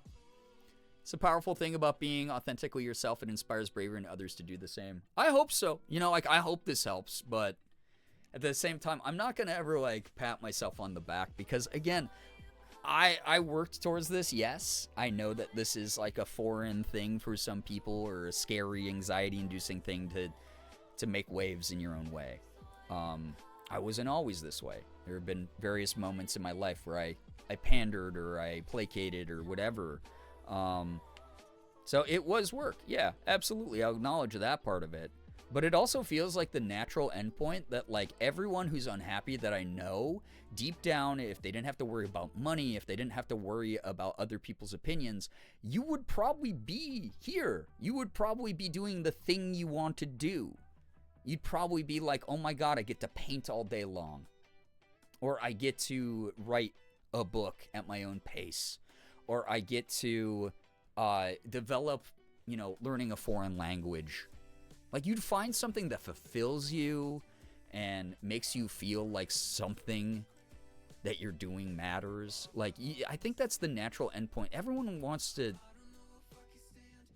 do something that, like, just fulfills them, you know? It completes them. Not necessarily for recognition, although that could be part of your dream, too. Not necessarily to make other people more comfortable around you, like, because you're pandering again to those other people. But because there's this inherent drive as a human being to be more than someone who goes out and earns a paycheck, right? I just think that's the natural endpoint we're all trying to work towards. I'm not there 100% of the time either. I have to, God, y'all have seen me be like, shit, I'm going to stream 6 days a week because, like, I have to make rent or whatever. Like, it happens, right? But just because there's those obstacles in the way of our dreams, I think our true selves really are just people who have found fulfillment. You work towards peace. A lot of the peace I have in my life, I worked really hard for. And I think that's a really special thing when you start connecting with that in more meaningful ways. So, like, you all have the ability to do that. Y'all are smart. Like, you're doing things, like, at your own pace. You might be nervous. You might be worried. You might feel less capable than you actually are. That's all natural anxiety. That's all natural nerves. But deep down, you want to accomplish something. You want to do something for you. And that's kind of all it takes. And it sucks that there's so much in the way of that. And I wish there was more freedom for people to be able to do the things they wanted. Because God, again, what the shit is my life, dude? I don't know. I'm just me. Yeah, why does everything revolve around money? Yeah, it's tough. So, yeah, anxiety sucks. It's a bad thing. But also at the same time, it doesn't have to be in control of you. It can be something that pops up, you recognize, you go, man, fuck you, anxiety, you suck. I don't want you here. Man, oh man, I'm just gonna have to deal with like this momentary shutdown. But it doesn't mean I shut down forever. Maybe I feel crappy, have a panic attack for a couple days. And then when it passes and you're like, damn, I get to focus on me again. You realize you survived. You have another opportunity to have another swing at things. I don't know. That's just life. I'm not saying anything special. I'm really not. I'm just me, dude. I'm too old. Again, you can go back to my old YouTube videos from like 2015. You can see the way that I pander a little bit. It's not even pandering. It's like that was a part of who I was. It's who I thought I had to be a YouTuber. Like a little bit goofier. Whoa, crazy voices while I'm playing games. And now I'm just a person. I don't know. Good and bad. Rough edges and all. What else can I do? That's life, dude. So, yeah. I'd like to paint again. Heck yeah. I mean, you got a goal. That means that you're actively thinking about it at times. It means you haven't given up on it. It means one of these days, maybe you go, hey, I got 15 minutes in my day. You know, I got home from work, I'm tired, and I got to make dinner. But I'm going to give myself like 15 minutes to like paint. Or before I start making dinner, or before bed or something. You carve out a little bit of a foothold. And it doesn't feel significant. It doesn't feel like it's going to hold your weight. It probably won't. It won't satisfy everything that you want from it in the moment. But it gets you starting to think in that direction.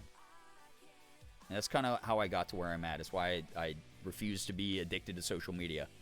I actively get to challenge that in my brain and go, yo, I got limited hours in the day. Why would I doom scroll on, like, you know, YouTube shorts when I could go make a YouTube short, right? You're just our internet mom, and we love and appreciate you. Mom Life 2026. Muscle MILF Mommy. It's happening. All right? Speaking of, I'm very excited for if we do another MILF Mom, I love film stream where I can get dressed up cute again. Be fun. So, yeah. Thank you, Mom and Morgan. Yeah, of course. There's so many kids. Girl, how do you do it? You don't want to see what it looks like down there. That's all I got to say. All right, chat. It's on that note, it's 2:30 in the morning. I got to get going.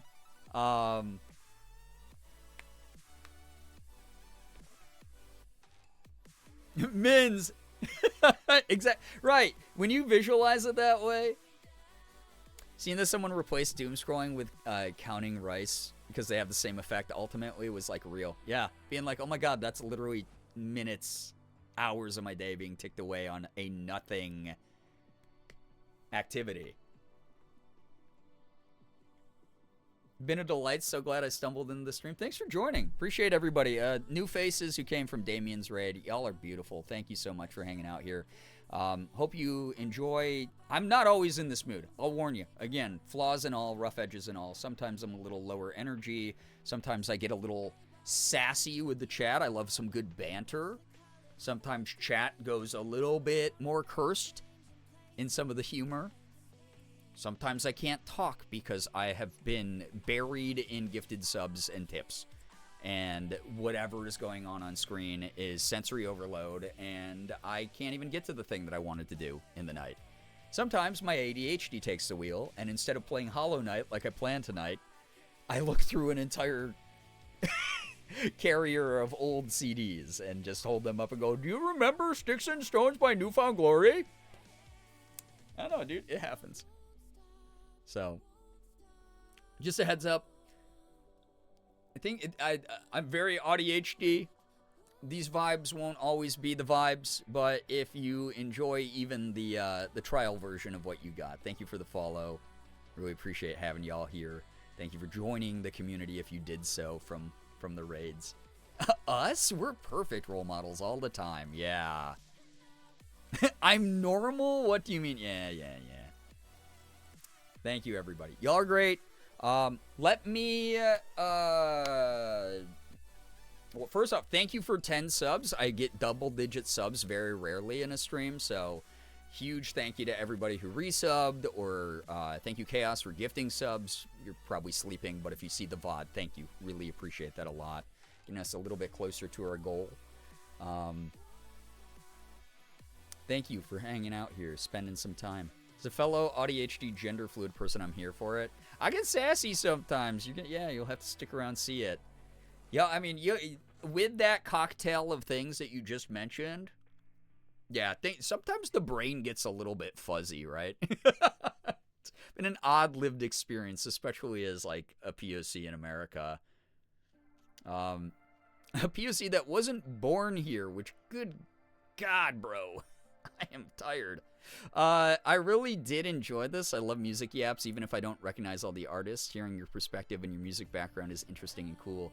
I really want to, like I said, I'll probably hit up Ethan this weekend, or maybe like Ashley or someone who does it, the split audio on stream, and try to get Streamo 2.0 set up sooner than later. I think that would be kind of fun. I can't drink beer anymore because I developed that nasty hops intolerance, which has plagued me for years now, and it's been such a detriment. I miss beer. However, White Claws are kind of like the modern, like, I mean, the scene doesn't really exist in the same way anymore, but like emo kids now drink like White Claws, right? Drink a lot of seltzers. Maybe I'll bust out some seltzers during that one. Morgan can join me. We can have her do her scene makeup. Ooh, since the first streamo, I did scene dirtbag boy look. Like the way I used to dress for, like, my local shows. Maybe I do scene girl look. Maybe for Streamo 2.0, I go, Morgan, we got to do scene makeup. Hit me up. Let's get that going. So... thanks for making us feel old but nostalgic, always. So, yeah, Phoebe, thank you for hanging out. Thanks to everybody who stuck around. Buffalo Sweets and oat beer? Pretty sure no hops? Really? It's my go-to when I could drink. No way. I'll have to look into that. Buffalo Sweat. That's a gross name, but I'll have to check it out. Do it? Yeah? Okay. Maybe. I'll ask Morgan if she's up for it. She might not be up for doing makeup on 2 people in a night. Canadian White Claws are malt-based, really. Wild. I mainly drink whiskey. Again, because I don't drink regularly anyway, I'll just, once a year, I buy some really nice Japanese Yamazaki whiskey. And then anytime something good happens, ooh, celebrating a sponsor, ooh, celebrating a new voice role landed, I'll just sip a little quick glass of that and try to make it last because it's so expensive. So, yeah, scene girl look would be fun. A lot of scene kids wear candy now. Get out the pony beads. Oh, gosh. I mean, we'd probably do, like, era-specific, like, again, like, old school, like, 2008, near the death of the scene kind of vibe. Wild to think it's almost been a whole year since I landed here after your lethal game with Mac. That's how you joined? I haven't done a Mac stream in too long. It's so funny. They're always like, what, Brian? You have to sleep in. And I'm like... no, I don't. Like, wait, put me on a better frickin' wake-up schedule. Wake my ass up to be like, hey, dude, we're meeting in Discord in 15 minutes. Lethal's fun with them. I want to do, like, Peak or something with them, too. So, wine coolers aren't bad. I'm not, like, a big wine cooler fan. I drank those too much in college. I have a really nice bottle of red wine I've had for a while. I think I will maybe have one glass when I complete my embalmer certification. Yeah, certification. Why did I read that? Like I read that word for the first time in my life. Hoodie, that sounds like a good way to celebrate. Buffalo Sweat does contain hops. Ah, darn it. Yeah, I can't have that. I can't have any. They make me very violently ill. It sucks because I can't even have non-alcoholic beer that was brewed with hops. It's really, it sucks. It's devastating. So, yeah, maybe, like I said, I'll get some like White Claws or whatever seltzer. The years in the trenches of middle school scene kids in 2008, right? Well, I wasn't in middle school. I was a full-ass adult. But, yeah. Those young bucks, those baby emos, those baby punks. Morgan and I call them baby emos, baby punks. A lot of y'all can take cues from a living artifact. So... No, Gray Lady, you're good. You're good. I've done a lot of research, so that's why I was really surprised I hadn't heard about that, because I'm always looking for some alternatives. Yeah, the RAR XD. Seltzer's my beloved, I miss you. Yeah, I can't wait to do Streamo 2.0, though. It'll be funny. Skittles in a bottle of vodka. I don't even really like vodka, I'll be honest. Someone who does not consume the liquid, what is a hops? It is a plant that is distilled down into beer. It's boiled and turned into beer. I owned one Hot Topic skeleton shirt with a heart on it, and I wore that thing to death. Oh, hell yeah. When Morgan and I first met, it was very shortly. I think there's like a big stain on it now.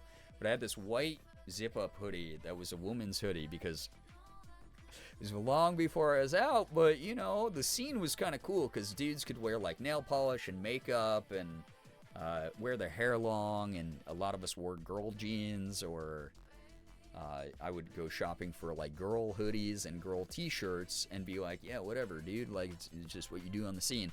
So, but it was like a great stealth way as like a egg to feel out parts of my identity. But when I first met Morgan, I had this really cool hoodie that I had bought when I lived in Florida, and I had like all these bullet belts all over it, and it was very scene coded.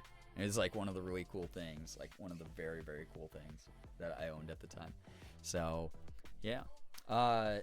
Anyway, I said I was gonna leave like 10 minutes ago. Someone tell Mom to hang up.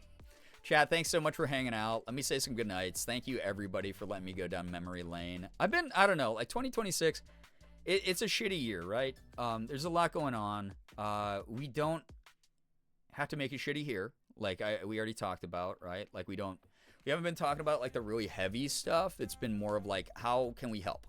What can we do to fight against the shitty things that like we get bombarded with when we're on social media, and we have like very little control of that material that's like sent our way. That stuff sucks. That's hard. It's heavy. It's also important to witness some of it, as long as you're not endangering your mental health, right?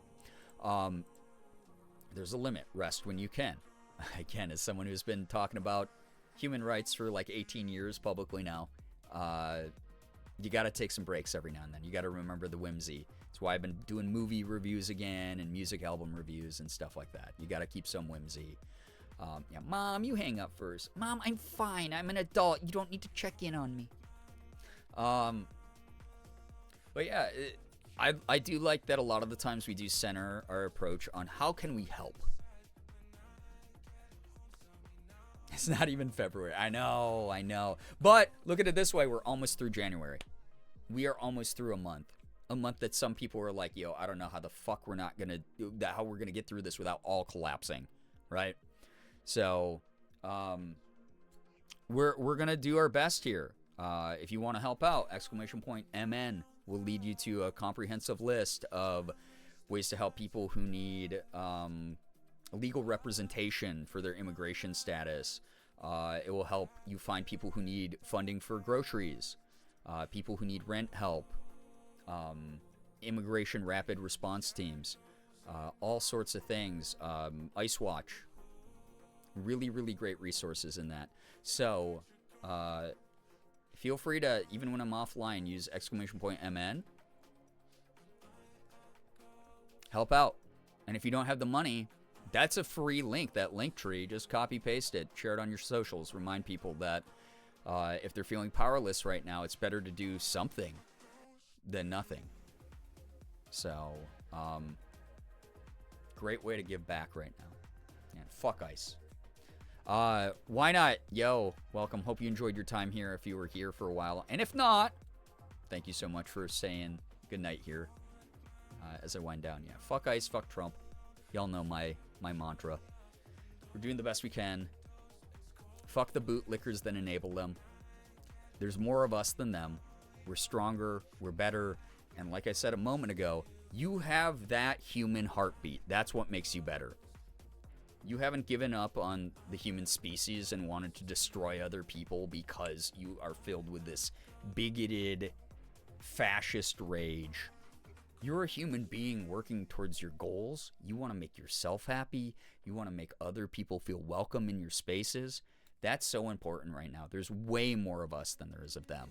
And they're constantly being reminded of that. And that's why they're fighting like hell, but we can fight like hell too. And we're doing a great job of it. And you all have an individual role in this. None of us is the main character. None of us needs to take the spotlight. None of us needs to be the first to know everything going on. When you're resting, someone else is fighting. And then when they're resting, you're fighting. It's collective. We share information. We keep people in the know. We don't performatively rip apart the people who we don't know if they're fighting private battles. We don't know if they're just moving silently through this stuff and helping in ways like in their local community or something. We do what we can, right? And we do it as a collective. So, thank you everybody for being here. Thanks for just giving a shit about the world, about happier times, sharing all the nostalgic crap. I miss when people talk to each other. I miss when people were people.